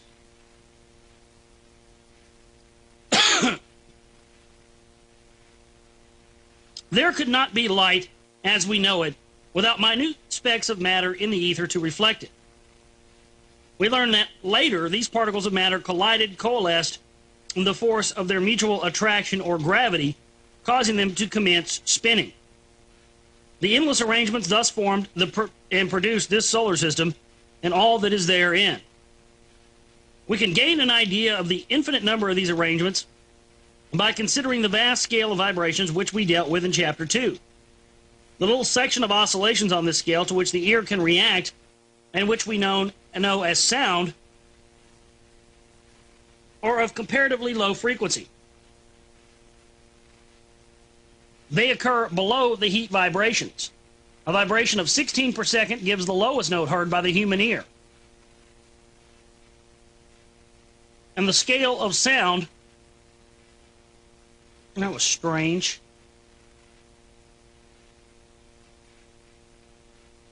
Well, it sort of flickered here like the power was about to go out. That would just be great. I think I'd end up tossing my computer out in the street if that happened. A vibration of 16 per second gives the lowest note heard by the human ear. The scale of sound runs up to nearly 40,000 vibrations per second. This speed is the highest which we can register as sound. Higher up on the scale, vibrating at about 70 million times per second, begin the vibrations which we know as heat, and to which the heat centers in our skin react. Above these come the light and color vibrations, and above those are X-rays and the subtle vibrations of the mind. Below the sound vibrations come those of chemical substances which make up the physical world. It is said that the whole scale of vibrations is divided up into octaves of 7. Pay attention to this, you musicians out there. Each octave is a replica of the others, only functioning at a doubled or trebled speed of vibration. Thus, merely as a simile, supposing the first note of the octave C to vibrate at 20 per second, we might find a certain number of octaves lower down. The vibrations of the first note of an octave at, say, perhaps 20 per minute would be apparent to us as, for instance, the metal iron. The first note of an octave several hundred times higher up the scale would be apparent to us as the color red, and higher up still as the emotion of anger and passion. And these different expressions of one note of vibration, as well as many others in between, are ruled, controlled, or emanated from the planet Mars, according to certain schools of thought, and express the good and bad qualities which are associated with that planet. By studying such theories, we can realize the intimate connection between sound and all other expressions of form. Sound is low down on the scale and comes just above form. Therefore, sound is the intermediary between the abstract idea and the concrete form. Sounds mold the ether into shapes, and through these shapes the corresponding power is able to play and make the impress on physical matter. The clairvoyant primitive peoples actually saw the shapes produced in the ether by sounds, and they represented these shapes as the letters of their alphabet. So must words and sounds of the early languages actually controlled and represented that which they expressed. When those people called on the god Ra, they established a connection just as definitely as we do when we tune into our wireless to Paris or London. Throughout history, we can learn of the deliberate and effective use of sound. Priests have always employed it, creating certain definite reactions on the people by the use of chanting and intoning. In the ancient mysteries and the magical ceremonial rites, words, sounds, and shapes were combined to gain certain ends. Each one of us is intensely affected by sound waves, which of course pass right through our bodies. Every object and every person has a key note. In other words, the sum of their vibrations responds to one particular note or chord of the musical scale.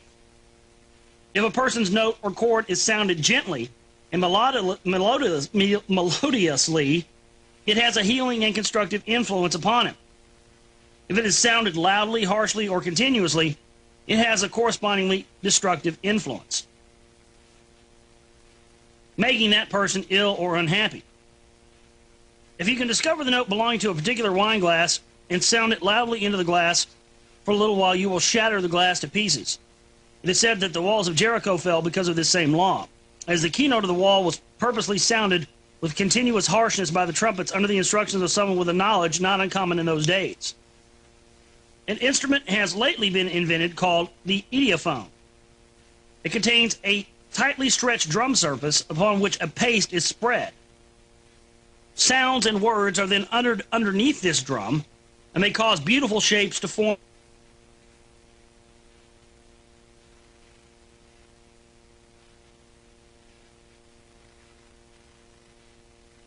All right, so I don't know where I left off there. I did get dropped, so I'll just back up here.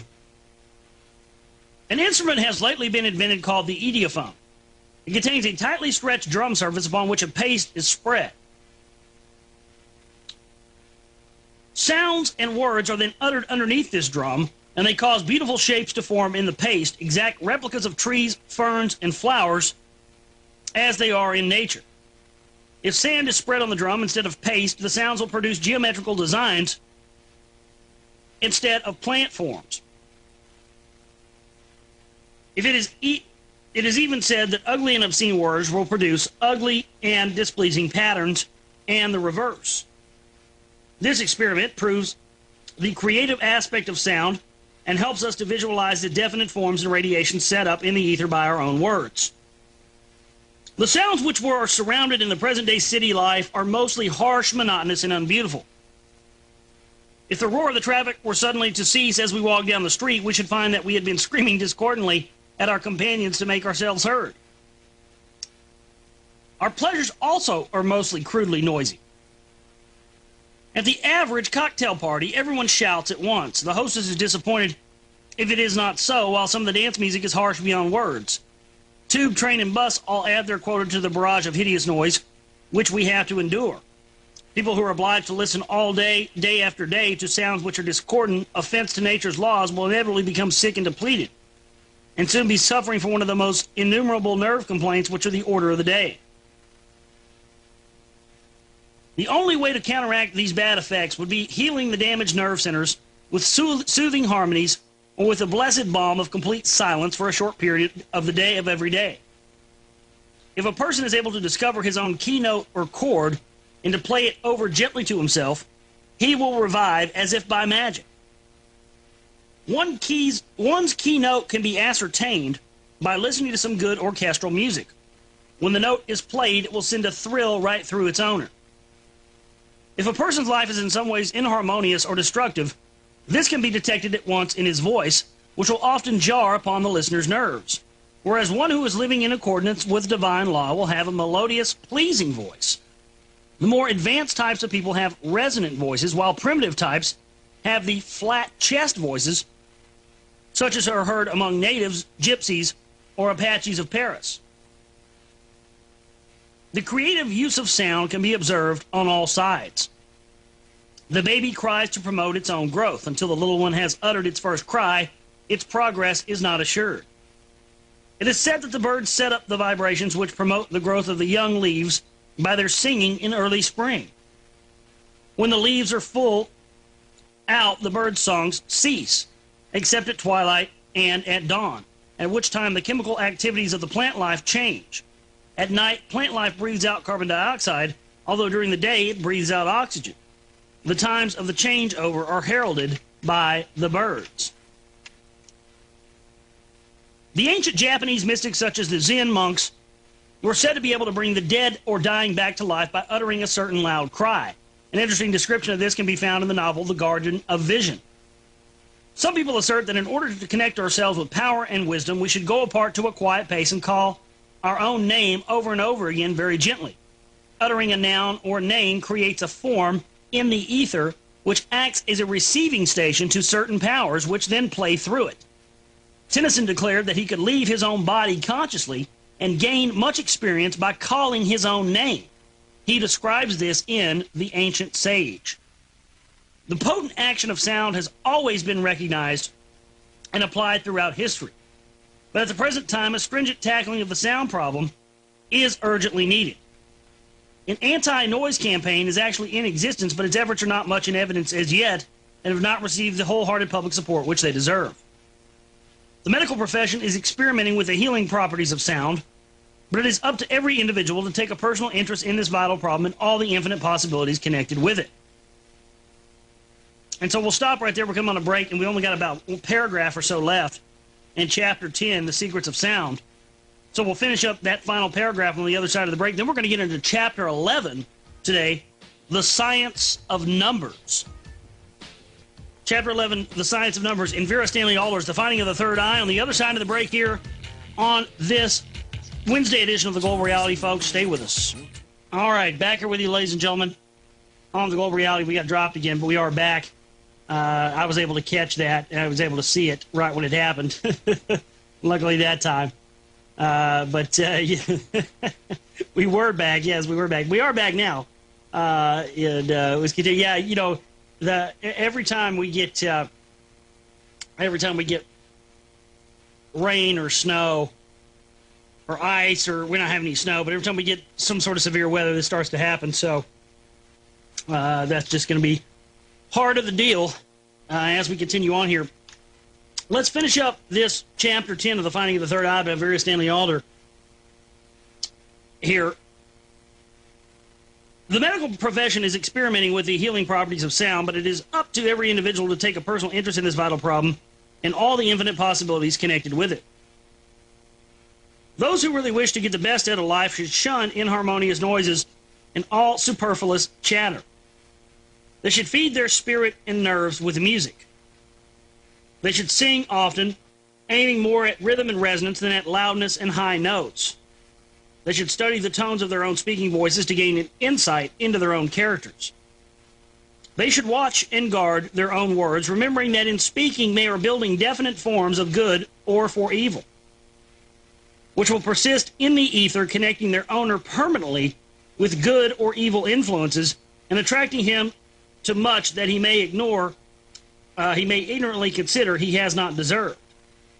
Lastly, they should remember that all the sages and wise ones are aware the greatest inspiration and wisdom has been bestowed upon humanity during periods of profound and complete silence. So there you go. There's the end of Chapter 10. Now let's continue and get into Chapter 11, The Science of Numbers. The world is built up of thousands of differing rates of vibrations, all of these having their origin in the one original vibration of the mind of the Creator, or the sum, essence, or single number of the whole. We learn from the ancient teachings that the one original mighty creative power, wishing to make further manifestation and to exercise his creative ability for the purpose of which it is beyond us to understand at the present, divided himself by the power of the Word into three, thus forming the great triangle which originated life, action as we know it. And of course, the great triangle of life and action as we know it is the tripantheon, or the Trinity. And of course, the Trinity is Isis, Osiris, and Horus. The triangle known as the Father, Mother, Son. Father, Mother, Son. Of course, that is the triangle. The Father, Mother, Son is the father is Osiris, the mother is Isis, and the son is Horus. Or positive negative combustion, or mercury sulfur salt, as we have seen, has always been studied all over the world. We begin, therefore, in this silence with the number 1, the Creator, who divides into three in the act of creating. The scientists will describe this formation as polarity. As Schopenhauer put it, polarity, or the sundering of a force into two quantitatively different or opposed activities striving after reunion, is a fundamental type of almost all the phenomenon of nature, from the magnet and the crystal to man himself. The Hindus describe it thus: Brahma, that the world might be born, fell asunder into man and woman, became name and form, time and space. In a further definition of the origin of the solar system, we are told that the Creator, a great white light divided into three, red, yellow, and blue, the primary colors which correspond with the primary notes of the scale, C, E, and G. After the division into the three, the second great division into seven took place, and the seven spirits before the throne inhabiting the seven sacred planets of the solar system came into being. From them radiated the seven colors of the spectrum. There are also the seven notes of music, the seven planes of matter, 7 days of the week, the seven sages of man, and his seven glands. In fact, as we have seen, the tremendous scale of nature's vibration runs at an infinity of octaves of seven. In history, we can trace man's appreciation of the significance of the number seven when we think of the 7 days of creation, 7 cardinal virtues, 7 deadly sins, 7 wonders of the world, 7 towers of Constantinople, 7 hills of Rome, 7 plague of Egypt, the 7-branched candlestick, and even the 7-league boots. 7, therefore, is the number of the condition of man's physical existence upon the earth as it is at present. But humanity is imperfect, unfinished, unevolved, so 7 is not the final number. Mankind, as well as all his nature, is to rise out of the imperfect state, to become complete and creative, and to develop the full quota of qualities and capacities which run up to the finished number of 12. To this end, man is to evolve under the discipline of the 12 signs of the zodiac, as described in chapter 5. These signs circle around the sun and represent the 12 great lessons and qualities of living. We therefore find this number 12 playing a significant part in nature also, as well as in mythology and history. We can at once call to mind such divisions as the 12 hours of the day and the 12 months of the year. There were also the 12 sons of Jacob, symbolizing the climax of the past period, and the 12 apostles representing the climax of the present era. When humanity has taken its degree in the school of earthly life and graduated through all the 12 great tests, becoming thereby master of itself in all conditions, and therefore creative, it turns back to the Father. As in the tale of the prodigal son, it has exhausted the possibilities of matter, has realized the illusion of the infinite divisions of nature, and retraces its steps back to the one original great white light of omniscience. Man has become one in understanding with the Creator. So we'll talk more on the other side. We're reading out of chapter 11, The Science of Numbers, out of Vera Stanley Alder's The Finding of the Third Eye, right here on this Wednesday edition of the Global Reality on the Oracle Broadcasting Network. Stay with us as we continue our series of reading out of the book The Finding of the Third Eye by Vera Stanley Alder. Chapter 11, The Science of Numbers now. I'd like to continue here in this segment. The farther we go back in history, the more profound seems the understanding of these definitions of life. The ancients arrived at a deep knowledge of astronomy, astrology, and world history without apparently possessing any of our instruments of science. We are told that they obtained this knowledge through these subtler senses, by meditation. They discovered many things about the formation, quality, and meaning of the universe which could not be expressed in words, but only in numbers and symbols. And many of the vital truths of life are still only to be found in this way. Numbers and symbols play a very large part in all the Bibles and sacred writings of the ancients. We should gain much by being able to decipher them. Everyone who was allowed to study the mysteries with the learned priesthood of Egypt and Chaldea were initiated into the meanings of the numbers and symbols. It was said that first Moses and then Jesus studied this way. Well, what they're talking about here, but what they're not telling you is that that's Kabbalism. Deciphering numbers and letters, that's Kabbalism, folks. It is said first that Moses and then Jesus studied in this way. Pythagoras studied thus with the priests for 25 years in Memphis, Thebes, and Babylon, and as a result, founded his most famous school of philosophy. He called his pupils mathematicians. He said God geometrices, and he studied the numerical relationship of all the phenomena of the universe and was able to finally classify and sum them up. Numbers rule nature. not only in the classification of objects, but in periods of time. The moon plays a large part in this, moving in periods of 4 weeks or 4 sevens, ruling woman also in these cycles, and governing the tides and seasons, fertility, and growth. The moon passes through one of the zodiacal signs every 2 hours. The Earth herself, moving on a grander scale, passes through one of the great zodiacal signs about every 2,500 years. Certain influences are therefore radiated down to Earth by the moon in miniature, changing about every 2 hours, and by the sun in magnitude, changing about every 2,500 years. The scientist or astrologer who can decipher the lesser influence can be sure of the greater one. It was in this way that the ancient peoples were able to prophesy the trend of civilizations and races 2,000 or 200,000 years ahead. Much of this knowledge is wrapped up in the mistranslated symbolism of revelations. It is therefore apparent that one way of learning many of these secret processes at work in the universe and in our own natures lies in the understanding of numbers and symbols. To do this, we must study the output of those early peoples and understand the foundation and origin of their knowledge and the way in which they were able to tap the universal mind. If a doctor, knowing the periods of crisis and the duration of a certain disease, were to tell a company of microbes just what would happen to them in 3 days' time, that would seem an impossible and wonderful feat of prophecy to the microbes. And as they only live from a few minutes to a few hours, the prophecy would appear to their far distant descendants in the dim future. If, however, the microbes themselves could train their mentalities, and science has now proved that even a cell or microbe has a mentality, they could obtain telepathic contact with the mind of the doctor and themselves discover his ideas and knowledge of their future development. Mankind may be said to bear an analogous position to the microbes.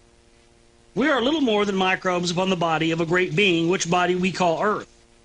Just as we depend on our future health, comfort, peace, and development, even of our wisdom, upon the well-being and cooperation of the cells in our body, so we may imagine does that being depend upon us for his own progress, and in helping ourselves, we help him. If we make progress, he is possibly just as grateful to us as we are to our own hands, eyes, and brains, as they improve in their capacities to serve us well. Having visualized man as a microbe upon the living body of the Earth, let us go further. The sun is called the heart of the universe. Why? Because we are told it is a great heart, and the heart of a being too. And a heart of a being too vast for us to conceive of, and whose structure our earth plays the part of a gland or an organ. This gigantic being is whom some of us call God, just as we ourselves are vast, inscrutable, all-knowing God to little creatures whom we know as the cells of our own body. In all reverence, we might try also to realize that the glory being whose heart is the sun may also be worshiping and striving to reach a still mightier God, even further from our power to comprehend. So life repeats up and down the sides, forward and backward upon the scale of time, periods and cycles. It is only by having the clue to the octaves and their numbers that we are able to link up and connect and interpret the manifold different expressions of the few fundamental qualities of evolving creation. These hidden truths constitute some of the mysteries which the initiates and adepts are able to reach, one by one as they graduate upwards through the school of life, taking one initiation after another. In olden days, certain people were carefully selected to be trained to this end in the temples, although now the road is open to all. Those early scholars realized that certain sounds linked them up with certain creative principles in nature, and that every sound and quality had its number, which the sum total of its vibrations. The science of numbers, or numerology, has, like much of the ancient knowledge, become through disuse, misunderstood, and debased to the rank of superstition. It is only now used from the limited personal viewpoint, but even so, it can be both interesting and helpful. It is said that before birth, we are drawn to our names, birth dates, and parents by an irresistible affinity for those vibrations which compose our own characters and aspirations, and that a numerologist, by studying the former, is able to tell us what we are and wherein lie our potentiality, our hopes, and our hazards. Each letter and date represents a number. The right reading of these numbers will describe our character and type of life. Each number represents a planet, a color, a quality, and an experience in either its good, bad, or negative aspect. We can map out the life according to the relation in which all its numbers are standing to each other. Those who believe in this science declare that it is extremely useful in the choosing of vocations and partnerships, and that with its help, the handicap of incompatibility can be avoided. Like everything else, it must be used with moderation and common sense, and not in the spirit of idle superstition. The famous American physician Dr. Abrams invented an apparatus which measured the vibrations of all the reactions of the human body. He ascertained that every disease has its own numerical value, and that the cure can be determined by means of numbers. Much, of course, has to be learned and proved about this science, but here again the fundamental importance of number is brought to light. The meanings of the primary numbers have been described throughout the ages as follows, and I want to leave off right there because we're coming on break here in about 40, 50 seconds, so and now I want to pick back where we left off. I'll stop right there. It's not a very good place, but we'll be able to get through the chapter 11 here in the next segment, and then we'll come back in the top of the fourth hour, and we'll get into chapter 12 today, and chapter 12 is entitled Diet and Exercise, which is very interesting, and it does talk quite a bit about, you know, what is necessary for the human body that we have sort of been left out in this day and age. So we'll finish up chapter 11 on the other side, the science of numbers, and we'll get into more today. This is The Global Reality on the Oracle Broadcasting Network. I'm your host, Josh Reeves. Stay with us as we continue in our series of reading out of The Finding of the Third Eye by Vera Stanley. This book was first published in 1938. Very interesting book that gets in. I'll tell you, out of all the books I've ever read and all the documents and papers I've ever read, this gets closer to putting out the secret knowledge more than any other book I've ever read. Now, to me, I mean, this is the kind of stuff in which, you know, we should be taught. I mean, this book should, you know, this is the type of thing, and I'm not saying that this is the sort of thing you should found a religion on. What I'm saying is that this is the kind of thing that this information is what we should be teaching our children. You know, I mean, this is the information that should be being taught in these schools instead of this propaganda and these conditioning techniques that are going on. You know, this is the kind of stuff that young people should be being taught at a young age. Can you imagine the society we could breed if we had this type of information in the hands of young people at a young age? I mean, imagine if you and I learned and understood these things by the time we say we were 16. Imagine the world we would live in. The meanings of the primary numbers have been described throughout the ages as follows. The number 1 represents the first necessary qualities of evolving life: the pioneering fighting spirit, leadership, and force. A person born on the first day of any month will be given chances to exercise these qualities. The number 2 represents the second stage in a man's developing nature, sociability, and includes affection and all the give and take qualities such as diplomacy and homemaking. The number 3 represents self-expression. Man has fought and made friends. Now he wants to give entertainment, beauty, and joie de vivre. Some French word, I don't know what that means. Now he wants to give entertainment, beauty, and the like. People with this birthday should not be expected to be very orderly or reliable.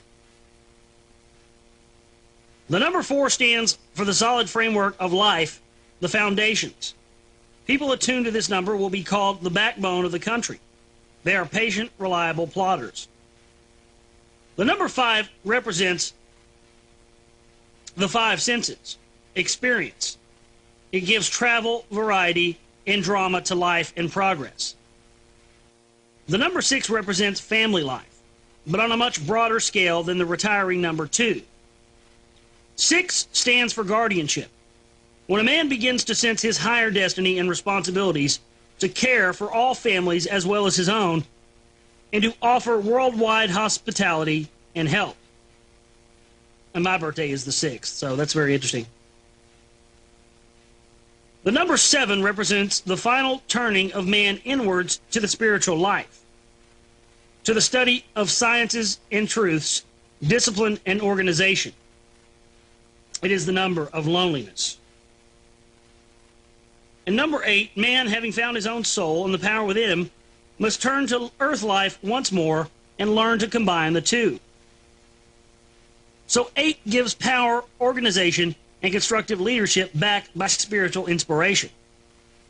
The number 9 represents the perfect and completed man, who, having fully developed himself, must now forget himself in sacrifice and service. Here we have the great lover, humanitarian, and artist.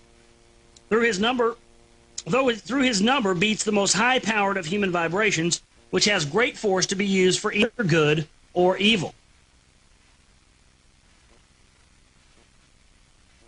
To write all that is known about numbers would fill volumes.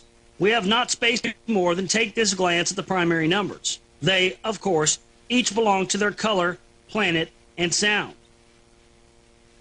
When, after some study, it is seen how completely all these facets of life dovetail and fit into their places like an intricate, vast Chinese puzzle, it will be realized that these marvelous theories are too perfect and too near to the truth to have been invented by the brains of human beings. This indeed is the reward of a study of these matters. A gradual realization of the amazing fact that there really is a whole universe of marvels and of sublime promise for those who seek it.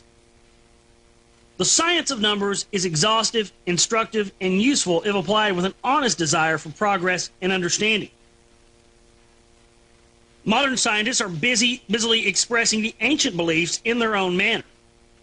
They are measuring the vibrations of diseases, of thoughts, of willpower, and of many other activities and getting them all numbered.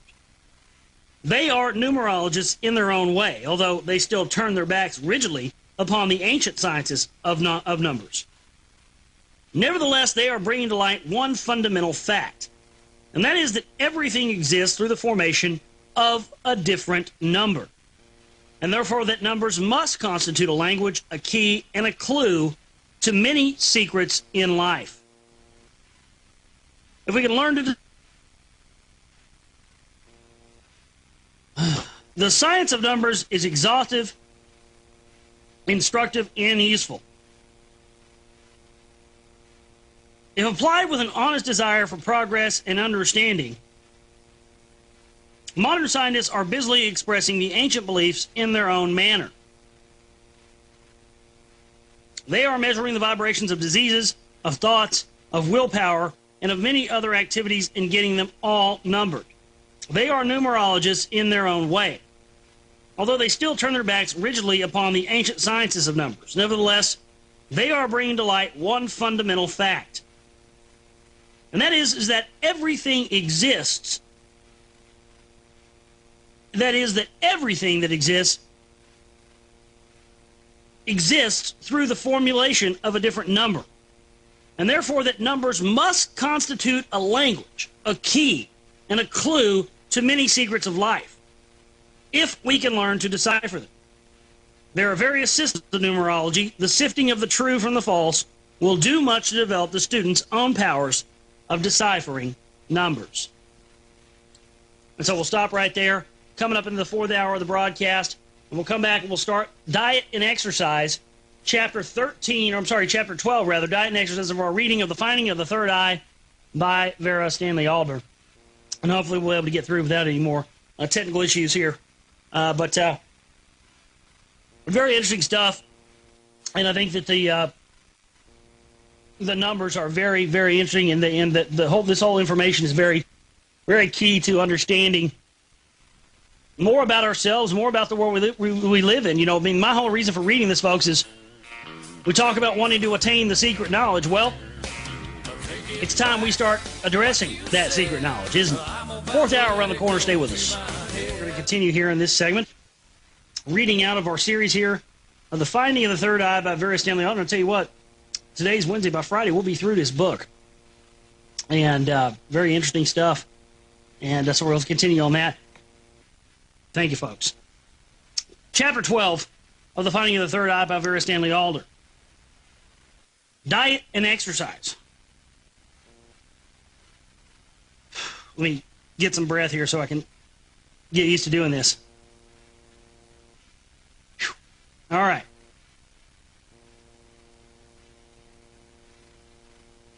People all over the world are becoming more and more health conscious. Very much is being thought, written, and tried out in the realms of diet and exercise. At one end of the scale, we have those who continue deliberately to dig their graves with their teeth, living grossly, carelessly, and unnaturally, and indeed selling their birthright for a mess of pottage. At the other end of the scale, we find the cranks, people who may end in an asylum or up in a nursing home through overdoing things and lacking moderation in their search for the perfect state. In the middle of the scale, we find the people who are as much put off by the cranks as they are by the Slavans, and can continue in doubt as to how seriously they should treat the whole subject. It will be well, therefore, to take a comprehensive glance at the question of physical fitness and decide what are the few essentials necessary for its maintenance. It is of paramount importance to realize that the body is built by the mind or ego. We are what we think. It is the ego which drives the machinery, which directs the habits of the brain, and which selects from the elements of food and air just what it chooses to be. That is why one person will keep healthy and happy on a few grains of rice, while another will perish of undernourishment on quite a fair diet. No amount of food, air, or exercise will help anyone unless he has the will to be well and the will to be happy. If he has these qualifications, then he will be completely independent of his air or exercise and will help anyone unless he has the will to be well and the will to be happy. And if he has these qualifications, then he will be comparatively independent of his air, food, and exercise. This is the first fundamental truth to realize about health. We are as healthy and as happy as we wish to be. If we know how to live, how continually to adore and accept the divine will in whatever guise it is working out, and never to act contrary to the tide of nature, then health and joy will be abundantly flow through us, irrespective of accidental man-made conditions. Most people have not a living faith. Even a quite sincere Christian goes about in a perpetual state of worry about himself, others, and the world in general. We can only progress through painful experiences, therefore we should welcome such events with keenness. If we believe that death is a gate to a brighter life, then we should never fear it. We are not logical, and we only half believe things. Therefore our minds are divided against themselves, and this constitutes an inner conflict which naturally poisons and undermines our systems. The first essential to health, therefore, is to believe. To believe in ourselves, our power, and our power over ourselves and our destinies.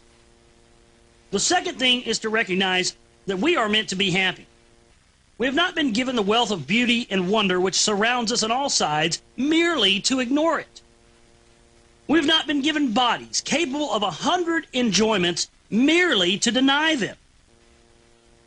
For centuries, thwarted and jealous killjoys have been busy misinterpreting religion and human nature, insulting and slighting the very works of their Creator and the natural human functions. If only they had taught love, and love again, love in its fullest sense, people's hearts would have become too full and too broad to need to resort to petty physical indulgences for the capturing of a faint reflection of the universal union. The body should not be disdained, misunderstood, or driven to death. It is our wonderful servant, our intricate tool, and the sacred temple of our inspirations. Therefore, we must cherish it and nourish it, remembering that joy is the greatest of all nourishment. And that's why, I mean, I see people coming to my Justin TV stuff thing. We'll be watching comedies, we watch the stuff, and we're having a laugh, and people are like, I can't believe you guys, fight the New World Order, and then you come over here and you watch this stuff and laugh about it. Well, you know what? You're damn right we do. Because if you can't get back and hang out with good people and have a good laugh, then why in the hell are you fighting the New World Order? You might as well just go put a bullet in your head right now, drink some standard sodium fluoride, and go to sleep. I will always have a laugh, and I will always be interested in having a laugh and having a good time because life's too short not to, folks. And the reason I'm here doing this is so we can all continue to do the great things in life that we love. So it's beyond just, we got to save the country, and it's beyond just, we got to save the Constitution and all this stuff.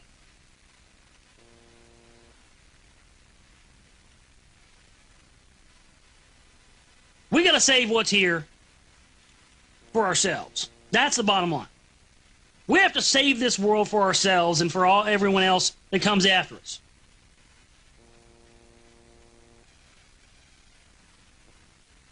So it's beyond just we got to fight the New World Order or anything else. We have to fight these people that are keeping this knowledge from us and are keeping our happiness away from us. That's the bottom line.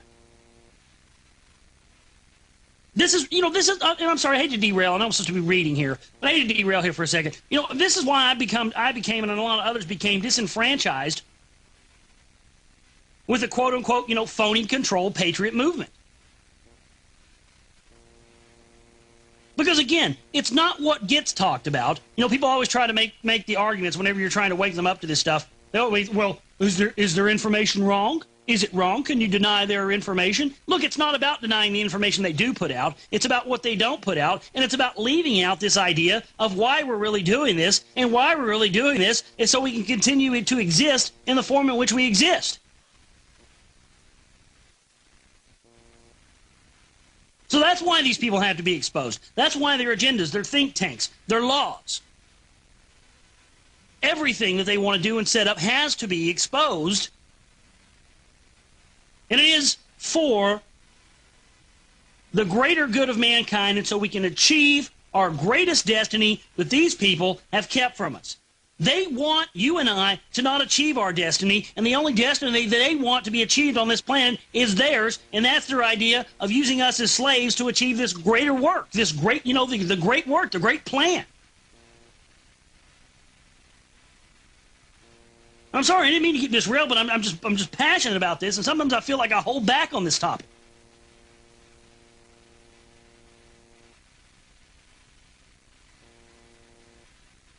I mean, if you don't identify why you're doing this, and you don't understand why it is, then isn't that the same thing as the definition of insanity? I mean, isn't it really doing the same activity over and over again, expecting different results? Because all you're doing is sinking yourself into the New World Order and sinking yourself into this stuff, and it will consume you and drive you absolutely bat-crap crazy, folks, if you don't know how to balance it. It's all about balance. And it's also learning about, knowing what your battle is. What are you fighting? What are you fighting for?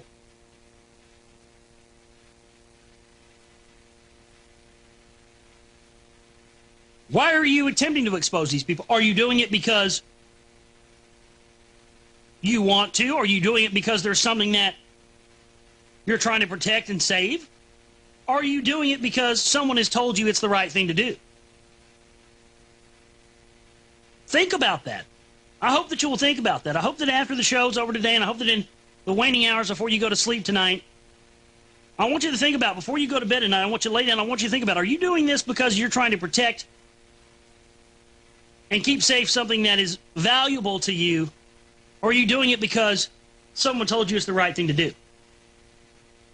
Because I'm damn sure doing it because I want to protect the things in life that I value, and that's beauty and love and expression and achieving the highest expression of what we're capable of. That's what makes me mad the most about these people. Beyond the New World Order, beyond the enslavement, beyond everything they do, what makes me mad the most is that they're trying to keep us from achieving our greatest expression. And I will not stand idly by and let these New World Order minions and these elite scumbag bloodline criminals ruin what was originally ours just because we've been idiotic and bought their conditioning and bought their lie and allowed ourselves to go quietly into the night of their agenda. And that's exactly what we've done. That's exactly what we've done. We've become addicted to their consensus reality. We've become addicted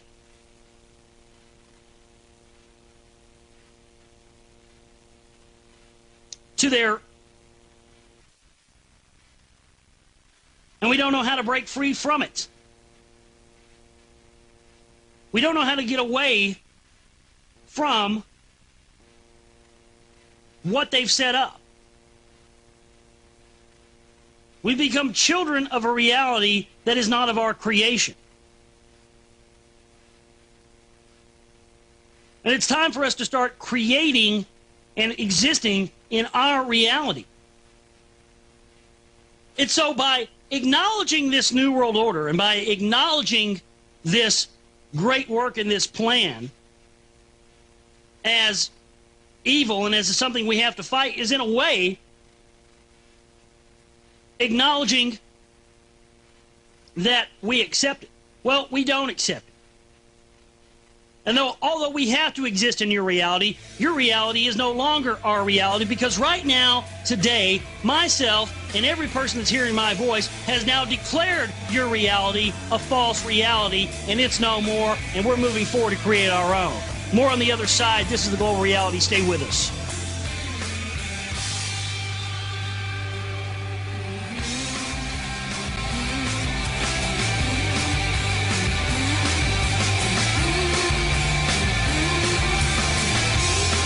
Of the 3 million plus edible...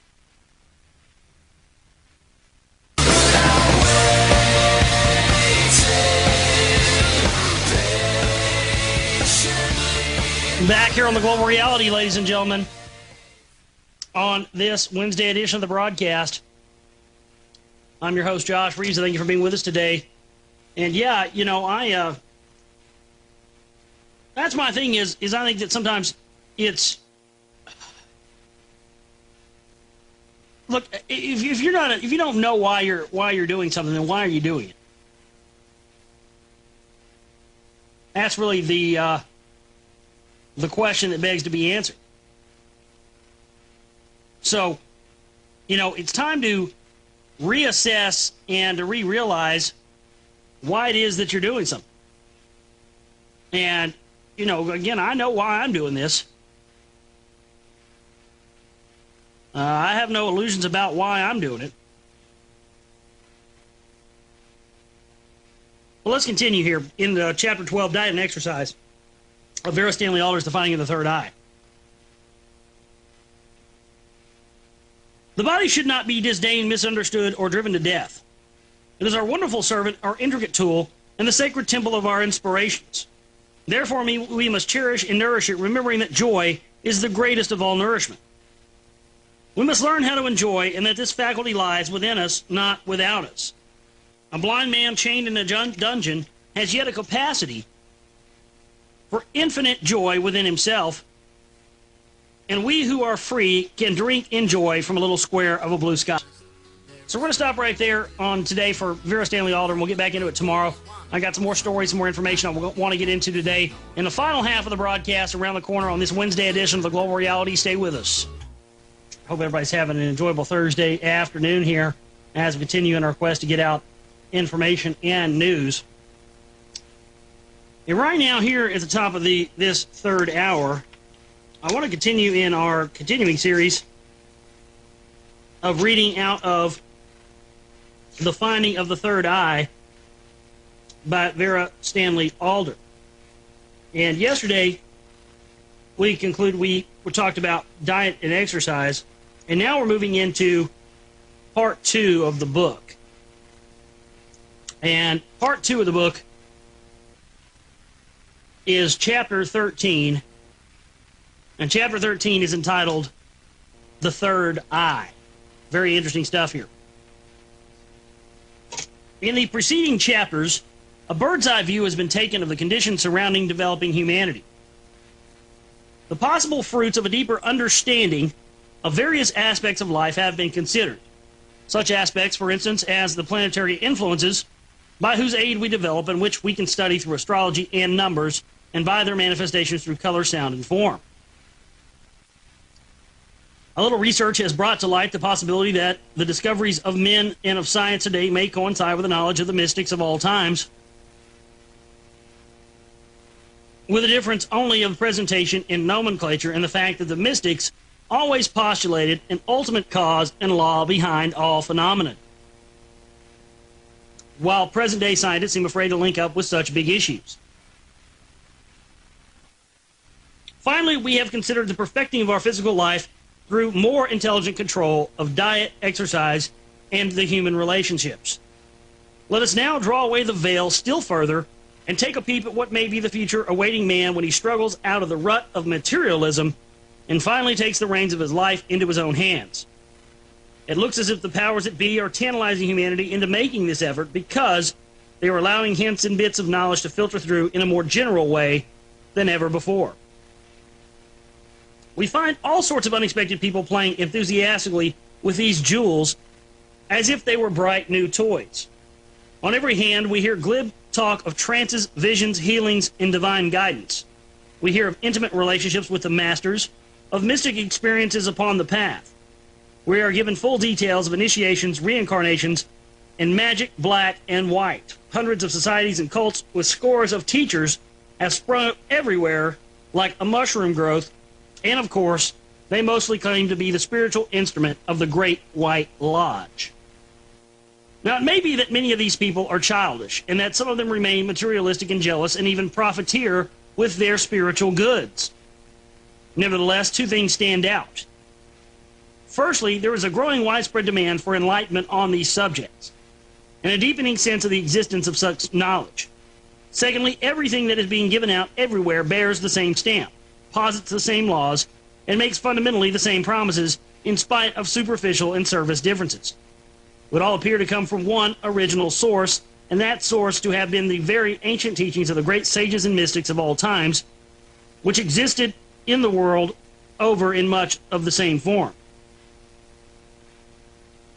And although people are still perhaps infantile and naive over the treasures of knowledge so freshly represented to them, yet their interest is intense and their numbers are growing.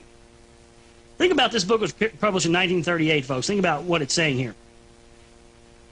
And although people are still perhaps, furthermore, as in all their various forms, these teachings yet tally, laying an emphasis on brotherhood, unselfishness, generosity, and peace, they would seem to form some kind of opposition to the propensities for slaughter, oppression, greed, and selfishness which are causing widespread havoc in various parts of the world. True, among these cults are to be found many cranks, hypocrites, and other undesirables. But these people would exist in any case. They may have more chance of regeneration where they are. It is necessary always to distinguish between the teaching and the teacher. It is possible to learn beautiful truths from a very unbeautiful character who in that way may be working off his karmic debts. The great revival of interest in occult subjects began toward the close of the last century. It is said that the close of any century ushers in a foretaste of the knowledge to be assimilated in the next. Certain it is that in 50 years ago there was an intense pioneering activity in research, both occult and scientific. The theosophists, Christian scientists, and spiritualists, the hypnotists, the mesmerists, and the healers resulted from these activities to which were drawn many eminent men and women of the time, who have left behind a wealth of printed record of their studies and testified experiments. Much of all of these results may be doubted by skeptics, but there is no smoke without fire. The impartial inquirer will do well to observe that in all these diverse activities, much the same type of manifestations, information, and mysterious laws appears to have come to light. Those who were studying these things from the mental and philosophical angle were headed by a remarkable woman called Helena Blavatsky, whose strange personality seemed rather divorced from her profound and level-headed writings. She made a deep and exhaustive search into ancient Eastern mystical records and produced almost an encyclopedia upon the subject in her Secret Doctrine and other books. The Theosophists, headed by Annie Besant, carried on her work. During the same period, a very ancient sect called the Rosicrucians were allowed to begin to give out a little of their knowledge to the public. Some of this work was accomplished by Rudolf Steiner and men like Max Heindel. The less intellectually inclined were provided for by the spiritualists, Christian scientists, Mesmer, Dr. Koo, and others. Everything was done by fair means, and possibly foul, to awaken people to a sense of potency of the inner worlds.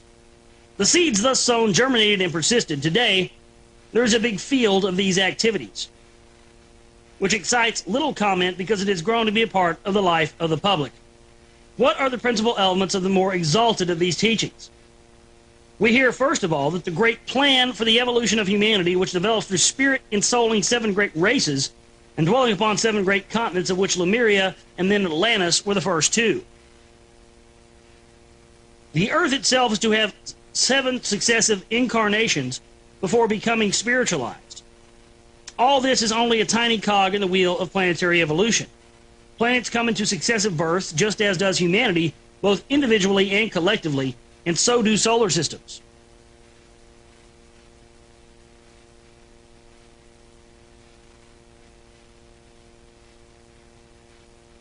All right, back here. All this is only a tiny cog in the wheel of planetary evolution. Planets come into successive birth, just as does humanity, both individually and collectively, and so do solar systems.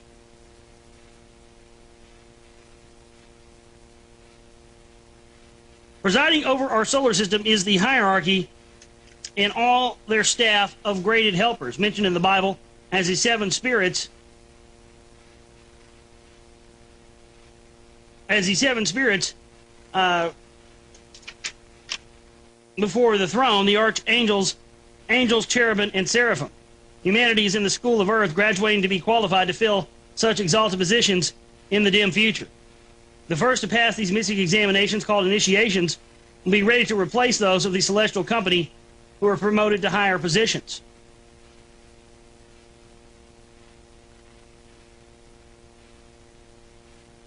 In the dim future, the first to pass these mystic examinations, called initiations, will be ready to replace those of the celestial company who are promoted to higher positions. Having attained such status, they have no longer any need of earth lessons, but they sometimes elect to come back to help humanity and set them an example of the perfect of human life, just as Jesus, the Buddha, and many others in early history.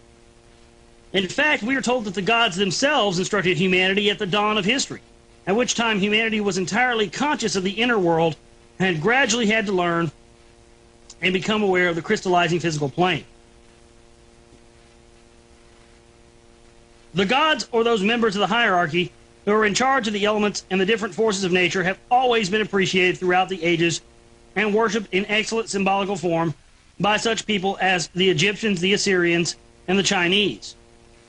All these faiths in their original root form acknowledge the one God overall. For instance, if we study the revival of that pure religion as it was cultivated by King Akhenaten, we will see that he founded it upon the former faith existing thousands of years previous to his time, which worshiped the one God. We are told that humanity has had to pass through a long, dark age of materialism in which to learn to master physical matter by its own means. This accomplished will rise once more from the Maya, or illusion, of the importance of matter and focus its eyes upon the real inner world of causes and realities.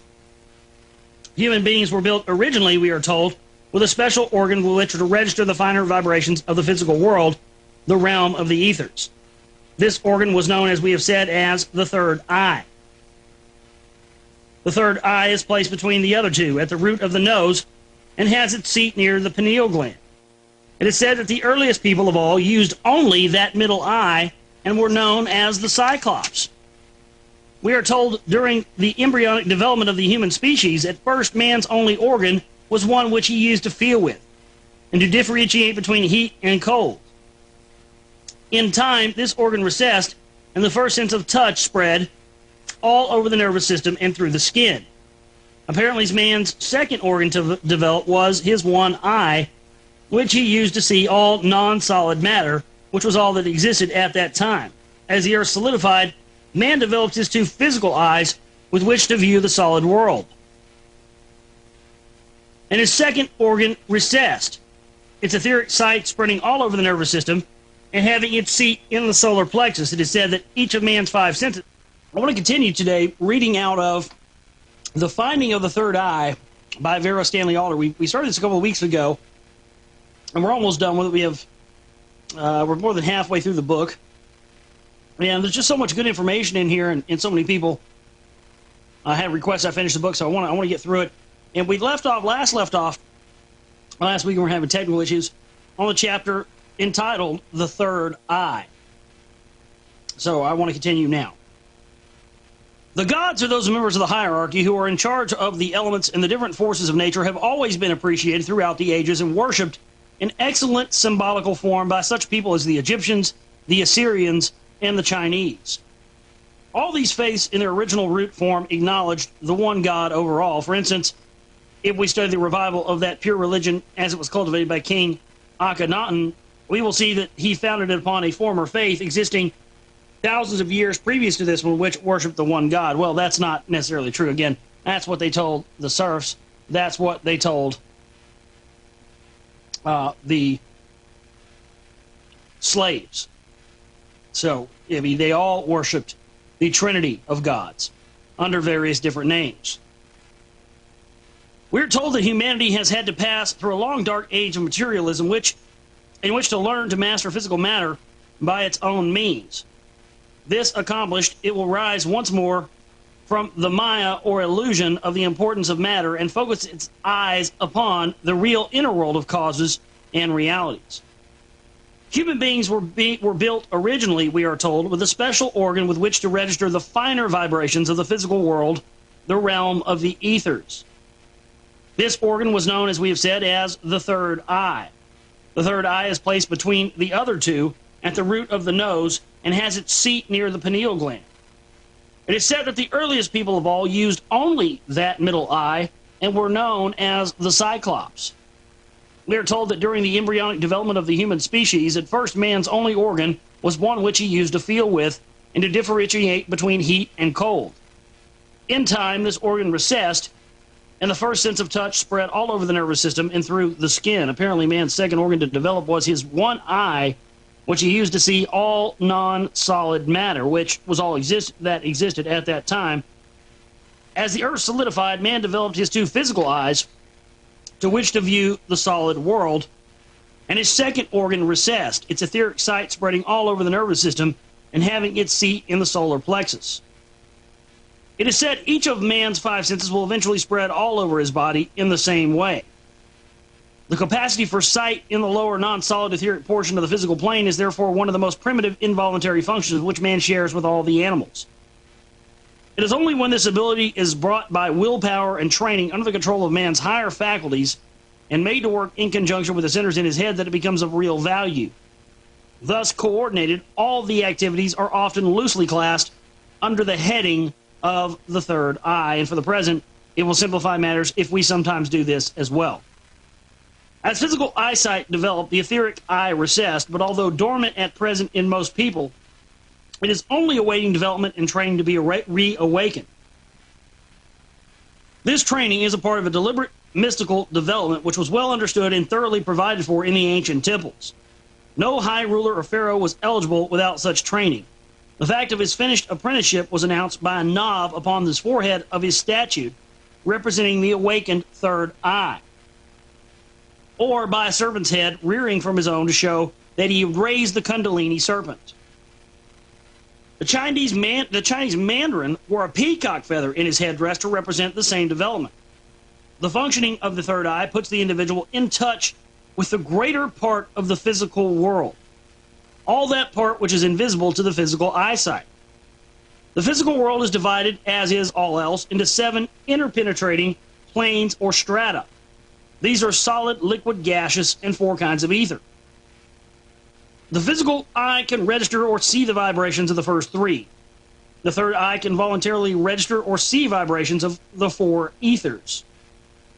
Certain creatures and types of activity, such as human beings and waterfalls, have their final outer expression in solid form. Many other beings and types of activities have their final outer expression in the form of etheric matter, as it is called. For instance, we are told that the angels have an etheric body as their outer coat instead of a solid physical one as we have, and that this is because eons ago, at the time when they went through the human or individualizing stage, the ether was the densest condition of matter in existence. When the third eye is opened, the individual begins to see all the manifold creatures and activities of the ether, and he approaches much nearer to the causes of realities of life. The mind can have power over everything which it can visualize. Therefore, while man is thus studying and learning to comprehend life in the ethers, he is able to develop the power to use and control some of this life. He sees, for instance, exactly what his thoughts are and what happens to them. Once he has thoroughly comprehended the region of thought, he uses controls his thinking apparatus to much greater purpose. He also studies the records of the Earth's history, which exist in the ethers in photographic form. Think about that. Think about that. When you awaken the third eye, when you awaken the Kundalini serpent, when you're able to tap in, I got this great video called, what was the name of it? I showed it last night. There wasn't very many people watching. It was on my Justin TV channel. It's called something reality. I can't remember the name of it. But it's basically like an animated video that shows you all these techniques of meditating, how to open the third eye, what it looks like when you've opened the third eye, what you'll see, spiritual reality. Thank you, Warlick. Warlick out of the side hatch there. Warlick out of the side hatch. Spiritual reality, that's the name of it. And it shows you the pyramid power and whatnot. And what I'll do is I'll show it again today following this broadcast at 3 Central, just for those of you that might want to see that. Very interesting, very cool video. But think about that for a second. It's saying here that, and think about this in terms of what we know as far as hidden knowledge. And that once you're able to get into these forms of being able to see with your third eye, that he also studies the records of the Earth's history, which exist in the ethers in photographic form. Meaning you'll be able to see the different changes of the Earth's history in photographic form in the ether. Incredible. Incredible stuff. He also gains an acquaintance with the plane described as the fourth dimension. The power to penetrate with one's sight or consciousness in every direction at once and backwards and forwards through time. Time and space are physical attributes, but only an infinitesimal fraction of their limits can be apprehended by the senses while using their fleshy appeasements, encasements. The yogi or sage who wishes to know the truth at first hand and to study the workings of the universe sets himself earnestly and patiently to reawaken his third eye into activity using time-worn and tested methods. He proceeds to study the conditions in each of the four ethers. He gradually accustoms himself to discriminate between and sum up the unaccustomed intricacies and interpenetrating mobile and changing activities. The task is extraordinarily difficult and unimaginable to the ordinary man. But the sage has access to instruction and help of which many of our less advanced mediums and psychics of the West are ignorant. Truth is the essence of purity. I like that. I like that expression. Truth is the essence of purity, and therefore, as the sage knows, can only be contacted by one of a like vibration. Therefore, the wise one acknowledges the first step to be the attaining of a condition of purity, purity of motive, and purity of living, a very little understood condition. He next works to bring the brain under the complete subjection of his will instead of at the mercy of outside influences. By a series of carefully planned exercises, he trains his mental equipment in much the same way a dancer trains her muscles. The dancer gains complete control of her body at the cost of tremendous work and sacrifice. The sage, for about the same cost of effort, gains complete control of the mind. The mind is a very powerful instrument. We cannot say much about it at this juncture, except that it can be compared with material of electrical constituency, which has, if concentrated to one point, the same burning quality as fire. If a mind is divided upon several thoughts, its burning force is dispersed into various directions. If concentrated upon one point, it becomes as a burning glass to the sun of its own ego. The effort of the yogi or any spiritual aspirant is directed towards achieving one-pointedness of mind. With this sharp instrument, he can then bore through all the shells of illusion to the very truth and essence of all life. He can then deliberately wield and mold with his mind creative patterns which will help to shape the future. He is no longer confined to the haphazard creative efforts of the average man. He can create from the inside with the invisible sources of things. With such capacities, he can heal, prophesy, and teach from the source of truth. Such attributes the true Christian also is dedicated to seek, because they are the gifts of the Holy Ghost. Now, isn't that interesting? Isn't that interesting? Now, you tell that to a modern-day Christian, and they tell you you're a blasphemer. Oh, you can't seek to be like Christ. You can't seek to be like, have those same sort of, you can't seek to have the powers to heal and prophecy and teach people the source of truth. No, no, no. Only Jesus can do that. And if you attempt to think you can do that, then you're of the devil. You see, that's the thing, folks. Again, that's going back to what we've talked about here many times, about how they've taken the teachings of these teachers who came here to teach us what we're capable of and turned it into a mechanism of control, and that's what religion is. And because it's so obvious, they've gotten us to deny religion because it is so controlled that we just disregard the whole thing altogether instead of being able to search and seek out a context that is missing because we don't even know that it's missing. We just deny the whole thing, and in the end, we end up denying our own power of what we're capable of achieving. That's the whole essence of the priest class right there, folks. That's it. That's religion in and of itself. That's it in a nutshell. To do these things, however, it is not enough to have opened the third eye or the eye of the soul. This knowledge of the universe must be linked with the highest creative force within the body before creative activity can follow. The seat of this creative force is the throat. And the thyroid gland, with the magnetism of the soul, dominates the body. It withdraws up reserve force from the base of the spine, where it was used for the animal nature. To the throat, as we mentioned in the description of the Kundalini serpent, the fire of creative force can then be used for inspired creative work of various kinds. But the highest expression of the power of the throat center lies in the spoken word. God spoke and created the world. Christ spoke and called to the dying to arise and walk. Man is a God in the making. Now the goal is waiting before him. When once he has set his feet firmly upon the path of attainment, his earnest aspirations will burn the dross out of the body and the mind. Then by degrees, the centers of force located within his 7 major chakra glands will be enabled to function. These connect him with the knowledge of and power consciously to work in the different planes of matter. Man's whole mentality can by this means be reoriented and changed from a limited conception of third-dimensional objective life to a broad understanding concerning the why and the wherefore of the universe and his own part in the scheme of things.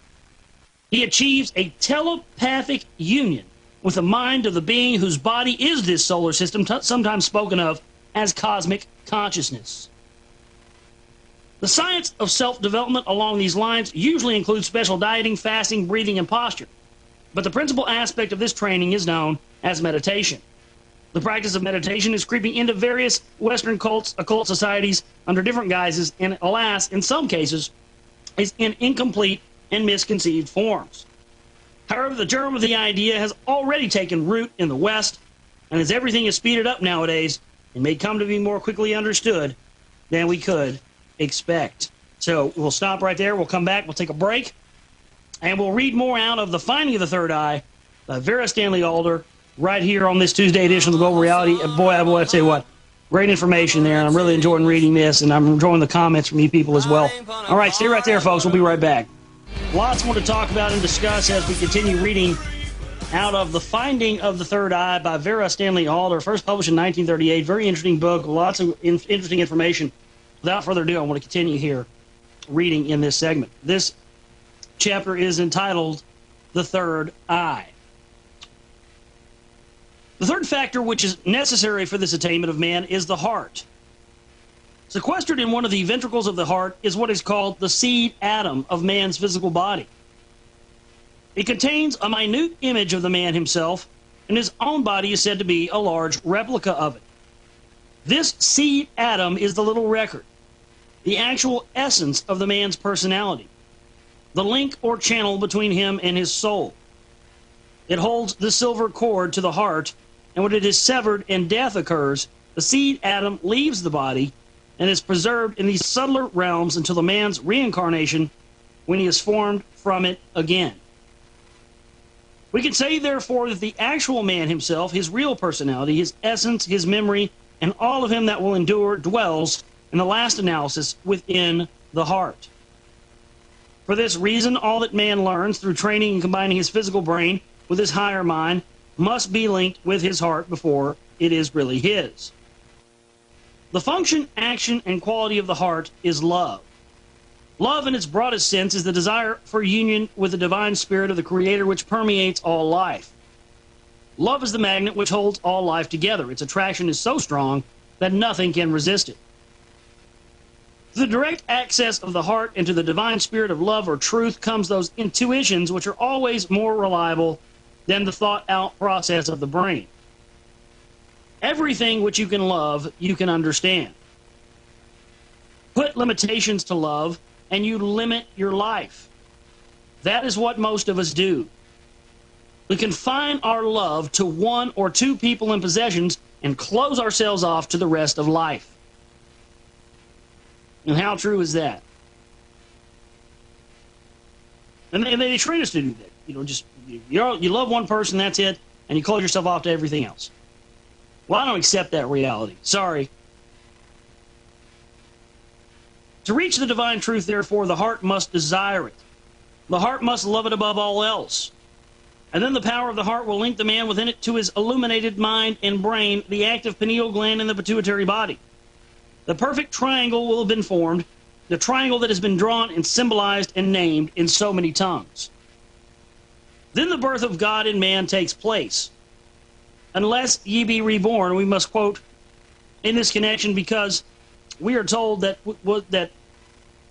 the spirit of love makes it possible for humanity to attain his rebirth of the soul through the pure, straight channel of the heart alone.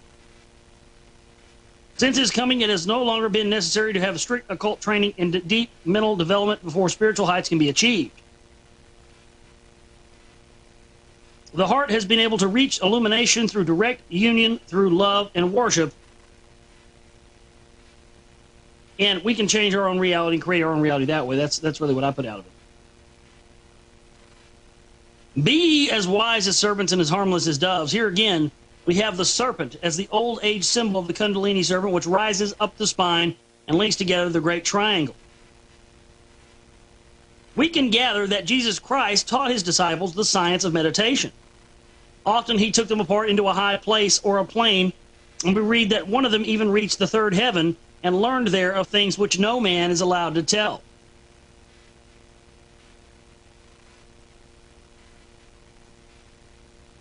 The Buddha sat in meditation for years until he had gained access to the universal knowledge. Such great spirits have done much of the preliminary work for us and have shared with us their knowledge, so all we need do is to profit by it. It is not necessary for all of us to travel the occult path, to study deeply, and to train as mystics. We are all at different stages along the path. We must not overreach ourselves, or we will have to retrace our steps. Many of us, in fact, may choose subconsciously to continue with our most vital inner development only during our hours of sleep and to withhold our growing knowledge for the time being from our little waking brain.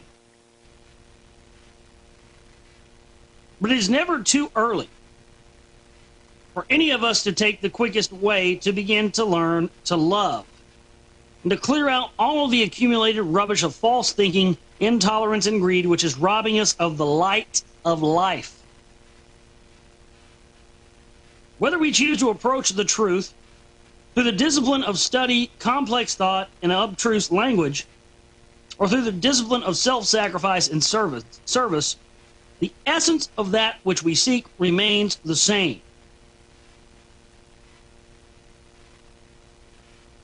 too simple for words or brain, just a letting go of fear and ambition for the self.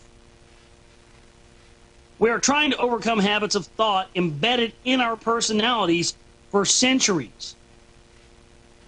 For some of us, this may only be possible at our present stage with the constant drilling of words, words, words.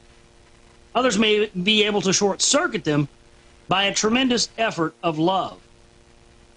But however the goal is approached and however it is achieved, let it be born in the mind that the gate of man's deliverance, his birth as a God in human form, is heralded by the reopening of the third eye, after which he will remain no longer blind to everything in life except the tiny excretions which we call the physical world. Amazing stuff. And we're going to stop right there. We've got about 1:40 till the break.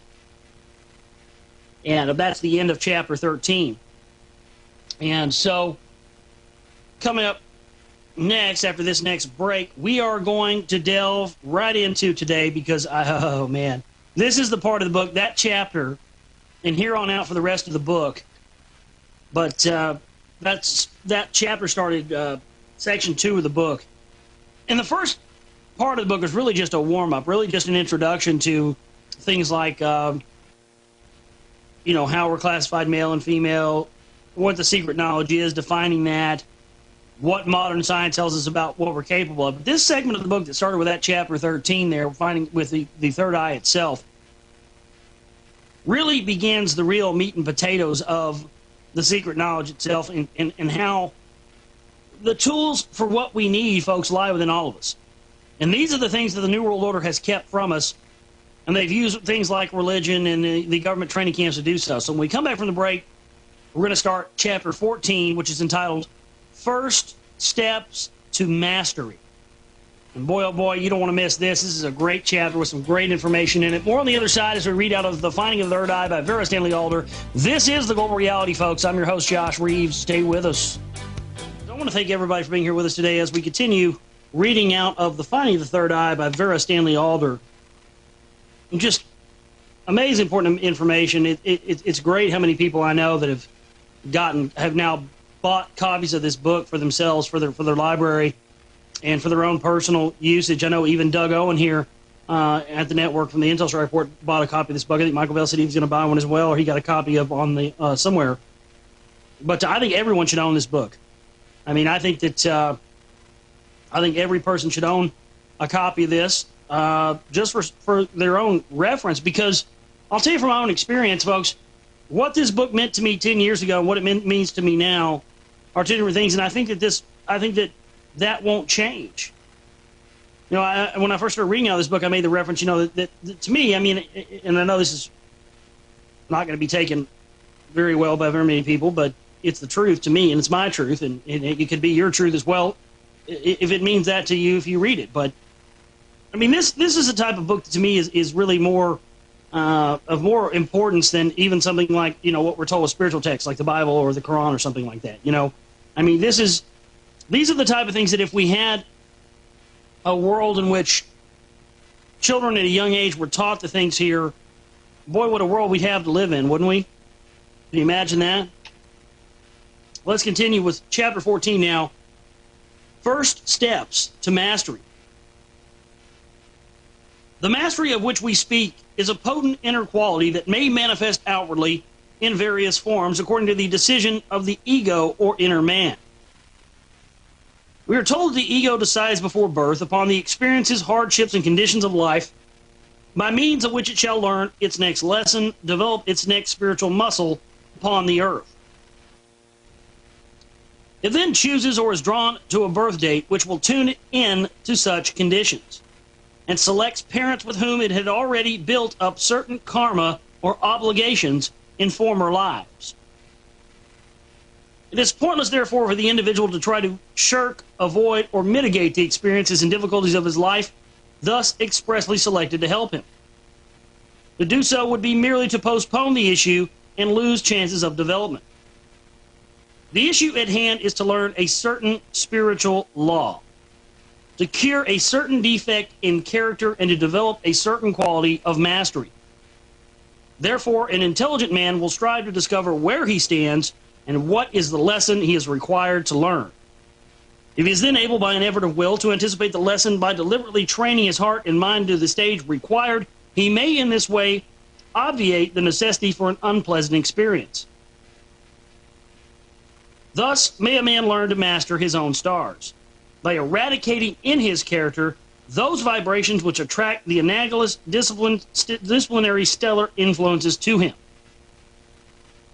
The individual may choose thus to hasten his development by speeding up the improvement of his own character. Or he may take the simpler way of the heart, the way of intuition and love. In this case, he will, through opening his heart in faith, in love and faith, establish a direct link with the great plane, the joy of which superconscious knowledge will uphold him through all experiences. It will illuminate his path through life, investing sorrows and joys with the radiance of their inner message, so that he would not wish one particle of his life changed. Stone walls do not a prison make, nor do palaces make a paradise. Illuminated poets throughout the ages have expressed these truths. Milton said, "The mind is its own place, and in itself can make a hell or a heaven of hell."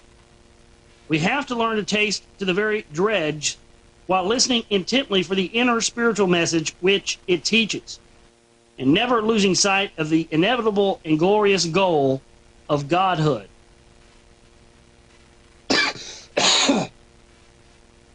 The first step to mastery is therefore to put the mind in order, to train it to work clearly and dispassionately, and to establish a true perspective on life.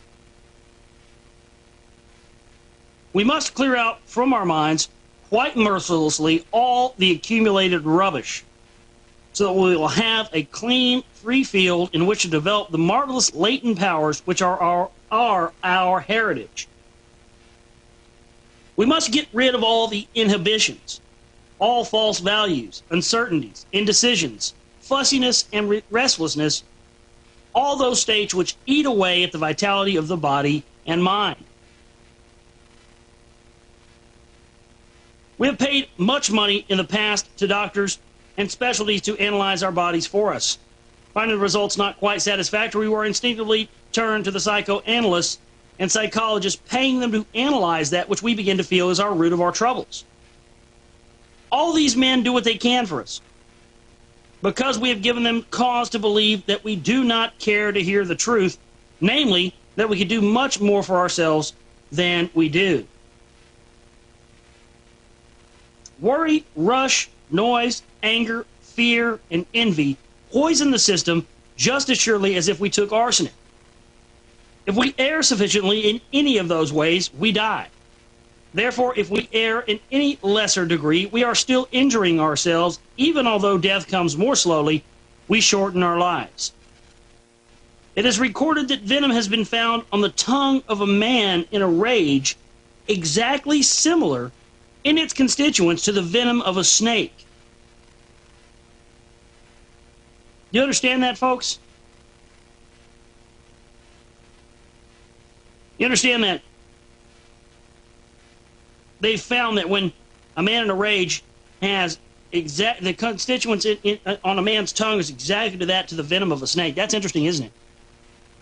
The same poison which has been found to be generated in the body of an angry bull, such venom would, of course, emanate in a fine form from the body of a vindictive and furious person, and act as a subtle poison to all contacted. The story is told of the ward of a certain hospital for the wounded during the war, in which an alarming percentage of the patients died. Investigations were pursued, and it was discovered that the matron had been all her life a man-hater. After her departure, the death rate returned to normal. There is also the death of a person who was very much upset, was caught in a test tube, and found to contain enough poison to kill a small rodent in a few moments. The effects of people's emanations upon flowers, animals, and children is often very noticeable. Love and hate, then, each of their chemical form and action, have their own chemical form and action. It is obviously impossible for doctors or teachers to do us any permanent good until we learn not to poison ourselves and those around us.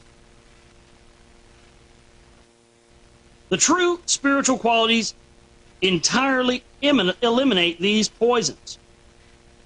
Absolute faith makes fear and worry an impossibility. Unreserved love leaves no room for hate, anger, envy, or greed. Worship of beauty in abstract and concrete form strengthens and protects man in all his activities. One who is able to live in this way needs no outside help and sheds warmth and radiance on all around him.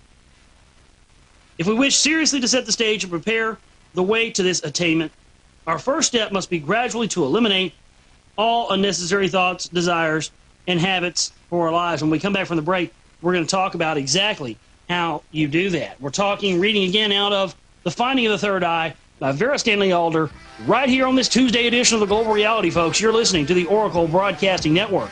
My name's Josh Reeves. I'm your host. Stay with us. Tuesday edition of the Global Reality, right here on the Oracle Broadcasting Network. I'm your host, Josh Reeves, and we continue to read out of The Finding of the Third Eye by Vera Stanley Alder. Very important part here, and I want to read over this again. And again, this is very, very, I mean, this part of the book that we're getting into now, out of all of it that we've read, is really, as far as I'm concerned, the most important part of the entire thing we've read up to this point. So let's continue now. If we wish seriously to set the stage and prepare the way to this attainment, our first step must be gradually to eliminate all unnecessary thoughts, desires, and habits from our lives. Every day for a few weeks, we should examine ourselves thoroughly, writing down honest replies to the following questions. Number one. Let me read that again so we know what we're talking about here. Every day for a few weeks, in order for us to attain and eliminate all unnecessary thoughts, desires, and habits for our lives, every day for a few weeks, we should examine ourselves thoroughly, writing down honest replies to the following questions. What are our ideals? And what do we really believe? That's number one. Number two, what is our ambition in life and why? Number three, are we prepared to face the truth about ourselves and make a change? Or are we liable to sit on the fence on both sides of the fence? Number four, what are our faults? What are our talents? What are we doing about them? Number five, what are the things which affect and worry us, and just how important are they? This examination should be persevered with until all the answers are clearly written down. It will be found that so much sound thinking has probably never been done before. The result will be like a tonic to the brain and a stimulant to the endeavors. The important thing is to clear out everything from the mind which we can possibly do without, so as to concentrate all our powers upon the strictly necessary. One of the 7 devils of mankind is possessiveness. Possessions rule us while appearing to be our slaves.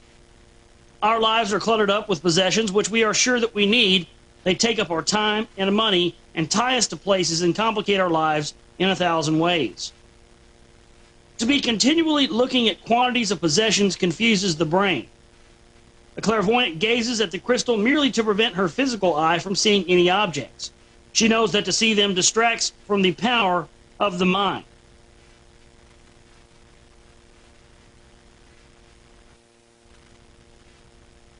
Where did I leave off here? The yogi discards all possessions and tries to discover the minimum needs for physical existence.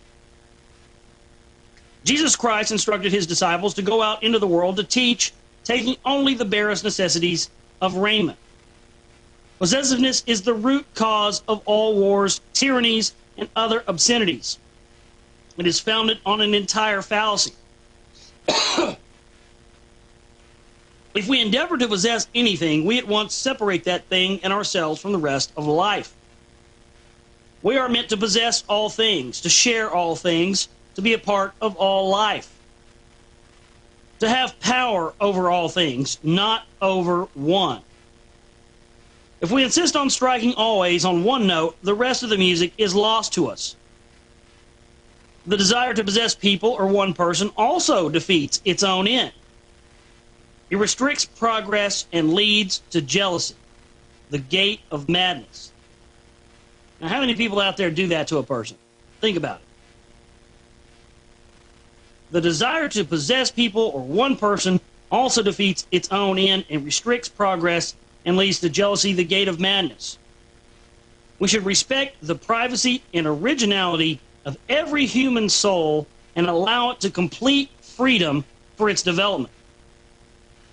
Otherwise, the inner spirit resents the outrage of repression and love dies.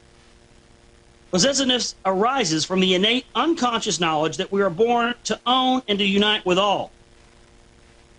We must learn to transmute our petty physical possessiveness back to its divine origin. By this achievement, a great amount of the unnecessary will be removed from our lives. The next step is to study our own processes of thought. We will soon discover that we are usually thinking of 100 things at once. It would be impossible for several shorthand typists to capture all the thoughts which jostle one another through our brains in the space of a few moments. This shows that we divide the power of our minds up into about 100 parts, giving only a very small portion of it to any one thing. Therefore, we do most things with a tiny percentage of our actual capacity, which usually remains forever unknown. Once having eliminated all unnecessities from our mind, we can give undivided attention to anything we do. The completely undivided attention of the mind is all-powerful, omnipotent, and a force that can burn through everything and bend everything to its command. This is known to occultists, mystics, and students of these things who spend the best part of their lives in practices and studies with this end in view. In the West, such training as Pelmanism coincides in many particulars with the Eastern traditions and can produce similar excellent results. It can safely be said that nothing in any sphere of life will be successfully achieved until the capacity for one pointed concentration has been developed. The third step in the preliminary process of self-analysis is to gain a clear conception of our sense of values and as concise an idea as possible for our definition of right and wrong, good and evil. Many of us do not agree with the statements of the Christian scientists that there is no such thing as evil and that pain does not exist. We feel pain and we see evil and ugliness around us. Perhaps it would be more practical to accept the evidence of our senses and try to discover what part of the dark side of life is meant to play in the scheme of things and how we can best cooperate. A little thought will make clear that this world is built up in a reality of a collection of opposites, and that is only through being able to compare these opposites that we're able to have any views at all. Light would be meaningless to us if we did not know darkness. Summer would be equally monotonous if we had no winter. Warmth would not be appreciated if we did not suffer cold. Peace and silence exist to us by reason of their contrast with noise. And goodness itself would be non-comprehensible were we not able to compare it with evil. Without sin and pain, where would we be? Perfect, with no possibility of further progress. Static. If we're to evolve to something better on this earth, we must be given some means by which to do so. How should we be able to grow to learn to conquer without such aids as sin, sorrow, and pain? If the imagination is sufficiently alive to picture a world devoid of evil, life would be seen going round and round in a complete groove, without incident, without change, and getting nowhere. Now that's very interesting. Would we be able to achieve enlightenment? We all have our roles, and in that way you can say the New World Order has their role. Because if we didn't have this role and this job of fighting evil, we would be in this never-ending circle of getting nowhere and never attaining anything. That, in and of itself, is why, folks, we will win. We will win. More on the other side. This is The Goal Reality. I'm your host, Josh Reeves. Stay with us. Let's continue here, and let's. This chapter is First Steps to Mastery. In the earliest days of the religion which part of the Christian belief has sprung, Satan was worshipped. He was understood to be the greatest benefactor of man, placing before him temptations and experience without he would remain stagnant and futile. And of course, that's sort of Baal or Enki or, some of these other things, Enlil. Without experience, man cannot create. At present, humanity is said to be evolving from a state of ineffectual virgin spirit into self-conscious creative godhood. And this is mostly through the help of evil or Satan. According to this, then, one can no longer call Satan evil, nor can one think of evil as evil if it is so beneficial to us. It is possible, therefore, to say that there is no evil. What then is there? What causes all the trouble? There is only unbalance. Perfection is true balance of all the parts, whether it be found in a human face, in character, or in the works of nature. And this is where man's free will comes in.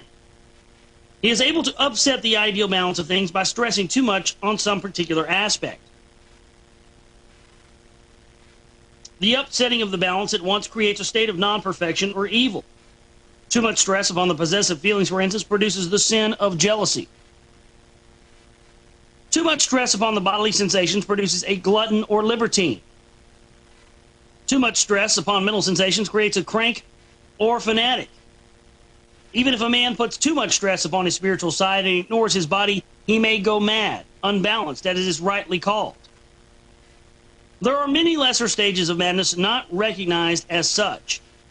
A snob, a miser, a murderer, all expressing advanced stages of overbalance or putting of too much stress on any one thing. We all do this inevitably in one way or another because of our free will and in order to learn the great law of karma, cause and effect, action and reaction. Satan was at one time called the magistrate of God, the keeper of karma and of numbers. His work was to stand by and deal out the lawful effects of unbalance. It can be imagined, therefore, that the glutton might be given a diseased body lasting throughout several lives until he learns balance in that respect. The fanatic or the man who has ill-used or not used his brain might be given imbecility for a life or two until he learns to understand the necessity for keeping a balanced brain. The theory seems to be that the soul of a man in these cases chafes with impatience within the imbecile or diseased body, bewailing the wasted time due to his former foolishness in developing good resolutions for the future.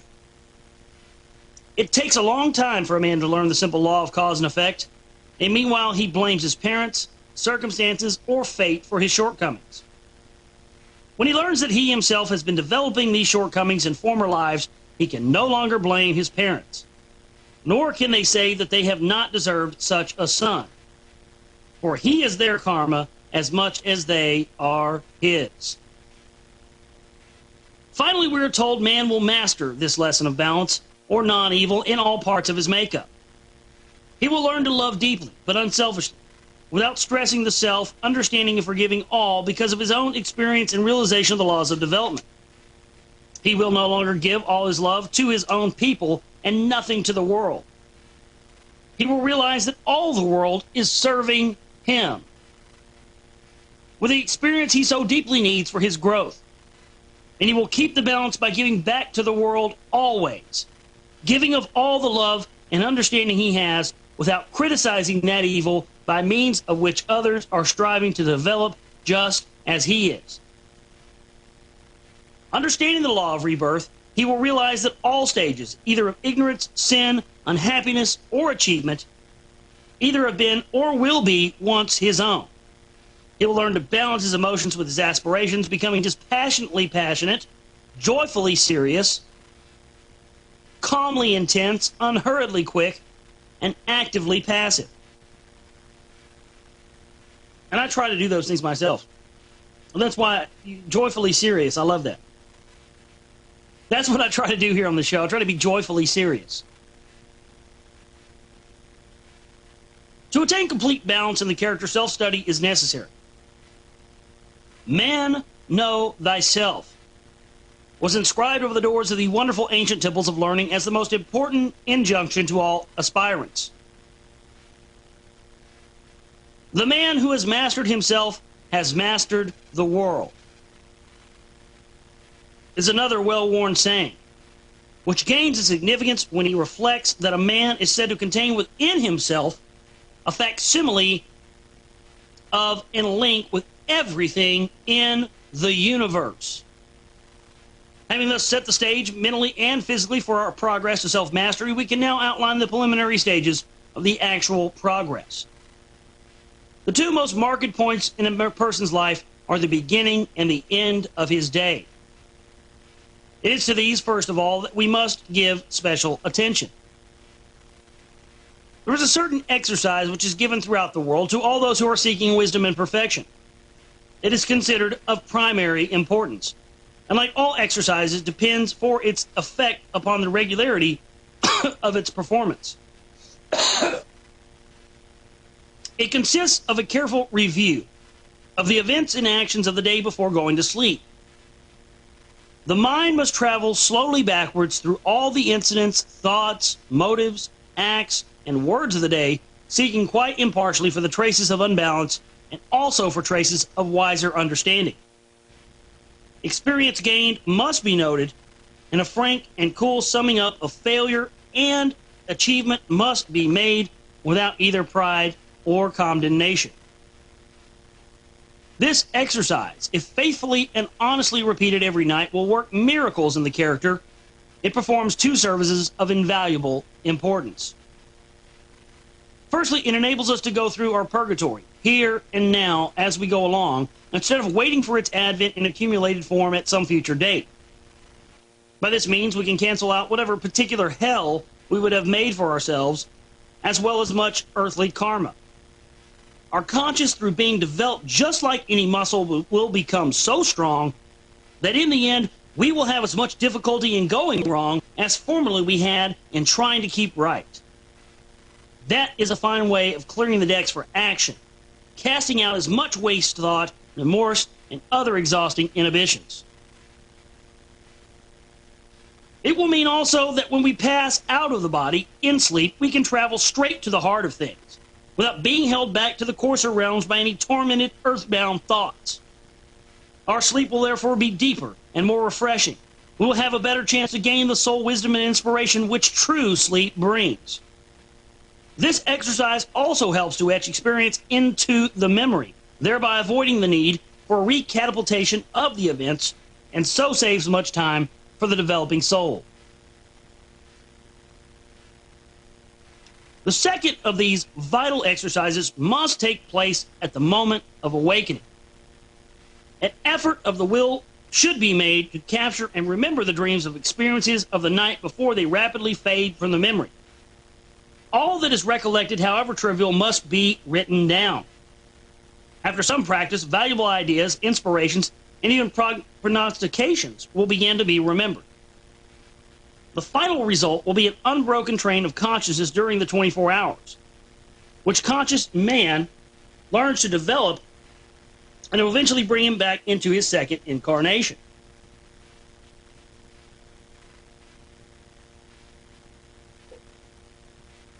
By means of these two simple exercises, the morning and the evening review, he whose aspirations are high, sincere, and enduring may begin at once to achieve the godhood and acquire his first-hand knowledge of the secrets of the universe. And so we'll stop right there, and we'll pick up tomorrow with Chapter 15. And Chapter 15, which we'll get into tomorrow on the show, is entitled simply Meditation. So very interesting. And so what did we talk about today? What did we learn from this? What did we, and I think is, again, what are we always constantly doing? What do we always find ourselves to be the status quo of life?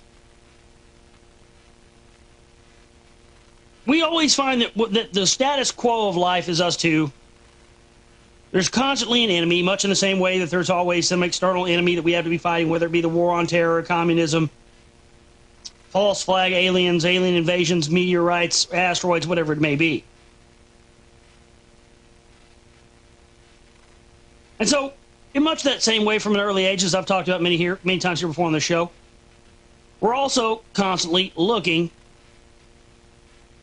to the outside source. We're constantly always looking to some external source for our Savior. We're always looking to some external outside source to be the one that will rein us in from the misery and the things that we can't find about ourselves to program the ego part of our brains.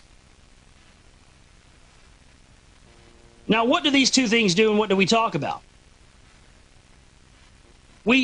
They get you constantly looking to some external source, whether it be an outside source for your own enlightenment or your own being, or an external source in terms of some sort of threat. But as we talked about here now, and what we talked about in that last chapter of the book, The Finding of the Third Eye by Vera Stanley, we've discussed it. Now we know, and there are steps that we can take, folks, to where we're no longer on this constant merry-go-round of blaming this, that, and the other for our own unhappiness, or blaming this, that, and the other for our own, why we're unhappy or why we can't obtain things. And this goes back to the same thing that I've talked about here over and over, that the answers that we seek and everything that we're looking for, that we've always looked out to in some external source, be the animus, the father figure, the Messiah figure, the government. Many animus take on many forms. But what in the end is always denied, and what is intentionally always set up for us to deny, is looking to that one true source for all the answers to our questions, and that is in each and every one of us. And we're all just so helplessly wandering around this earth, aren't we? We're so helplessly wandering earth, not knowing why we're here, living out our little lives in this form in which we accept to be the norm, the way, you're born, you go to school, you get a job, you get married, you have children, you work a job until you can't work anymore, you retire, and then you die, and that's it. And I have always rejected that.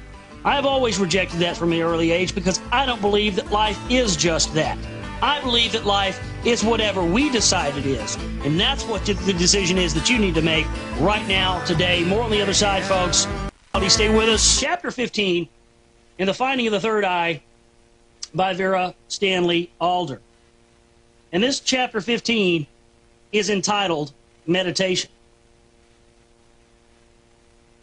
This is an incredible chapter here, folks. It is in silence that the soul speaks. Men have always realized the mystery of silence.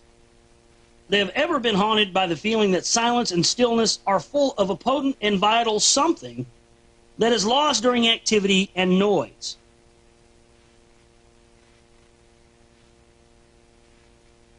Where did I leave off there? Speech is silver, but silence is golden, said the poet. As we gain an experience, we will be able to observe that one of the hallmarks of men great in spiritual qualities is that they are calm, still, and sparing of speech, although extremely vital. If you meet a man or woman of this type, keep near to them. You will learn much from them even without words. The science of meditation has been used throughout the ages as a means by which a man can link his brain, mind, and soul together and connect them consciously with the universal intelligence or the mind and motives of the creator of this solar system. By means of meditation, man learns to concentrate and project his attention straight through to the physical plane, through to the fourth dimension, then later to further dimensions. He endeavors to bring that which he learns through into the physical world, translated into physical language and interpreted into his own brain as best he can. In the realms which he may reach, language, color, and form have quite different expressions to those which we are familiar. He is getting to the heart of things, the underlying causes, the primordial truths which eventually give their faint, distorted reflection as physical color, sound, and form. He learns much that cannot be expressed in words or even in physical thought. His brain must be gradually trained to encompass these unfamiliar aspects of life. Often this is well nigh and impossible, and instead, the knowledge is absorbed and held by his superconscious mind. It feeds strength and stability into his character without his being conscious of the process at all. The result of this union with divine intelligence is that man can now work in accordance with the plan. He is spared the tragedy of wasting his efforts in the wrong direction. That which he does and the influence which he spreads will be for the good of humanity. It will be a definite building up for future progress. The innate knowledge which he has thus acquired, he may express in the creation of music, art, literature, a new religion, new economic or social developments, or else in an example of fine personal living. He no longer needs to have faith in the existence of ultimate and divine realities. He knows. He has put himself in touch and in tune with them, and henceforth can bask inwardly in the radiance and joy of his knowledge. He can mentally look down upon the conflicting processes of the world's development, including his own little suffering, which, much as one would study a fascinating Chinese puzzle. With one part of him he suffers and experiences, while at the same time, with the other part, he enjoys, comments, and learns. To many people, the attainment of such a state of knowledge and power has been all important. They have given up their lives to it. Such people are the yogis, disciples, Buddhas, and those of their kind in all countries. There is a fundamental difference between Eastern and Western peoples. Those of the East draw everything inward to themselves and hold it, and are comparatively inactive, although they learn much. Introverts. Those of the West are full of action and energy, but give little time to studying themselves and acquiring deep knowledge before they act. Extroverts. So in the East we find inspired inaction resulting in stagnation, and in the West we find uninspired action resulting in chaos. When universal love, neighborliness, and brotherhood eventually spread across the world, East and West will learn from each other and pool their attributes. And I think very much that's what's happening right now in our circles. I think that's what we've done. I think that this book was published in 1938, and this is well before there was a need or a cause for what we do with trying to get out truth and information to the masses. I think we've done that.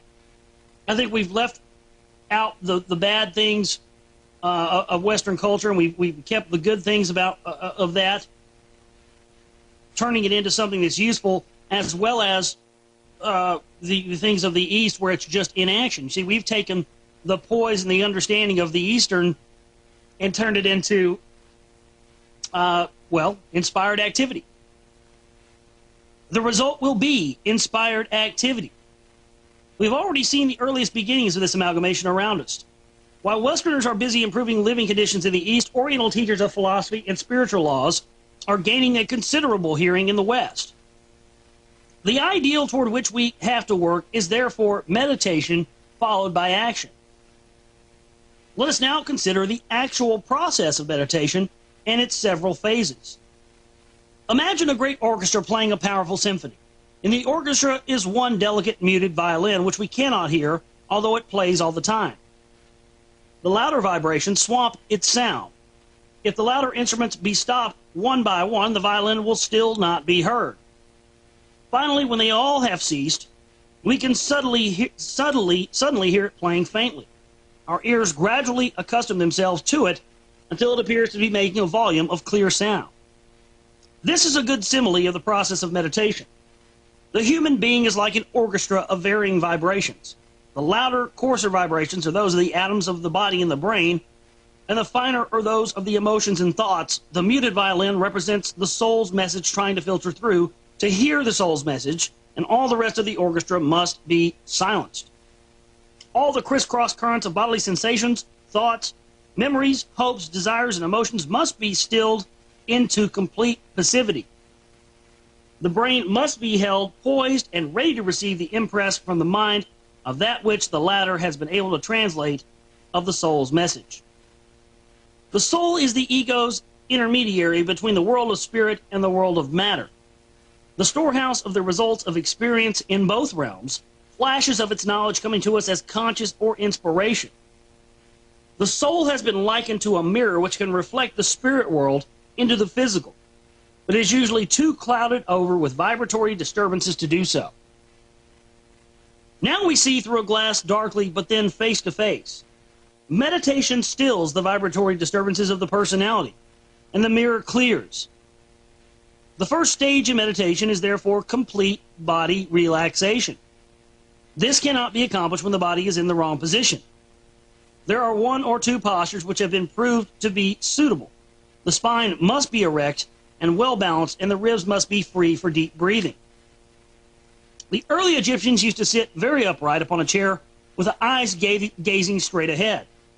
The hands palms downward upon the knees, the elbows well tucked into the throat to throw out the chest, and heels together and the toes apart. They have left many statues represented as meditating in this position. We are told it is one of the best suited to the Westerner also. The Indians meditate mostly sitting cross-legged upon the ground. Those who are skilled and expert use the lotus posture, which the soles of the feet are turned upwards, and the body is locked in balance in such a manner that should the devotee pass into a trance, he cannot fall over. The Chinese also squat, using various postures of the hands and feet to achieve different results. The Westerner who is making a beginning should adopt the Egyptian pose and learn completely to relax sitting upright, and balancing the spine, neck, and head so carefully that he ceases to be conscious of it. He must then commence to breathe deeply, silently, evenly, and slowly through the nose, and gradually perfect this process until he can perform it unconsciously. The slower the breathing, the easier the control of the mind. But only that which can be performed without the slightest effort or strain is of any use for whatever purpose. By means of these two preliminary steps, he has begun the process of stilling the vibrations of his physical and then his etheric body. And so we'll stop right there as we're coming on a break again here, and we'll come back and we'll read more, and I hope to get through. We'll see how much we got. We may be able to get through this chapter today, chapter 15, meditation here in Vera Stanley Alder's The Finding of the Third Eye. And then tomorrow, we're going to get into chapter 16, history of the wisdom. So very interesting stuff. More on the other side. This is the Wednesday edition of the Global Reality, folks. Stay with us. Continue to read out of The Finding of the Third Eye by Vera Stanley Alder, first published in 1938. And, what we have going on here, we're on chapter 15 here about meditation, and yes, it's talking about breathing, and yes, Micah is an expert in that, and he talks about the breathing. He's come on this show and talked 5 or 6 times about breathing and whatnot. You can check his show out Sunday nights here on Oracle Broadcasting from 5 to 8 p.m. Central Standard Time, and he'll give you all this. And I'm not talking about these subjects right now because I'm talking about them. I'm just reading out of this book, so what I'm reading is, it's not my opinion. I'm reading it out of the book. So, I'm sure you probably have something to add, or there's probably, conflicting information or something to add on to that. But really, in the realm of scope of what we're reading here, it's sort of, we're just reading a book. So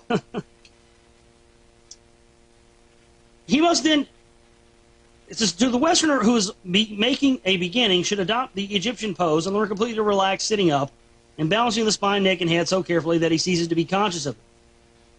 He must then commence to breathe deeply, silently, evenly, and slowly through the nose, and gradually perfect this process until he can perform it also unconsciously. The slower the breathing, the easier the control of the mind. But only that which can be performed without the slightest effort or strain is of any use for whatever his purpose.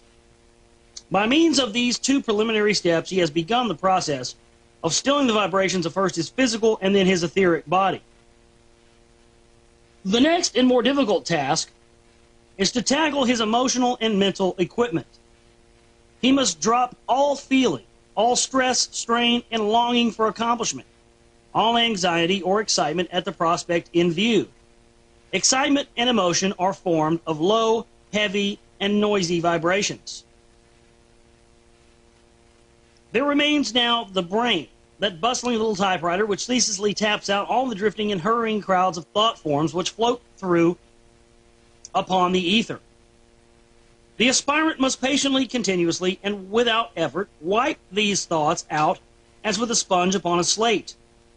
This process also must be continued until it can be performed unconsciously, a difficult feat which may need months or years of practice.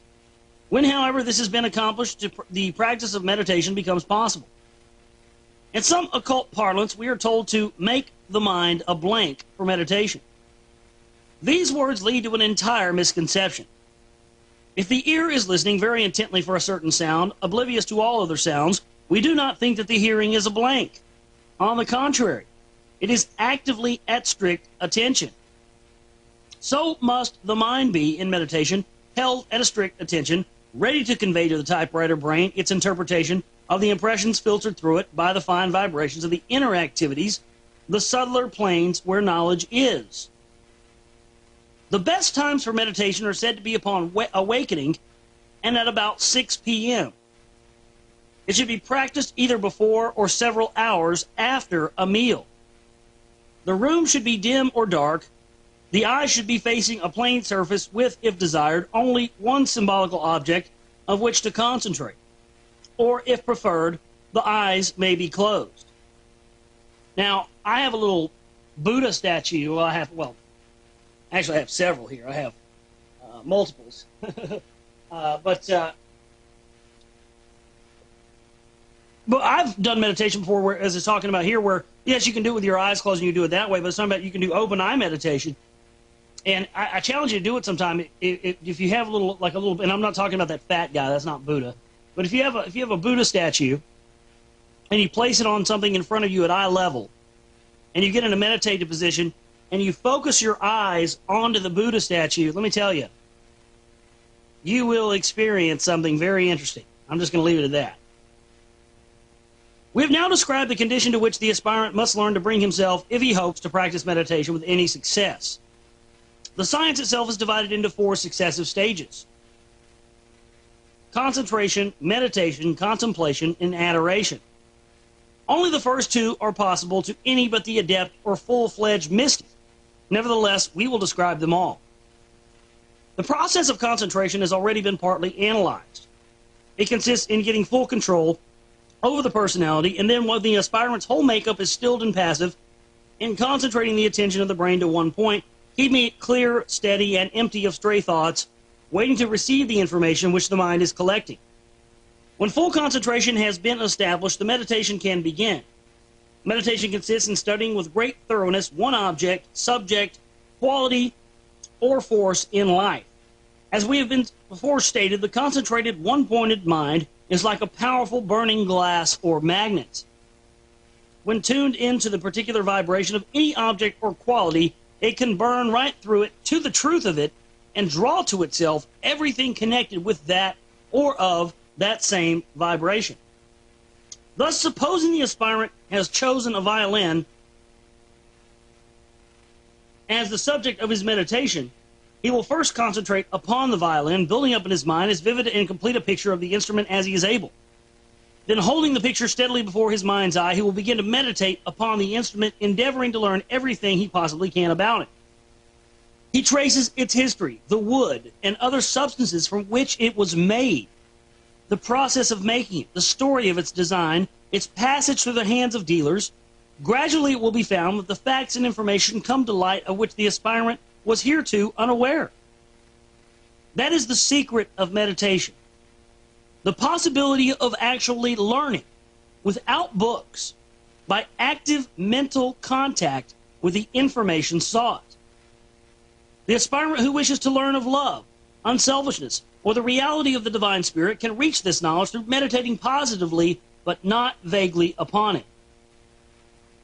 Meditation can also be used to solve any of life's problems and difficulties. Simply state the problem in an absolute, dispassionate, and impartial way, and wait steadily for the ideas relating to it to be drawn to the mind. A fair solution will almost inevitably arrive. The Oxford group, known as the Moral Rearmament, used something of this idea for their quiet times. Needless to say, a little knowledge is a dangerous thing. It is better thoroughly to understand what is happening to avoid the danger of self-deception creeping in. Meditation, it has to do with all the outer aspects and expressions of an object or quality, and all of its physical plane attributes. And so we'll stop right there, and tomorrow we'll just have a little bit left here in the chapter meditation. So tomorrow we'll finish the chapter meditation, and then we will get into chapter 16, the history of the wisdom, coming up on tomorrow's broadcast. And so we're going to take a break, come back, Final half hour of the broadcast around the corner. We got a lot more news and information to get into in the final half hour. Wide open phone lines as well at 360-350-1486 if you'd like to join us. This is The Global Reality. I'm Josh Reeves. Stay with us. Let's finish up here with chapter, what chapter number is this? Chapter 15, Meditation, Out of the Finding of the Third Eye by Vera Stanley Alder. The aspirant who wishes to learn of love, unselfishness, or the reality of the divine spirit can reach this knowledge through meditating positively but not vaguely upon it. Meditation can also be used to solve any of life's problems and difficulties. Simply state the problem in an absolutely dispassionate and impartial way and wait steadily for the ideas relating to it to be drawn to the mind. Meditation has to do with all the outer aspects and expressions of an object or a quality, all its physical plane attributes. The third stage, contemplation, has to do with the inner meaning, cause, and law behind any object or quality. In this case, the mind ceases its activity and allows the subject of contemplation to speak, to yield up its secret and reveal the mystery of its truth. Having fully meditated upon the violin, the aspirant could pass into the stage of contemplation. The envisaged instrument would disappear, leaving a space. Through that space would play the colors and forces of these subtler planes, those which form the archetype or celestial pattern from which violins are made. The aspirant would learn the why and wherefore of a violin, its part in the evolutionary process, and the actual creative quality of its particular tone. These things would come to him in a form of knowledge not clothed in words, and he would be at a loss now of how best to register and translate it for his physical use. The fourth and last stage of this science is adoration. And of this, it is even less easy to speak.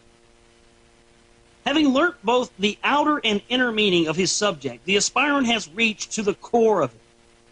He discovers the core of it to be the same as the core of himself. Both spring from and are a part of the mind of the divine creator. Having pierced through to his glorious and blinding realization, the aspirant can lose himself for a brief spell in the knowledge of that perfect unity of love. This is his moment of adoration. Through the steady practice of meditation, man can cease to be as a puppet dancing on the end of a string jerked by some unknown hand. He can learn to climb the string with his mind and will and take control of the hand. He can become the friend and associate of the owner of the hand and finally gain the freedom of complete identification with him. It must always be remembered when trying to describe non-physical states that the physical language contains no suitable words or phrases. But how many times have we come across that and talked about that? Wow. The unaccustomed brain must be presented with a simile only. When through study or meditation the brain has developed and adjusted itself, the same truths can be presented in a more advanced matter which would not have been understood before.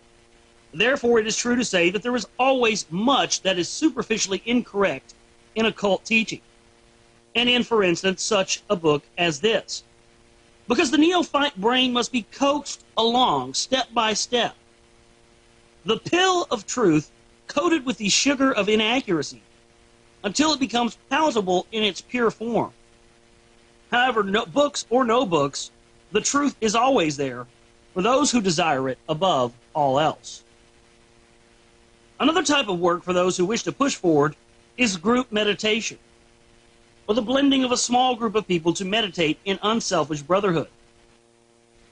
Inasmuch as this calls for the breaking down of many of the barriers that exist between the nicest of people, barriers of self-conscious, intolerance, criticism, and egocentricity, it is obviously a very fine practice. Christ said, where two or three are gathered together in my name, there I am in the midst of them, thus pointing out that the unity is strength on a spiritual as well as on physical levels. It may be inquired whether prayers do not suffice instead of meditation. Prayers are the five-finger exercises, the ABC of spiritual growth. As such, they will forever play their part, but he who is not content to remain spiritually in the nursery will sooner or later require to put himself more individually in touch with the realities. So that's the end of chapter 15.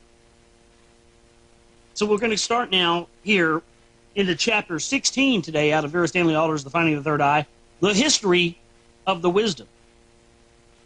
Both the Bible and the history book, while being compiled for us, have passed through intensive censorships. Besides suffering at the hands of unenlightened translators, the result is that our orthodox education, both in religion and history, is often very misleading.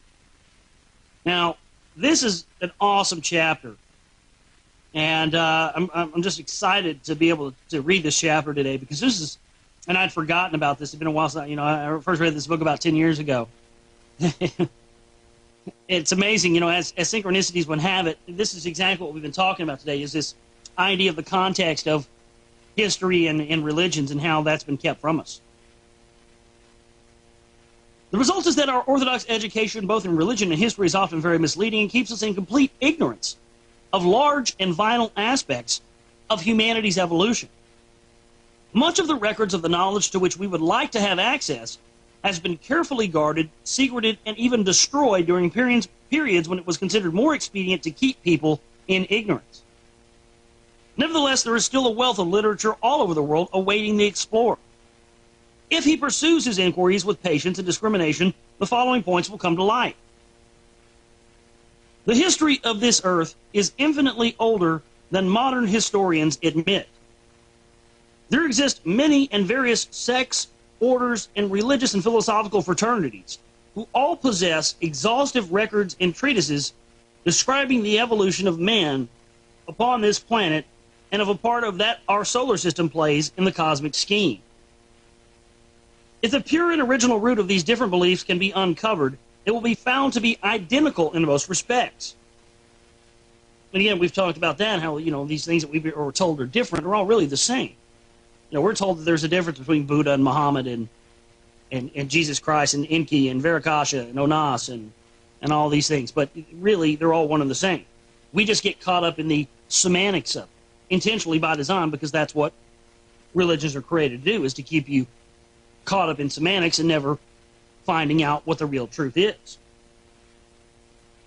If the pure and original root of these different beliefs can be uncovered, in each case we will discover that the one God overall was acknowledged and the existence of the hierarchy was well understood and was tabulated and represented under the names of various gods and goddesses, nature spirits, and demons. The seven great spirits, their colors, attributes, and elements, the seven planes of man's sevenfold bodies, were all carefully studied and analyzed. The great cosmic cycles and periods, as ruled by the signs of the zodiac, and all the astrological influences, both psychic and chemical, were subject to intensive research. The laws of rebirth and karma were embodied in all these beliefs. We find that at the zenith of their civilization, the various great ancient nations had perfected this knowledge, by its means produced immortal monuments to their science, such as the Great Pyramids. And we will stop right there and continue. The name of the book, for those of you in the chat room there, I see people always asking every time, it's The Finding of the Third Eye by Vera Stanley Alder. That is the name of the book. So we'll stop right there. We'll come back. We'll take a break. We'll continue reading chapter 16, The History of the Wisdom today. The Finding of the Third Eye by Vera Stanley Alder. My name is Josh Reeves. This is The Global Reality. Stay with us. Back here on The Global Reality on this Thursday edition of the broadcast. I'm your host, Josh Reeves. Well, thank you so much for being with us today for the show as we continue. And I tell you, we got a ton of news we're going to get into later in the broadcast as well. But right now, continuing in reading out of The Finding of the Third Eye by Vera Stanley Alder, first published in 1938. Very interesting book, and lots of great information, and really a great starting point. I mean, this would be a great gift to give to someone, and someone who is maybe new to this information. I mean, what I find interesting about this book is that when I first read this 10 years ago, I read it, thought I understood it, and indeed walked away with a great deal from my experience of reading it. But what's even more interesting is that now, almost 10 years later, what it means to me now, what it meant to me then, are two different things. And it's just very amazing how, you go back and you read things and you get more from them than you did originally. So I want to continue now with chapter 16, the history of the wisdom. Let's see where I left off here.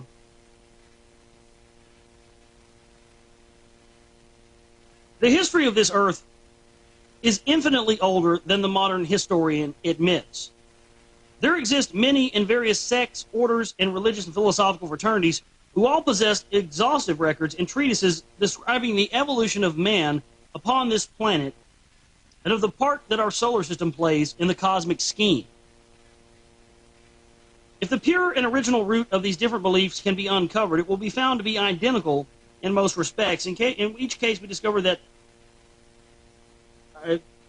the hierarchy was well understood and tabulated. We read that. Of the seven great spirits, the colors, attributes, and elements, the seven planes and a man's sevenfold bodies were all carefully studied and analyzed. The great cosmic cycles and periods, as ruled by the signs of the zodiac, and all the astrological influences, both psychic and chemical, were subject to intensive research.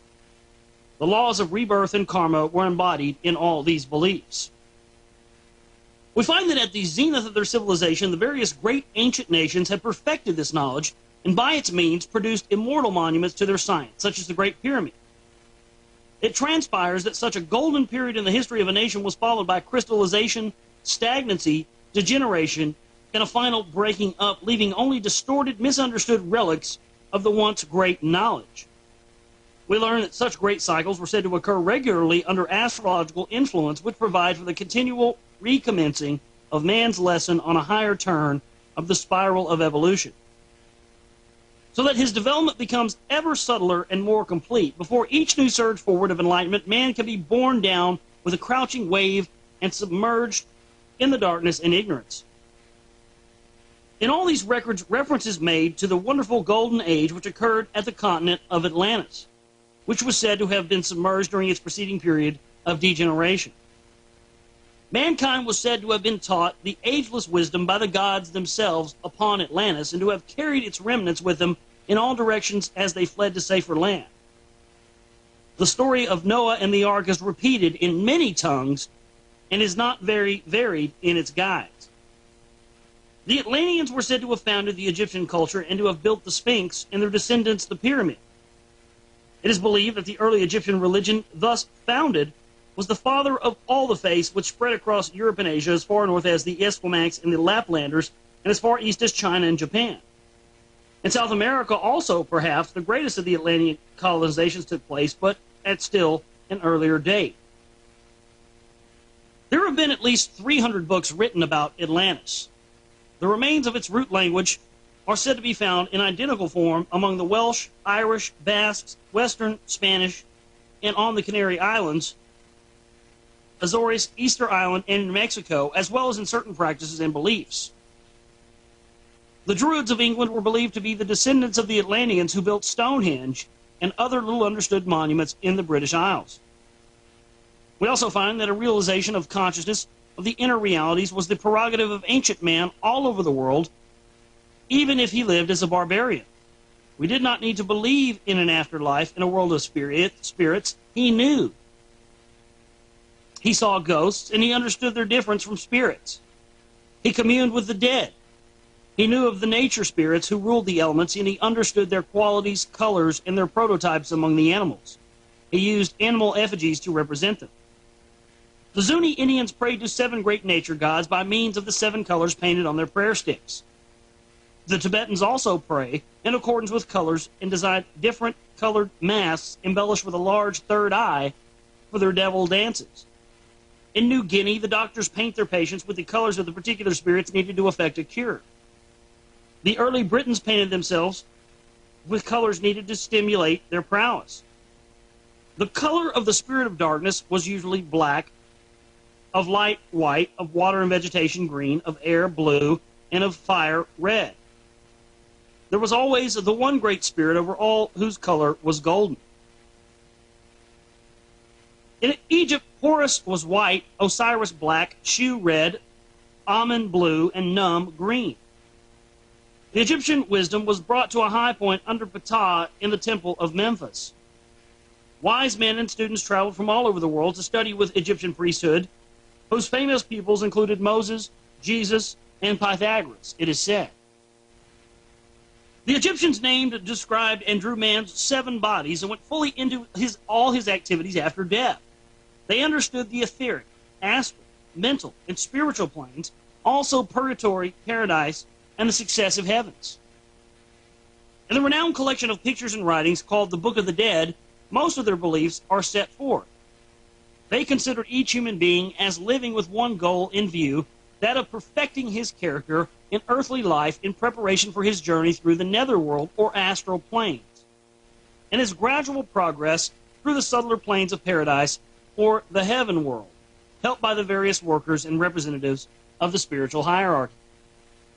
The greater part of the Egyptian consciousness was concentrated upon the path of attainment and the evolution of mankind by means of astronomy and astrology. They mapped out a wonderful and stupendous panorama of the plan of evolution in the history of the world. Now, the plan of evolution, in the sense in which we're talking about it here, is not the Darwinian evolution of the survival of the fittest. It's a constant. What we're talking about is spiritual evolution, and this constant changing through various incarnations to becoming a higher being through various incarnations. That's the type of what we're talking about. So let's not get that confused. We'll take a break, come back. We'll continue reading out of The History of the Wisdom, the Chapter 16 out of The Finding of the Third Eye by Vera Stanley Alder. This is the Thursday edition of The Global Reality. I'm your host, Josh Reeves. Stay with us. And we are continuing here to read out of The Finding of the Third Eye by Vera Stanley Alder. And this is a very, it's getting to the real meat and potatoes of the book. We're almost done with the book. We've got this chapter, chapter 16. And we have chapter 17, The Present Awakening.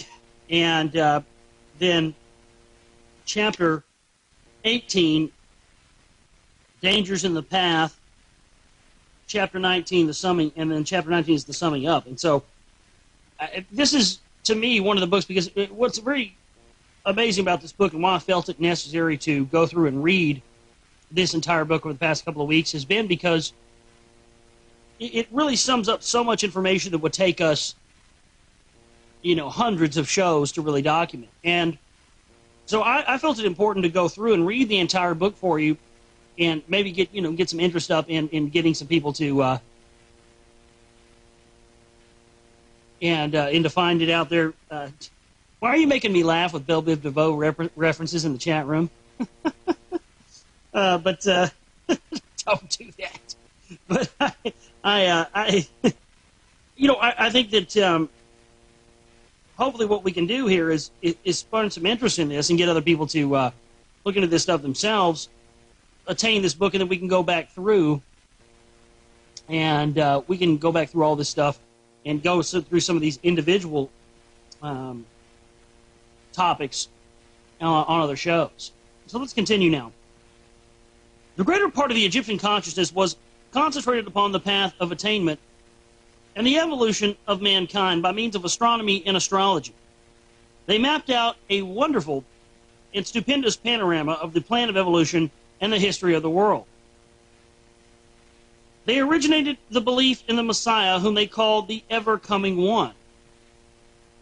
He was the Egyptian Jesus, called Iusa, or Horus, and was reborn every 2,500 years, or every time the earth passed into the next sign of the zodiac. During each of these great 2,000-year periods, he embodied the quality, lesson, and type of the sign. For instance, under the sign Leo, Iusa, or Horus, was worshipped as a young lion, and it is probable that the Sphinx was raised in his honor. He was born as a scarabus in Cancer, which is the beetle, 10 to 12,000 years ago, which sign was also the crib or the manger star. And that was of the donkey. During that period, the scarab was worshipped. During the sign of Taurus, the bull, he was worshipped as the golden calf. During the Jewish dispensation, he was reborn as a lamb in the sign of Aries, the ram, and finally in the Christian era, in the sign of Pisces, the fish. He came as Jesus, the Jesus Christ of the New Testament. The sign of Jesus was a fish, which is still engraved upon the Pope's seal ring. The early Christians were known as the Pisculi.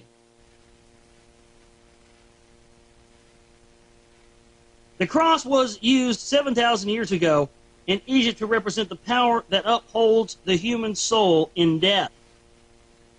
The story of Jesus, of the Annunciation, the virgin birth, of his baptism, temptation, teaching, miracles, disciples, the Last Supper, and his resurrection had all existed and been elaborated on in Egypt for 10,000 years.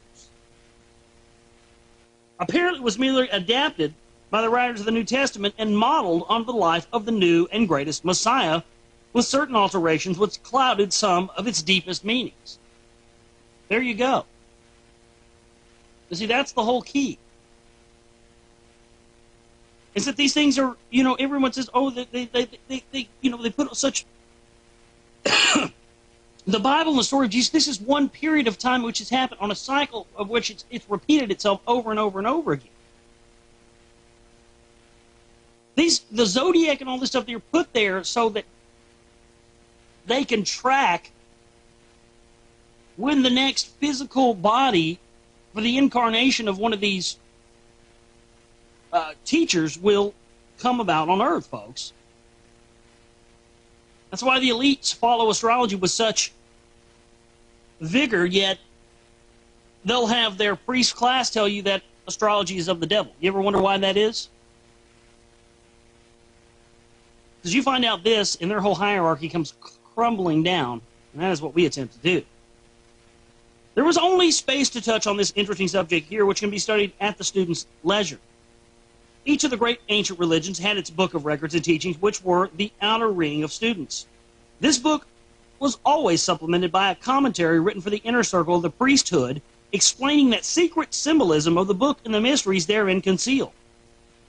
Sometimes there was a second and third commentary giving the deepest inner meanings. These keys or commentaries were carefully guarded and hidden, and in many cases have apparently disappeared altogether.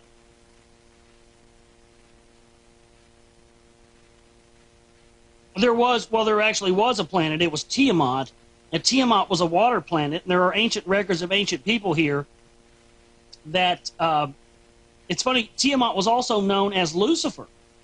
Tiamat was a water planet. From Earth, it appeared to be a shining silver crystal ball, and it was it was destroyed allegedly by these visitors here that came to Earth and hid out, that were being pursued through the cosmos by some other group. It was subsequently blown up, and with all the water rushing to Earth and filling up Earth. Before that time, Earth wasn't quite the water planet it was known as. Tiamat was the water planet. All the water came rushing to Earth. This is what in the book of Genesis is referred to as waters above the firmament. The firmament being the asteroid belt. Subsequently, the asteroid belt was formed of the pieces of Tiamat, and the rest of the water came crashing to Earth. So yes, you are correct there. The ancient Indian philosophy began with the Vedas, including the Upanishad books and their great commentaries, the Rig of the Yajur Vedas, and some of the earliest records of Aryan thought. They come between the Egyptian and the Greek civilizations and are assigned to about 5000 BC. They worship the Heavenly Father, Dionysus Pitar, and spirits controlling the elements. They had a very deep conception of the one God. The Indian book of moral code, called the Laws of Manu, taught continence and moderation in striving for a spiritual second birth. All 10 of the Indian philosophies taught reincarnation. Shankara, born about AD 788, was the great Indian saint and elucidator of the Upanishads. He wrote one of the world's masterpieces, his commentary on the Brahman Sutras, the Upanishads, and his Song of the Lord, the Bhagavad Gita. He was a great adept in yoga. Yoga is not a religion, it is a science, a method of yoking up with the Supreme Self, a practice of extreme discipline for the attainment of perfection. A yogin is one who has studied yoga, often at a Buddhist university in Nalanda. The Buddha was the great Indian mystic, founder of Buddhism. The Buddhist philosophy is based on the law of karma. The Brahmins believed Buddha to be the reincarnation of Vishnu, their ancient teacher. They absorbed his teachings, which also took a hold of Tibet, China, and Japan, among the Zen monks. So we'll stop right there as we coming on a break in here. We'll come back. Very interesting stuff. Really get into the heart of where this stuff and the history of this idea of this knowledge itself. You know, it's one thing for us to talk about the knowledge, it's another to decode where it came from altogether. So we'll talk more on the other side as we continue reading out of The Finding of the Third Eye by Vera Stanley Alder. Folks, this is The Global Reality. I'm Josh Reeves. Stay with us. Thursday edition of the broadcast. I'm your host, Josh Reeves, as we jump into the fire of information and truth as we seek to sift through what is there. You know, I mean, that's the whole thing is here, is that the truth is there for those who seek it. Now, if you don't seek it, you want to stay in the realm of what, you know, people are telling you is the truth, then, you know, you're never going to really ever find it. So, you know, I think that we've now really established that there are two different types of people out there. There are people out there that want the truth given to them, which in and of itself breeds, you know, it really breeds the ability for someone to come in and manipulate the truth as it's being given to you. And then we have the other people who are seeking it out themselves and who really only use the work of others as a stepping stone towards their own greater seek for the truth and for knowledge. And that's what I like to believe that we are, and what we do here with my show and you listening. You know, I think all of us are just stepping stones for each other. And myself and Michael Tsarian have had that conversation on the show, and we've had him on the past. We're going to have Michael Tsarian up for you very soon here in the next few weeks. And that's one of the things that we've talked about is, you know, all any one of us can hope to do is to do the best we can with finding out the knowledge and then pass that on to someone else, make it reciprocal, and hopefully get someone else along the path so they can do it and pass it on to someone else. I mean, that's really all we can ever hope to do, is to just be a stepping stone for someone else to come along with it. And that's what I think, you know, books. I mean, look, I mean, every person I've ever studied or looked at their information, I've always found contradictory information or things that they didn't get right. But that's important, because that lets you know you're on the right path when you're finding things that they didn't find, or things that are, you know, they got wrong. It's the you know, the point of the journey is not to arrive, as they say. You know, I mean, that the whole point of this journey on the truth is not the destination. You know, it's the journey itself that's important, and what you encounter along the way, and what you get along the way. The end result is the means to an end. And what the means to the end will be at this point, we don't know. We can only speculate. The Tibetans also have a Book of the Dead containing the Bod, which is a guidebook to the dying during the 49 days, which constitute the intermediary stage between death and union with the divine. Passages from this book are read to the deceased for 49 days after his death, while he is supposed to be passing through the 3 lower astral planes and viewing the panorama of created thought forms. He finally realizes illusion and craves new rebirth. He is exhorted to believe in the one great divinity of whom he is a part. In Persia, a very fine philosophy was cultivated. This was the Sufi, with its book, the Avesta. This was built upon a very early worship of the sun god Mithra, which at one time held great sway in Europe, as well as upon the teachings of the prophet Zoroaster. The Rubaiyat of Omar Khayyam is inspired by Sufism. The Sufis find ecstasy through losing themselves in union with the one divine spirit. Some of the fakirs and dervishes are their offshoots, but these are sometimes degenerate. You ever seen the whirling dervishes before? You guys ever seen those? Where they spin around. I'm sure there's probably clips on YouTube. You can go there and type whirling dervishes into YouTube. I'm sure there's probably clips. And they spin around and around and around and around over and over again in these trance-like hypnotic states. Very just interesting to watch. The Mohammedans possess a great wealth of philosophy in their book, the Quran. which also teaches an aspiration to unity with the one God. In China, the religion, whether Buddhist or Taoist, is built upon the teachings of Confucius. Confucius was a very practical teacher and social organizer. Born in 551 BC, he worked to develop social science and the building up of individual character, and did much to bind China together. He was almost a contemporary of Buddha, and was greatly influenced at one time by Lao Tzu. His pupils recorded his teachings in a book called The Digested Conversations, a large part of which was burnt later during the Tsin dynasty, with the usual object of keeping the people in ignorance. Confucius believed the one God overall, and in the three types of subsidiary spirits, he called himself the transmitter of wisdom of the ancients. Lao Tzu was the Chinese Jesus. He was born of a virgin mother, conceived under a falling star. It's all the same thing, folks. And he was a high mystic and left a famous book called the Tao Te Ching, which expounded a moral code for the way of attainment. Tao meant way and represents the aspirations of the Taoists. Lao Tzu believed in reincarnation, karma, and the victory of gentleness. The Japanese state religion was Shinto. Shinto means the way of the spirits. Some of the Japanese became Buddhists, and nearly all of them became Confucians as well. Then there was a very stern type of Buddhism called Zen, which gained great sway in China and was finally transplanted to Japan.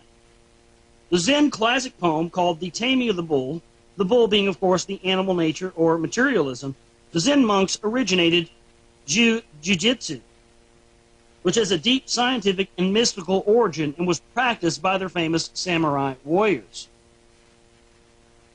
The Greek philosophies founded by Pythagoras, Plato, and others upon the Egyptian teachings accepted rebirth and others of the ancient doctrines. The Jews have their own great book of ancient records called the Kabbalah, and the inner meanings of these writings were sought and studied by the famous alchemists of the Middle Ages. The Christian church, as founded in Rome, guarded many priceless manuscripts. It accepted reincarnation and karma, as it said that Christ had also done. For from the first general council of Christendom at Nicaea in AD 325 to the last council in Constantinople in AD 869, Christian principles, rules, and teachings were subject to many deletions and changes. The result was to decrease public knowledge for the aggrandization of the priesthood. From that time onwards, all who possessed or were teaching the secret wisdom were mercilessly persecuted and put to death. So right there, folks, this is something we've talked about many times. That at one time, the teachings that Christ believed in reincarnation and karma, all these same things that we've heard that Buddha and all of these other things, all these other incarnations have been into, at one time this was a part of the religion, but of course the priest class got a hold of it, and we weren't allowed that information. So we're going to come back, and we'll come back in the third hour. Just a little bit more to read. We'll finish up this chapter. We may even get into a little bit of chapter 17, and then in the final 45 minutes of the show, we'll do nothing but news. This is The Goal Reality, folks. I'm your host, Josh Reeves. Stay with us. I want to thank everybody for being with us today for the show. I want to read this for you again. I'm going to read this segment right here again, because I think this is very important. The Christian church is founded in Rome, guarded many priceless manuscripts. It accepted reincarnation and karma, as it is said that Christ had also done. From the first general council of Christendom at Nicaea in AD 325 to the last council in Constantinople in AD 869, Christian principles, rules, and teachings were subject to many deletions and changes. The result was to decrease public knowledge for the aggrandizement of the priesthood. From that time onwards, all who possessed or were teaching the secret wisdom were mercilessly persecuted and put to death. Henceforward, the occult sciences were studied in secret.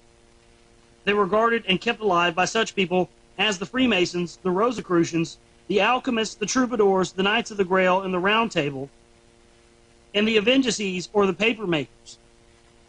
In Russia, there were the Trots, and in Britain there had been the Druids. Earlier still, in Mexico, there were the remnants of the teachings of Quetzalcoatl, the feathered serpent, and of the ancient Atlantean settlement at Peru.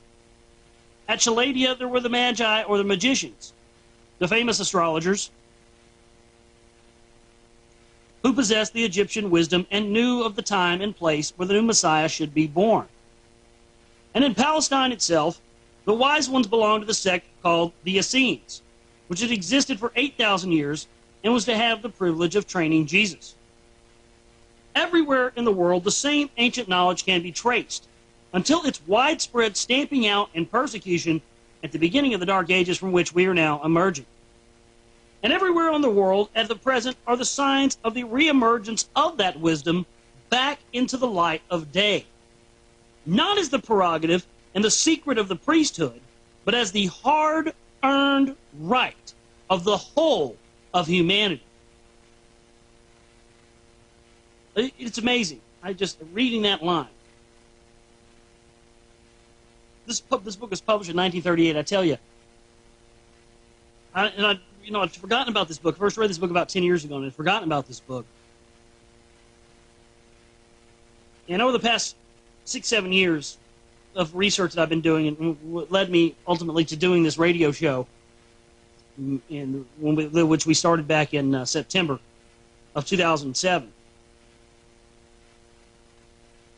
One of the things that I've really found this over the course of doing this radio show, didn't really see it so much as I have now in the course of the tireless research I've done, because when you're in the situation of doing a show, you put yourself in a situation where you're constantly having to research, and you have to constantly do this because you have a job to do. And even though none of us get paid to do this, it is a job. But not a job in the way that you think about, the slave job you have to go to day in and day out. What's amazing to me through my research, folks, and through the things that I've found in the course of the 15 months I've been doing this radio show, that's one of the things that you know, that if you listen to me for any amount of time, that I've come to, the conclusion I've come to, is that the solutions that we seek to defeat the New World Order will come from regaining this knowledge that has been kept from us by the priest class through the ages. So to read this printed in this book, written in 1938, and one of the first books that I read, about 10 years or so ago, it's amazing to see how we come full circle. And the fact that on the cover of this book you have the Ouroboros, the snake, the serpent biting its own tail, with a dove in the middle of it. Be ye as wise as serpents, yet as harmless as doves. And much like this Ouroboros, and much like this serpent biting its tail, that's what I feel like now. I feel the embodiment. I feel like I feel the embodiment of that serpent biting its own tail. I feel that that's where I am now.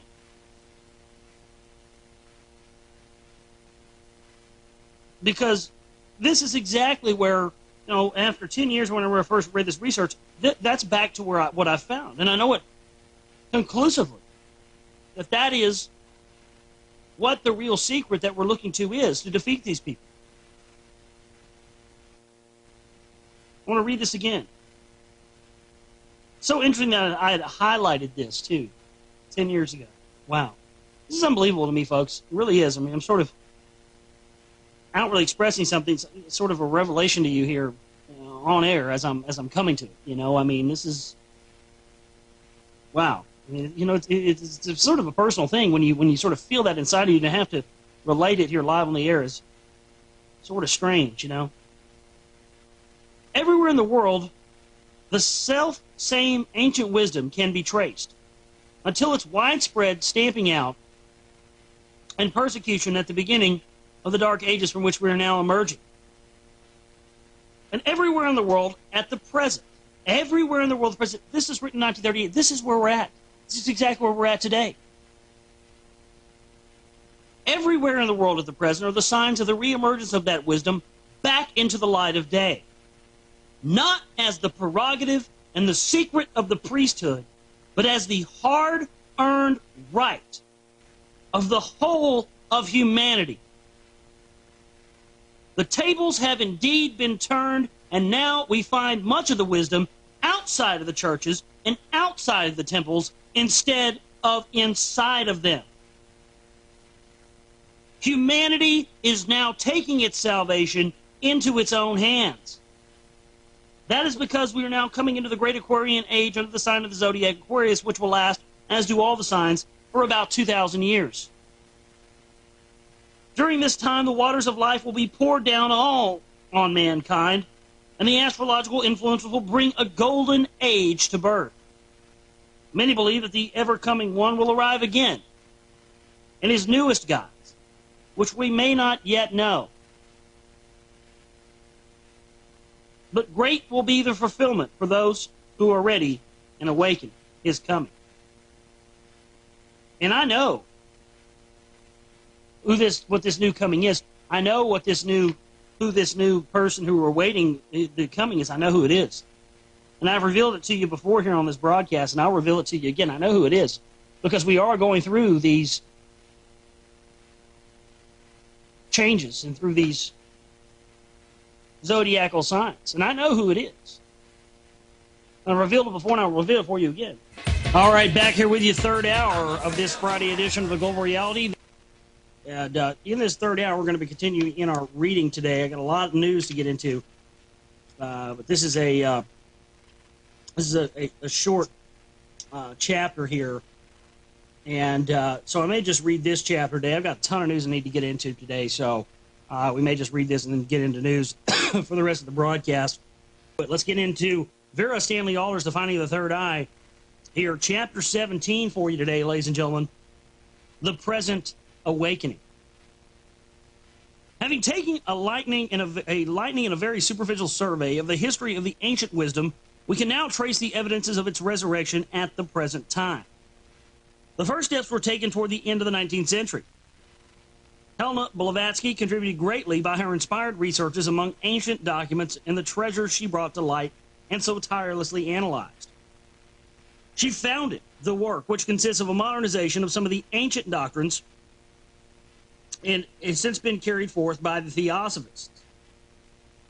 And of course, that's one of the things that Helena Blavatsky initiated the research, but then the modern day Theosophists and people like Robert Mueller at the UN and whatnot, these people are the ones that have taken this idea of we all are one and we're all one together and formulated into, okay, well, we're all one together, that's why we need a new world order. So, Helena Blavatsky, I think, she really did do some good work, but her work was what her work was taken and turned into is where the problem lies. And I think a lot of people sort of blame a lot of stuff on her more than the people that came after her. People like Alice Bailey and the Lucis Trust and sort of that whole end. Because again, Theosophy is one of those things where when you look into it, on its face, on the surface, hey, well, it sounds good, it sounds great, and there are a lot of things about it that could be used for positive applications. It's just like everything, folks. When it falls into the hands of evildoers, it's going to be used for evil applications. That's really the bottom line. Together with public instruction in the form of lectures and libraries, various other teachers and communities, too numerous to mention here, have come forward from all over the world to add their quota to the widespread interest. Some of these stress the mystical side, some the occult, some the practical.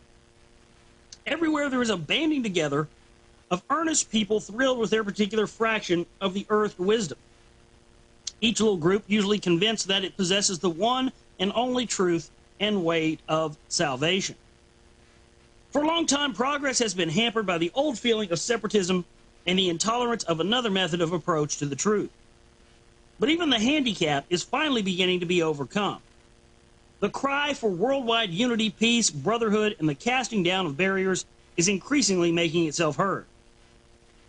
The League of Nations points the way, however imperfectly, to the future welding together of the nations. You see there? It even slipped into this book, didn't it? See? Pointing in the direction of the League of Nations points in the direction of welding together. You see? That's that.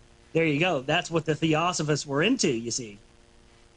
Again, slowly mixing in the rat poison with that.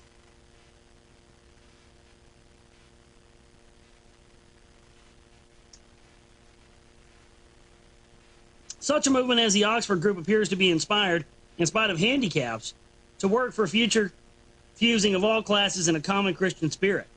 Fraternities like the World Fellowship of Faith have fought almost insuperable odds of intolerance and stagnation, together to draw together the religions of the world and bring to light the fundamental sameness. Groups have been formed all over the earth for purposes of spiritual propaganda, united meditation, and training for the selfless service of healing and harmonization through thought and prayer. The word international is now so much in use that it is almost becoming a household word. Humane societies for the prevention of cruelty of all kinds are also doing valuable work and gaining increasing support, while education and health culture are being revolutionized. Nudist movements, vegetarian and nature practices, biochemistry, and the latest method of psychoanalysis all point in the way of the future universal yoga of physical attainment which is being ushered in. The promised individualization of the Aquarian age is already in evidence. No newspaper can hope for success unless it provides crossword puzzles or competitions, or in other ways allows its readers to contribute each his own quota of self-expression or effort. No film star dare run the risk of ignoring the individual outpourings of demands from their fans. From the lowest grades of humanity to the highest can be seen of an increasing in independence, self-consciousness, and awareness. It is true that at the present time the world is racked in parts by wars and bound down by oppression and dictatorships, and that much cruelty and selfishness is in evidence. But these very activities are proof of the restlessness and striving among all ranks, the stirring up of the mud in the pond before it can be cleaned. It is like the final orgy of a drunkard which participates the violent reaction through which he is able to regenerate. The urge to combat stagnation and to struggle out of the ruts of convention and go forward no matter how it has been evidenced from some time past in the adventures into modern art, modern literature, modern music, and even modern manners and morals.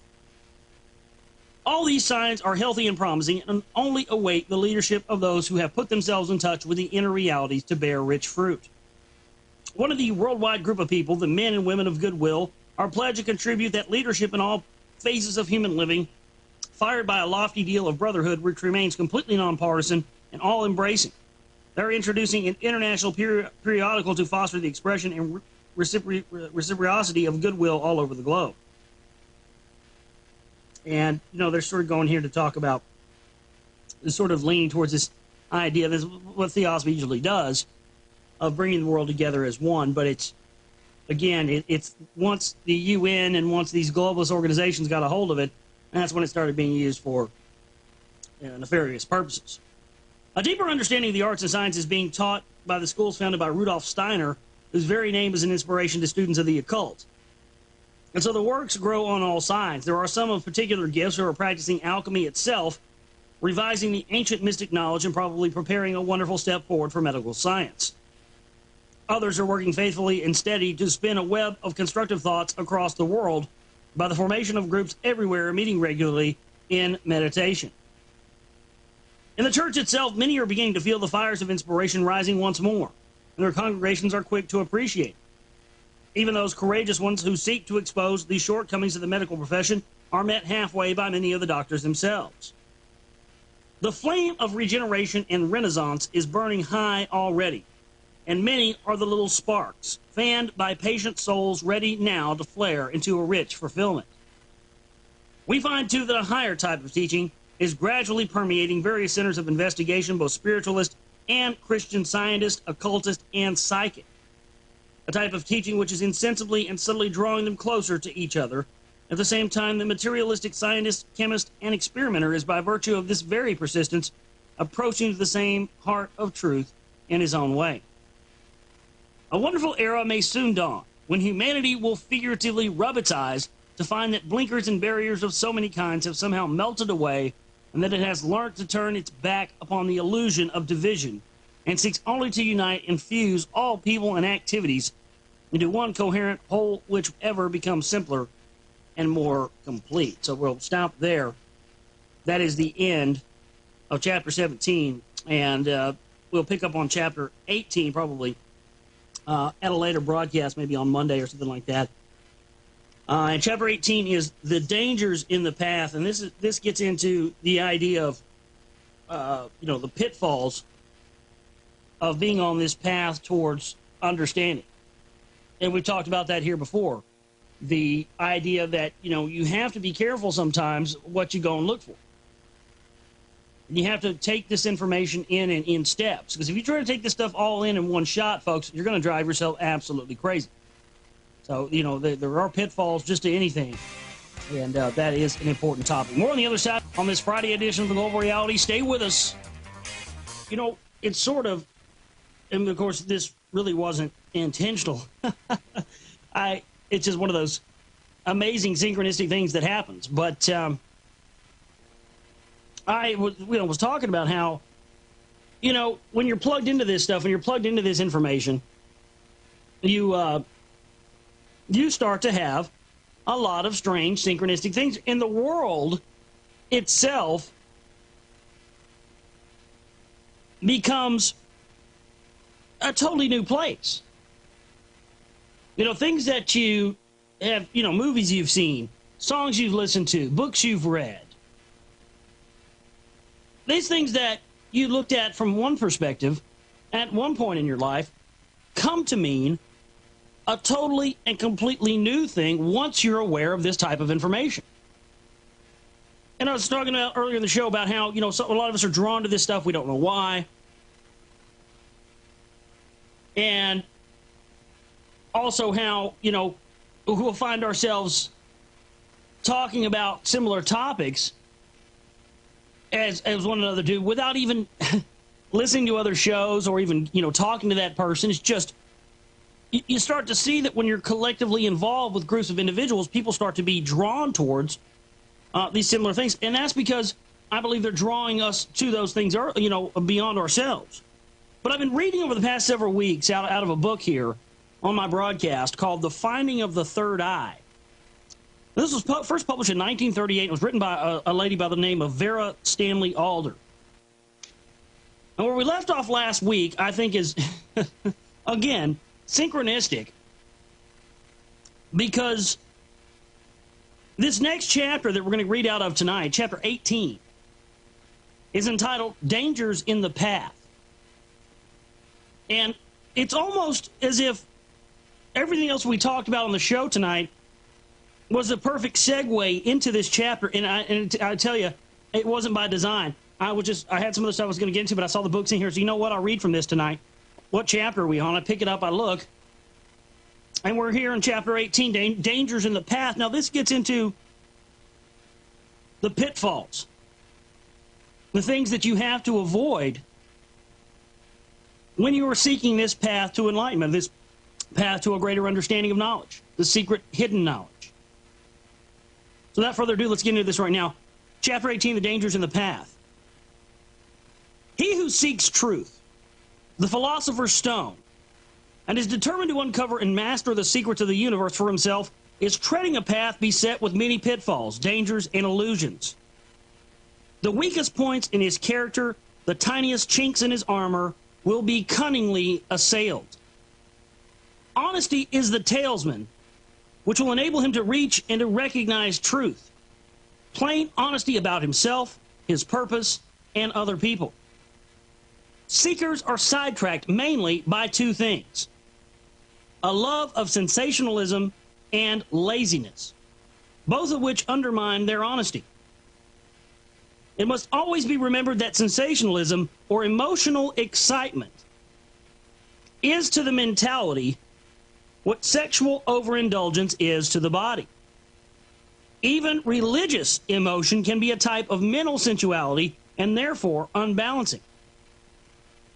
I like that. That statement to me says, think about that.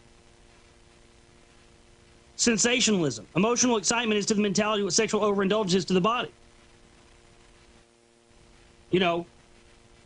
Sensationalism is like, yelling and screaming about FEMA camps and martial law all day long without any sort of focus towards what that means. or creating a mass awakening in the world to get people to understand what the implications of that are. It's one thing.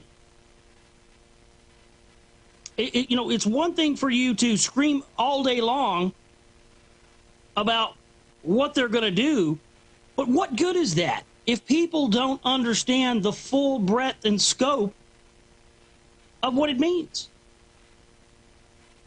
I mean, you could tell people all day long they're setting up FEMA camps. They want to put us in them.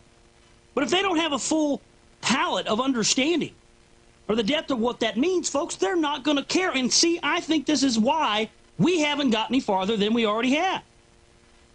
Because people just get freaked out. They're running around out of fear. They're running up to their neighbors. They're going up to the people that they love. They're going to their family. They're saying, hey, man, did you hear they're building FEMA camps? They're going to put us in them. Hey, did you hear that they're going to declare martial law, man? They're going to lock down the country. They're going to do away with the Constitution, with posse comitatus, with the right. Did you hear? And you come off as a start raving lunatic because these people are going home and watching TV. They're not seeing this on TV. They're not hearing about this on the 6 o'clock news. So what good is it doing? You need to become a focused individual who can lay this stuff out like a machine gun, concisely, calmly. All angles, all bases covered. All areas. If someone tries to counter you with something, you don't counter them back with a rational, well, it's true. If you don't want to believe it, then you're going to go to a camp. Blah. No, folks. That's not what you do. You then in turn say, look, here's the thing. This is your free will, man. If you don't want to wake up to this stuff, that's fine.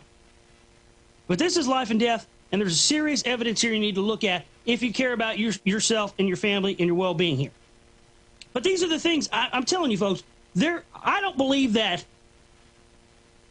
we don't have as many people awake right now as we should be because we don't have enough proof or we don't have enough information. I believe that people are following tactics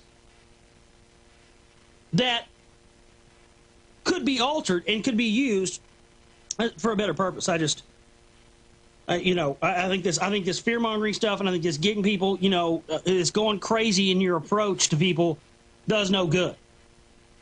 Because believe me, I'm not going to lie to you. In the past, years ago, I did that myself and it didn't work.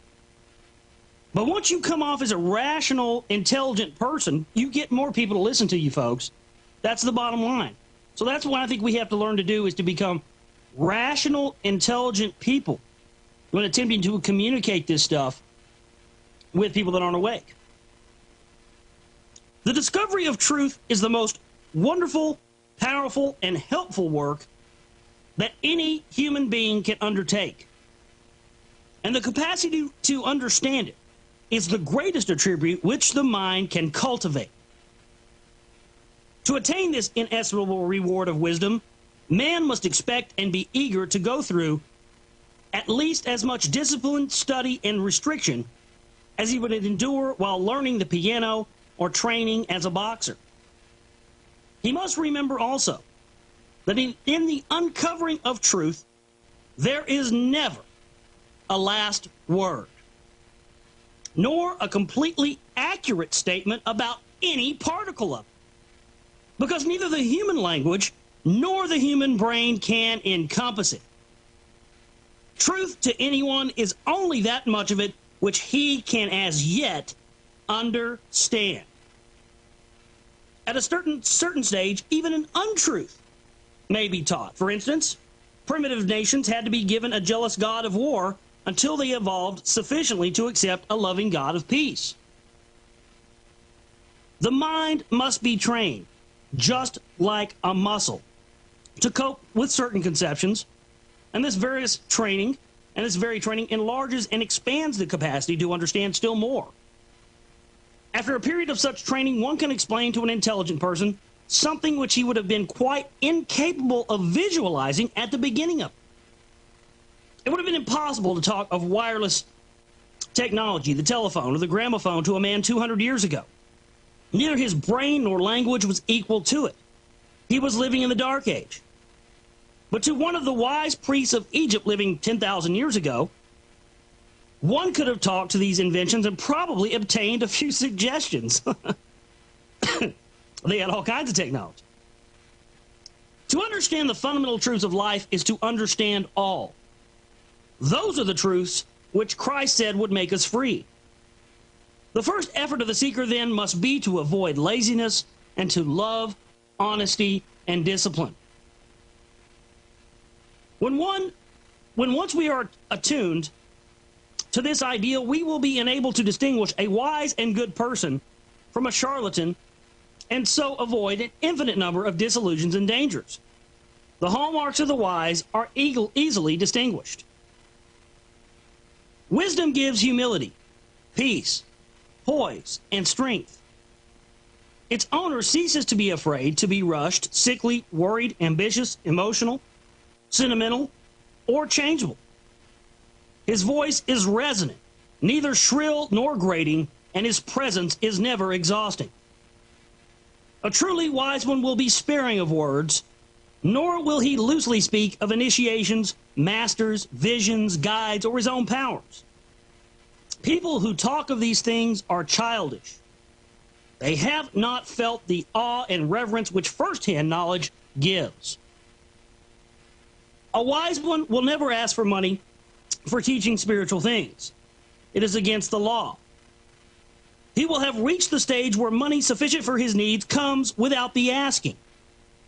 Nor will he ever try to persuade anyone to do or to think anything, nor will he attempt to teach unless earnestly asked to do so. For he has learned to have the greatest care for another's free will. And that's what we talk about here on the show quite a bit, is the free will. Look, that's the thing. You have the free will to wake up to this stuff or don't. That's the bottom line. A wise one seldom uses the word I. He will never attack anyone or any cause, yet he is full of strength and energy. He has learned to be wise as a serpent and as harmless as a dove. He is not a crank on any one subject. He has become such a reservoir of love and constructive thought that he is a worker of white magic, lucky to those around him and the bringer of miracles to pass. Such a one is he who has for some while faithfully trodden the path of discipleship which leads to godhood. He passes unnoticed among all those who are not seeking, with that same purity of motive, the same vibration as his own. He is sometimes very cleverly aped by the charlatan, or he who tries to serve both God and mammon, the worker of black magic, the bogus spiritual teacher. This latter is usually very attractive to others. He has a strong personality and often arouses extreme love and devotion in the people around him. This is because such a one has accumulated throughout many lives, because of his energy, the experience, vitality, and power, which he can now use for either good or evil. A very evil person is potentially a very good one. It is the stored power which counts and which gains a hold on people. That is why the enterprising lost sheep is of more importance than all who stagnate meekly in the fold. If a charlatan spiritual teacher were to give himself up finally wholly to good, he would gradually defeat his own personality and lose, one by one, those habits and ruts of thought which give him about his friends would call his little ways, those very human attributes. A person who poses as a highly evolved being, a teacher of others, and yet has human habits and frailties, makes a tremendously strong appeal, because his achievement apparently needs little discipline and rigidity. For that reason, his followers are eager to adore his personality, and he allows, against the law, such adoration. Thereby he feeds his own vanity and their attachment to physical form. They are not encouraged to discriminate, but to believe blindly what he teaches it. And the teacher, once this blindness is established, encounters no spur of criticism or judgment to keep him to giving of his best. So the little community soon becomes a sham, and intellect retires. The inevitable result of this situation is that a hypnotic condition arises, due firstly to the teacher's desperate desire to keep his followers' attention fixed upon only himself, so that they will not discover better things outside and cease to contribute to his sustenance, and secondly, to the wish of his followers to give themselves up to the lazy emotional side of adoring a physical personality, believing in wonders without the use of intelligence, and flattering themselves with the importance of possessing a great teacher. We'll talk more on the other side. Dangers in the Path, out of the book The Fighting of the Third Eye by Vera Stanley Alder. Saturday night edition of the Global Reality. Folks, stay with us. Let's get back into this. You know, this last little segment here, talking about, you know, how some bad teachers have this ability to be able to, you know, get people in a lazy emotional state of adoring a physical personality. And, you know, I see that so much in the quote-unquote patriot truth movement, you know. Where you see people that don't want to do their own research, and when you bring them contradictory information that they didn't get from their quote-unquote leader or their quote-unquote teacher, they come after you and start questioning your validity. Just because they didn't hear that information from this person who they put up on a pedestal. This is exactly what they're talking about here in a frickin' book written in 1938. This situation can frequently be met with. It is an ambitious imitation of the real thing, and because of a lack of honesty on all sides, it goes rapidly downhill. The combination of personality worship, sensationalism, and hypnotism soon leads these people into the toils of emotional, sensual, and sexual indulgence of all kinds. Fraudulence, destructiveness, pervasion, and intellectual distortion flourish in this soil, and the link with the higher mind is broken. It was in such foundations that the horrible black mass and the orgies of black magic were able to take root. Black magic is simply the use of the developed mind for a wrong purpose. And that's exactly what we're dealing with here, ladies and gentlemen, in this day and age. We are dealing with modern-day black magicians. That is exactly what we're dealing with. Man, I've never, you know what, that's a new term. I mean, that's exactly what we're dealing with. Because how many times have we talked about, because we know that, you know, you talk about the secret knowledge and the hidden knowledge and all this stuff. I mean, none of this stuff has any indication that it's supposed to be used 100% for good or 100% for evil. The application of how this secret knowledge is used is dependent upon the hands of who it falls into. Well, that's exactly what's going on, folks. We've got modern-day black magicians who have figured out how to use the power of the developed mind in the fully enlightened human mind for evil purposes. That's exactly where we're at.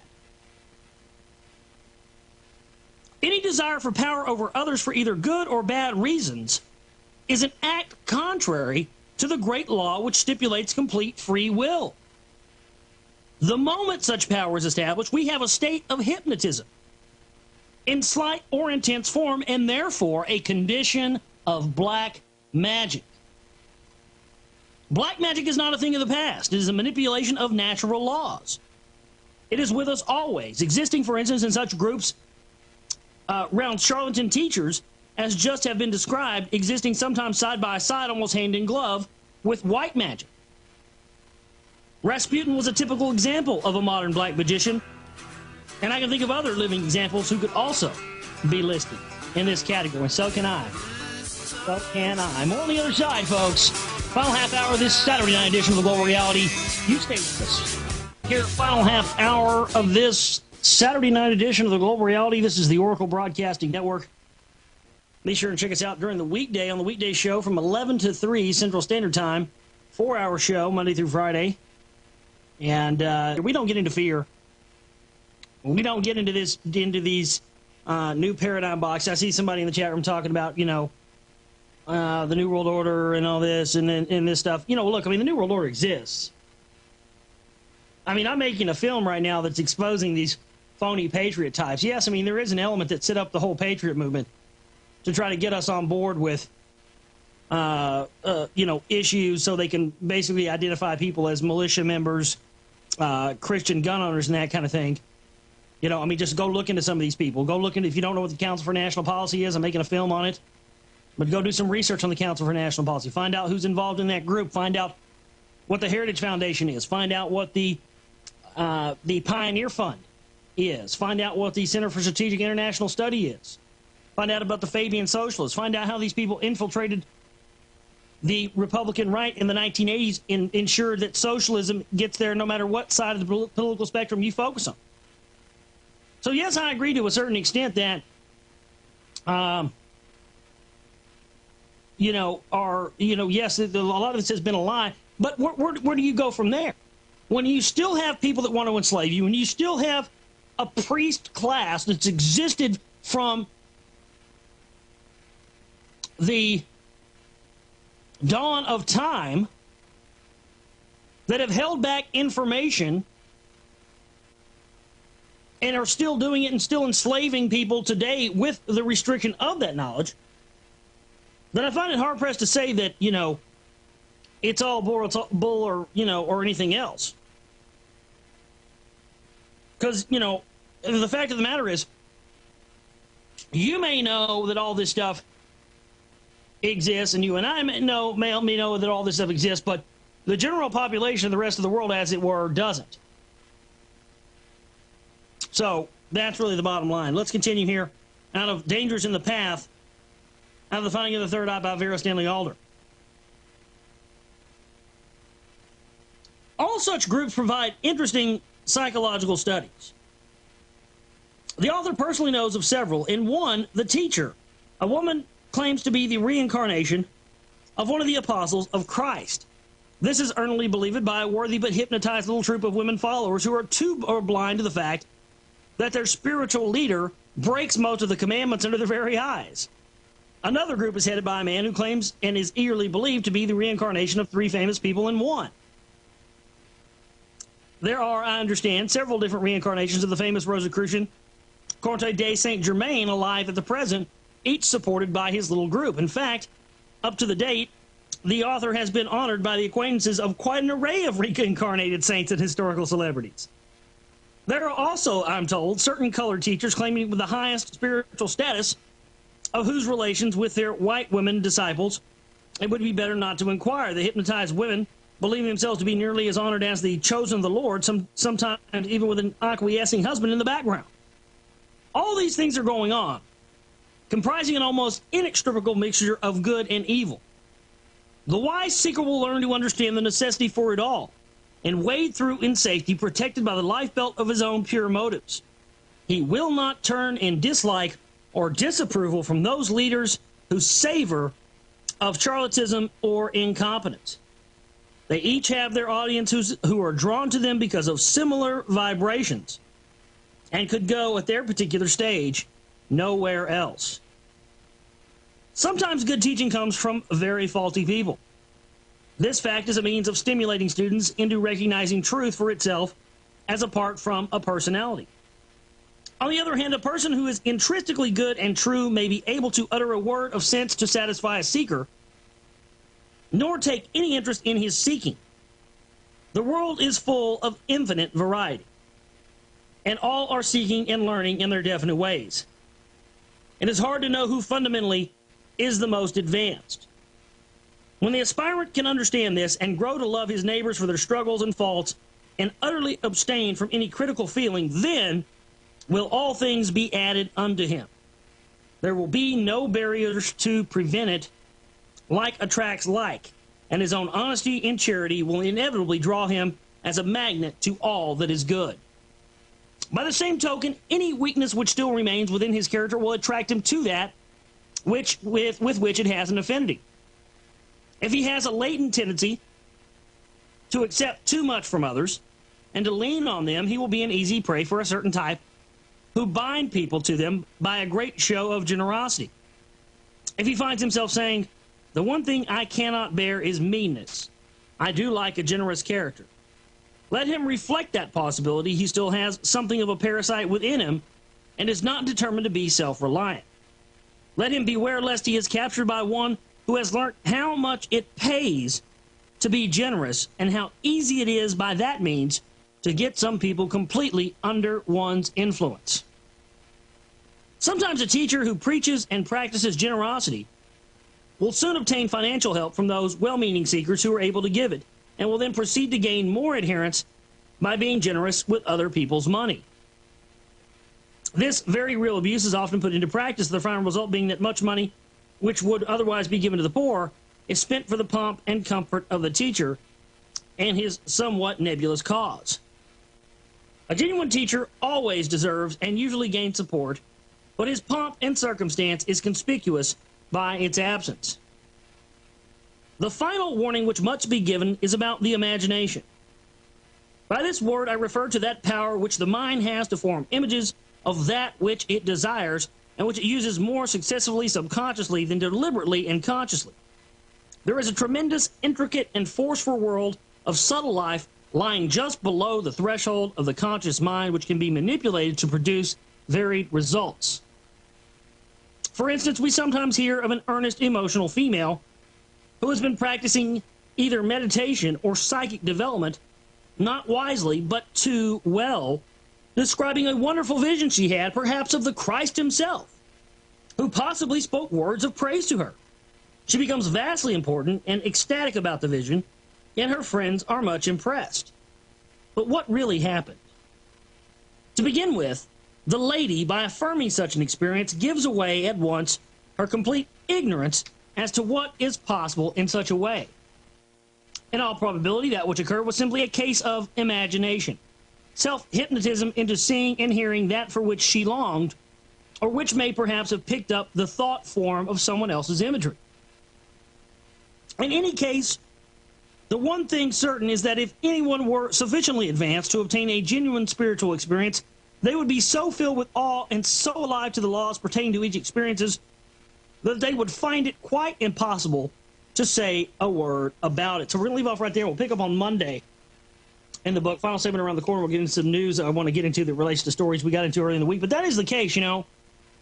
I've often known people that, I've told people, if you have any experience of something, a spiritual experience or something that means of importance to you, or even something like seeing a UFO, I think oftentimes these things should be kept to yourself.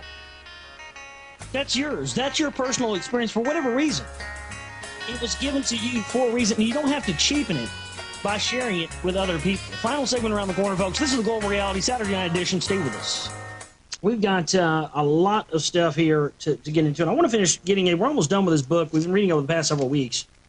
The Finding of the Third Eye by Vera Stanley Alder. And we left off Saturday night on one of the last chapters of the book here, chapter 18, The Dangers in the Path.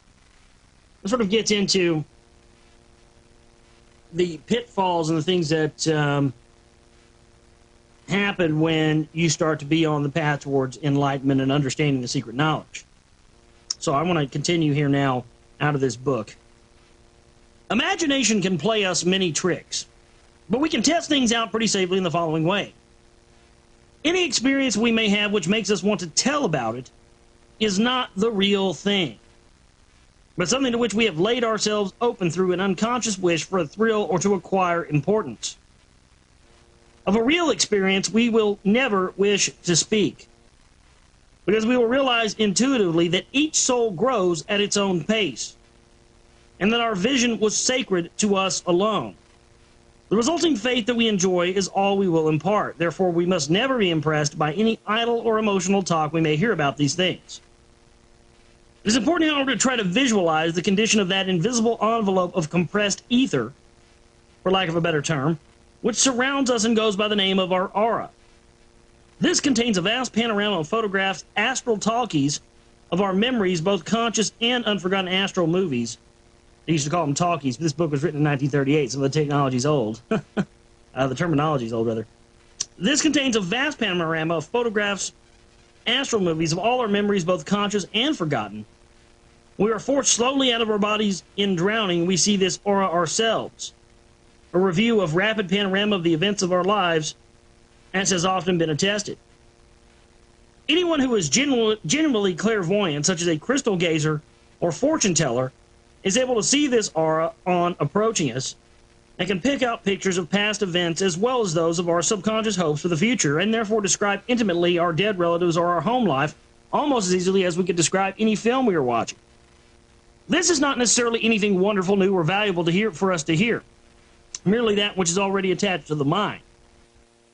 Sometimes, however, she may even get a correct picture of some future event, In this case, she is probably reading a thought picture in our aura, which we brought through subconsciously from something we were allowed to learn in a dream. For those who are attempted to explore the phenomenon of clairvoyance, it is very necessary to study the human makeup from the psychoanalytical point of view. Otherwise, it is easy to be rendered awestruck by some occurrence for which there is a scientific explanation. The world is indeed full of many astonishing conditions and activities. It is better to have a clear understanding of anything untoward that occurs than to become paralyzed with superstitious emotionalism and be helplessly swayed by influences which might otherwise be either ignored or put to good account. There is no black magic, however powerful, no evil force nor astral horror which can have the slightest effect upon anyone who does not contain a strain of the same vibration in their own makeup. Meaning, these dark forces can't affect you unless you have these same sort of dark forces in you somewhere that are being suppressed. Very interesting point. One who is completely honest and wholeheartedly trusts in the power of good is an untouchable as far as evil influences are concerned. Therefore, when any evil influences or threats of misfortune approach, the one attacked needs only to cleanse his own heart of fear, doubt, or any ulterior motives, and he is at once protected by his own vibrations. You know, that's an interesting point, because I see sometimes that, oh, you'll hear about, I know I've had, people read esoteric books, or they read occultic books, and they feel like they're being psychically attacked, or they feel like there's some, dark energy zeroing in on them. Well, the reason that is because the subconscious mind is very powerful, in a lot of these texts work on the idea of and they work very much on the subconscious mind. And so oftentimes what happens is people who have these dark tendencies in them, whether it be anger or greed or something else, when they start reading some of these occultic texts, those words and the way the words are phrased and the mathematic geometrical forms in which the words are phrased starts to zero in their subconscious mind, and then they start to feel that they've been, psychically attacked, or that there's some sort of dark energy or something at them. But really, again, evil begets evil. So there's, you have this. If you have anything in your mind or in your soul that's not of, pure intent, these texts and these dark energies and these are going to focus in on that, and you're going to feel the effects of it. And that's just a reality. And therefore, when any evil influences or threats of misfortune approach, the one attacked needs only to cleanse his own heart of fear, doubt, or any ulterior motives. If we tune a radio into Paris, we do not get Moscow. And when we tune our personal radios into good fortune, all other vibrations will flow through and onwards without finding any anchorage. It is upon this principle that the Christian scientists and many others work. They know that the fear of anything is a very powerful magnet, which draws that thing inevitably to the fearful one. As Job said, "That which I greatly feared has come upon me." Fear, laziness, and lack of sincerity are therefore the defects which will lead the seeker on the left-hand path instead of the right-hand path. The natural karma of this is that he will have to do twice the work before he finally reaches his true goal. But if a sharper lookout is kept for the various pitfalls and illusions pointed out in this chapter, much waste of time and many painful humiliations may be avoided. Remember that it is always possible to go straight to the innermost goal and ignore the various stratas of comparatively petty psychic and mental phenomena which lie in between. The really wise have learned to know, and to simply know. They want neither proof nor practice, and they enjoy bliss and glory in the here and now, in spite of all circumstances and irrespective of either past, present, or future. So I want to begin chapter 19 for you right now, the final chapter of Vera Stanley Alder's The Finding of the Third Eye. And this chapter is entitled The Summing Up. An effort has been made in this book to take a necessarily summarized survey of life as it confronts the independent seeker. The existence of a vast accumulation of so-called knowledge and belief has been pointed out. The conceptions of the cosmos, which have held sway over millions of thousands of years, have been briefly sketched. There remains one final theory to be expounded, that which is called by some people epigenesis. The name means in addition to that which was created, in other words, evolution or progress.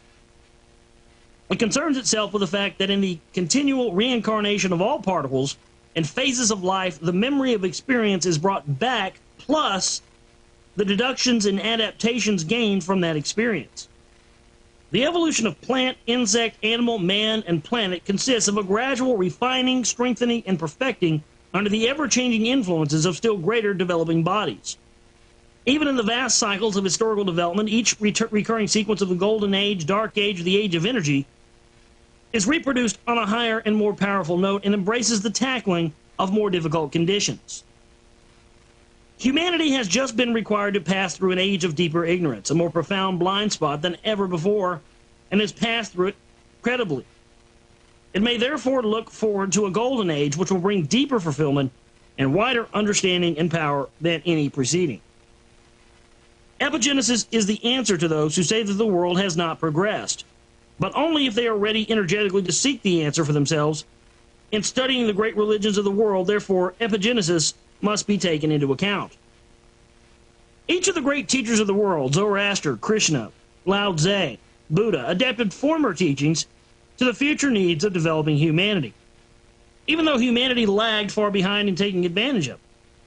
Therefore, it is to the last great teacher that we must look for the most advanced ideal in the latest message to humanity.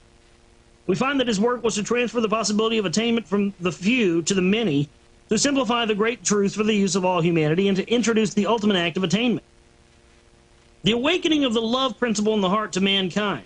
His teaching has been in some ways too simple for muddled and inhibited generations to grasp, but after 2,000 years there are faint signs that the seed sown is about to burst into life.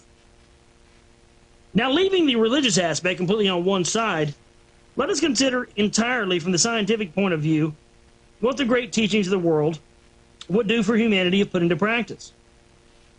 The medical profession agrees that human beings are prey to enact the act of auto-intoxication.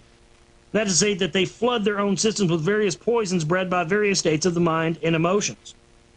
The most poisonous of these states are fear, anger, worry, sentimental emotionalism, and envy. The destructive emanations set up by these mental and emotional states must be clogging the virility and sensitivity of the race like a heavy pail. And we should not forget to add the emanations from terrified, slaughtered animals to the generation amalgamation. The terrible pall of thought poison is, of course, the breeding place for all these instincts which make war, murder, cruelty, lust, and stupidity possible. It beats with a heavy vibration to which people are drawn, as a speck of iron is drawn to a magnet if they have no stronger vibration of their own.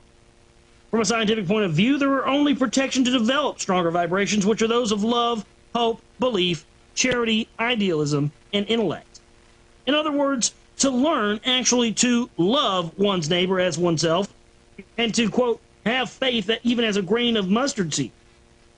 The result, therefore, of everyone obeying these plain injunctions would be to overpower, melt, or short-circuit this heavy pail and this rubbish heap of bad thoughts, breeding spot for the microbes of mental disease. Universal love, as we have pointed out, produces an understanding of all that exists in nature. The result of faith would be a lack of self-poisoning and therefore perfect health. The result of idealism and intellectual development would be complete normality of the reproductive functions, which would produce in its turn perfect eugenic conditions and a natural birth control. And the highly increased mental capacity thus evoked would be available for the solving of those economic and social problems which defeat the people of today. The practice of meditation, deep breathing, and self-analysis can certainly be the means of pulling people out of the slough of despond of accumulated generations of bad habits. It constitutes a scientific process of short-circuiting undesirable vibrations. From the purely scientific point of view, therefore, the following of the rules set forth by the great teachers would speedily produce ideal world conditions and the hygienic, eugenic Superman for which some nations are already striving, however imperfectly.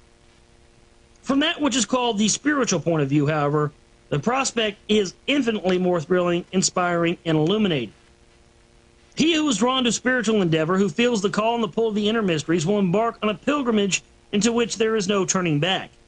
He will go through the stages of studying the self, developing the self, and then forging this self completely.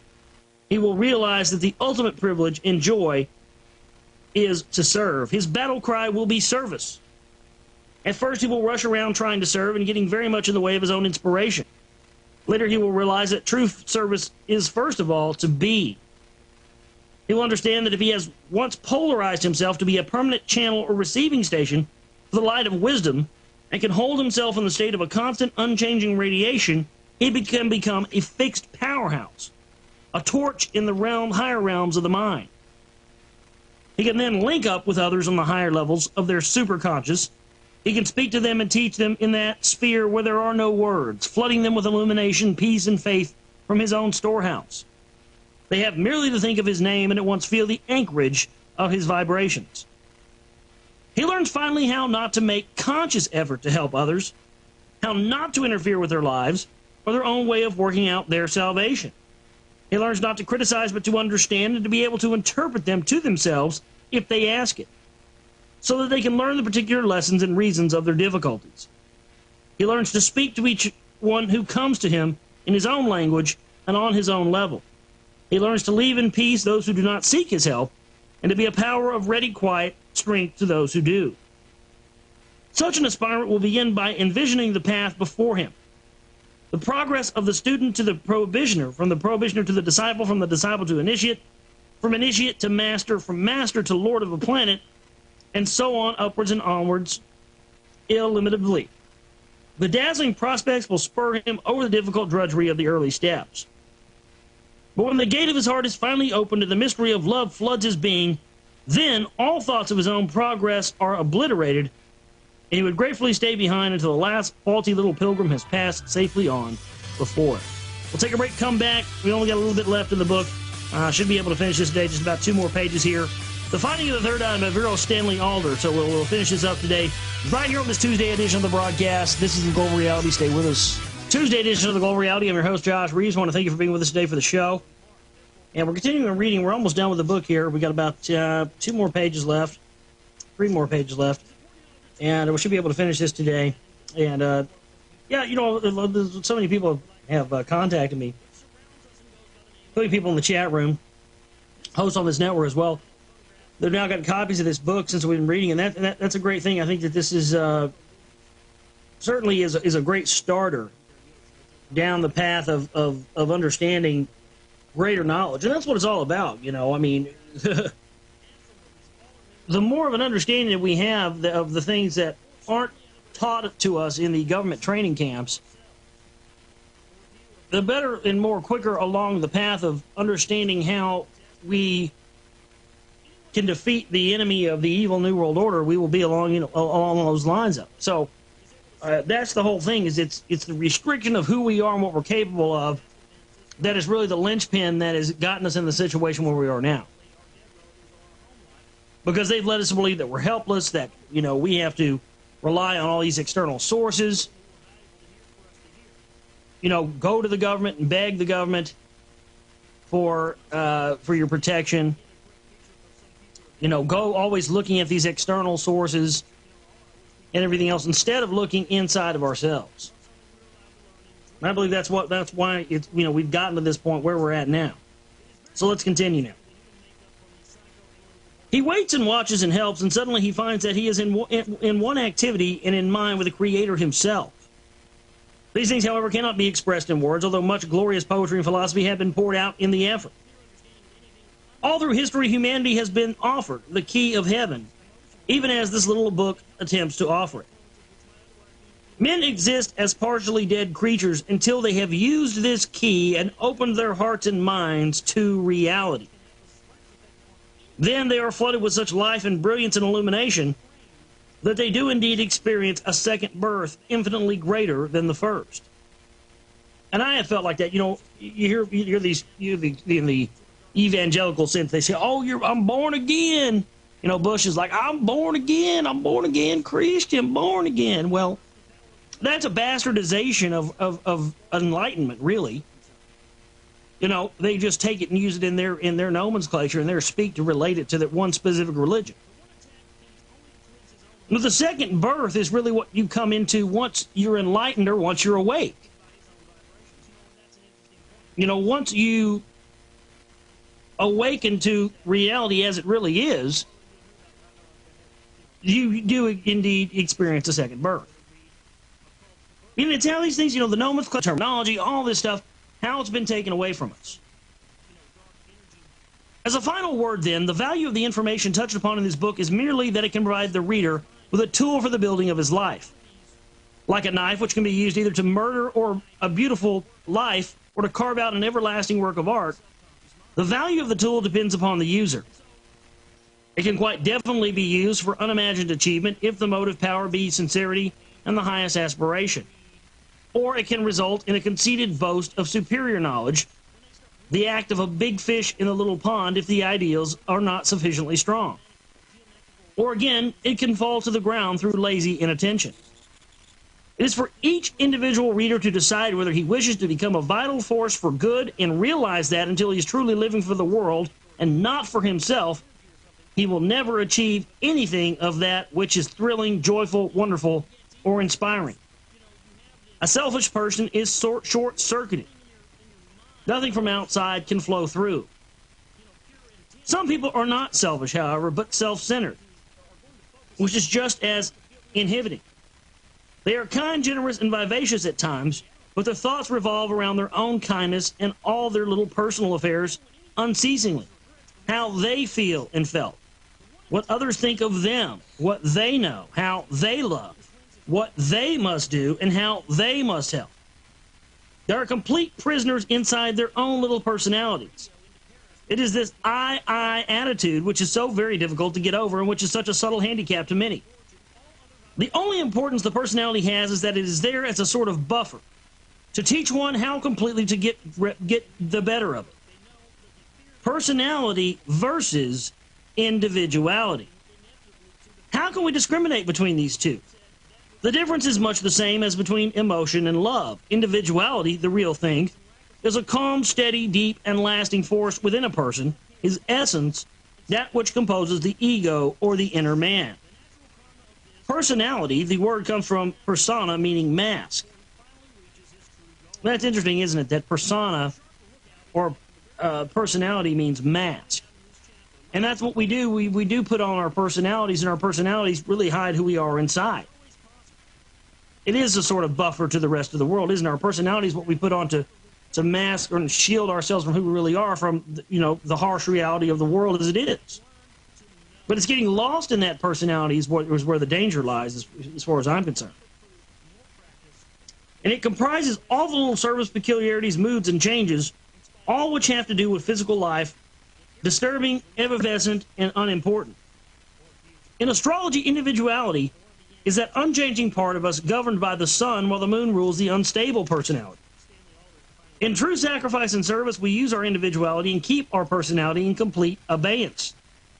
This is what is called slaying our lower man or killing the dragon. True living. If we can learn to love, think, and serve as above described, the mind will become so powerful and coordinated that it will unerringly direct all others of our activities. Our calm enthusiasm will inevitably give us that slow, deep, and powerful breathing, which will finally become automatic with us. But if we start at the wrong end by an intensive training in breathing, it may give us animal health. It may upset our nervous system. It may even put us in a madhouse. But it certainly will not give us a ready-made loving heart or a wise and potent mind. By the same token, with a mind and heart awake, we will instinctively know how, when, and what to eat.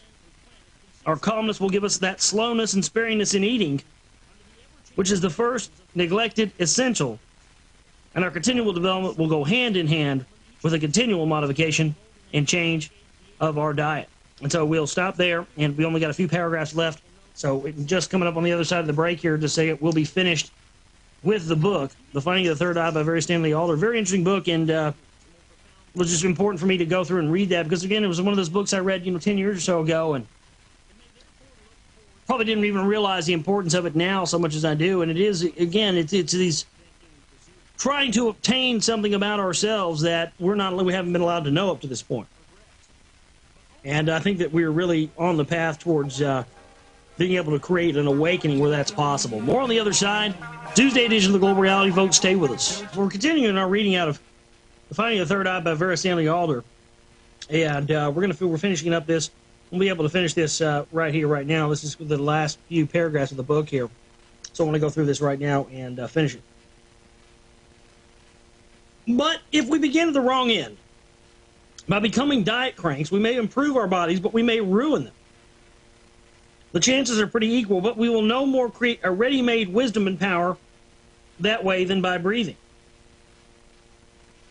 If our hearts and minds are rightly oriented, we will quite naturally be drawn to those few studies and people with whom we can further our own particular work.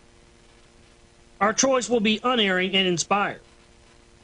But if we start at the other end with the absorption in theoretical studies, teachers, and cults, we count on outside help for our progress, and have not a strictly honest desire for truth alone, we shall fall into any number of traps and meet with danger and disillusionment and misery.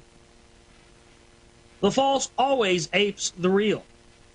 It is only true honesty in ourselves which acts as a tuning fork to recognize honesty in another. Many people are drawn to such a great search through a feeling of loneliness, that wistful, misunderstood loneliness which attacks them in the midst of friends and festivities, and which is really the longing of the soul for unity and service with those who know, and for the realization that they are part of a wonderful whole, that they belong and are essential to a glorious plan. Loneliness also comes from being self-centered instead of world-centered, from a craving of personal love and reward, and thereby the imprisoning of oneself in a tiny mental compartment. Service leads finally to working with others, the beginning of that universal brotherhood which some of us cannot yet picture, yet which is inevitably and actually coming into being before our very eyes. The various banners of the vanguard of this universal brotherhood are already flinging a challenge right across the world to anyone who wishes to achieve fulfillment for himself to help build the future golden age. The way is now wide open. The beginning has been made. The world is passing rapidly from dark age into light, and there remain now only the fetters of man's own blindness or laziness to hold him back. Let us shake off those fetters and move forward with these happy ones who are achieving their birthright, the triumph of godhood in human form. So there you go. So there it is. That's the book. We are done with it. The Finding of the Third Eye by Vera Stanley Alder, and that's done. We now finished the book. And we are done with that. So, very, very interesting stuff there, and that's very relevant. And that's exactly the same ideas that we talk about all the time, isn't it? That the reason that the people as a whole, your fellow Americans, fellow citizens of every country,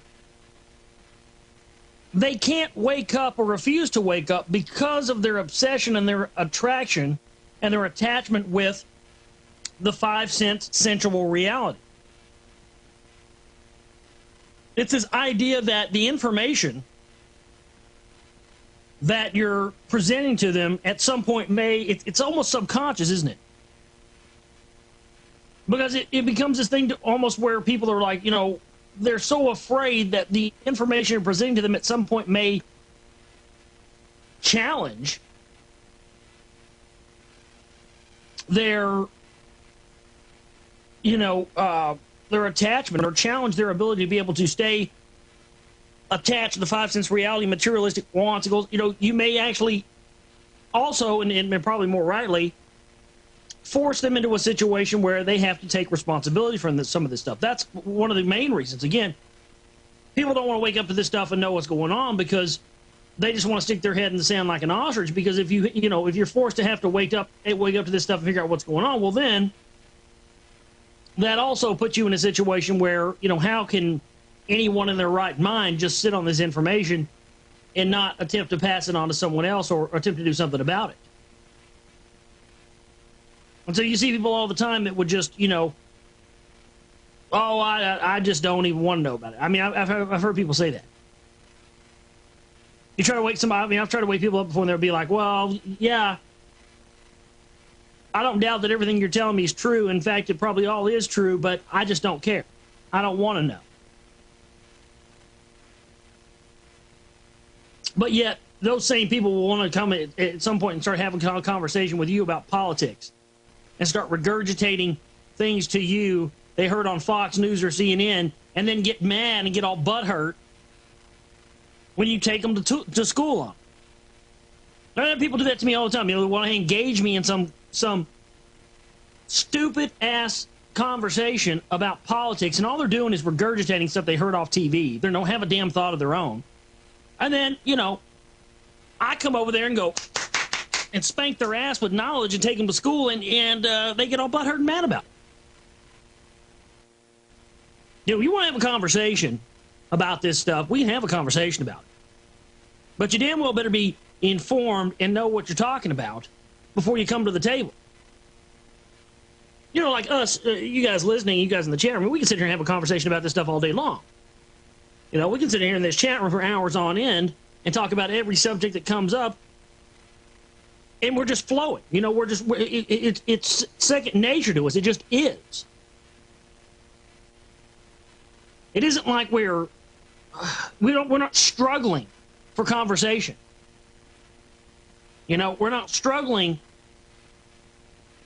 to just say something so it'll be comfortable. You see, people are just engage in mindless conversation so that, you know, they can feel comfortable. There's no substance to it. There's no form to it. It's just mindless drivel so they can feel comfortable about themselves. But you get with people that are awake, and you get people with people that know what's going on, and stuff just flows. You know, it just happens. But then, you know, you try to get into a conversation with somebody who's not awake, and it's like pulling teeth sometimes. You know, because they just want to talk about this mindless drivel, and did you see what so-and-so did on TV? And you just... and, you know, you just like, why can't you see it? And again, yeah, you know, you're right. They act like you're the weird one. Because, you know, say, well, I don't watch TV. This stuff rots your mind. They're like, oh? Rot your mind? What are you talking about? You just answered my question. You just answered your own question. And that's the thing is that, I mean,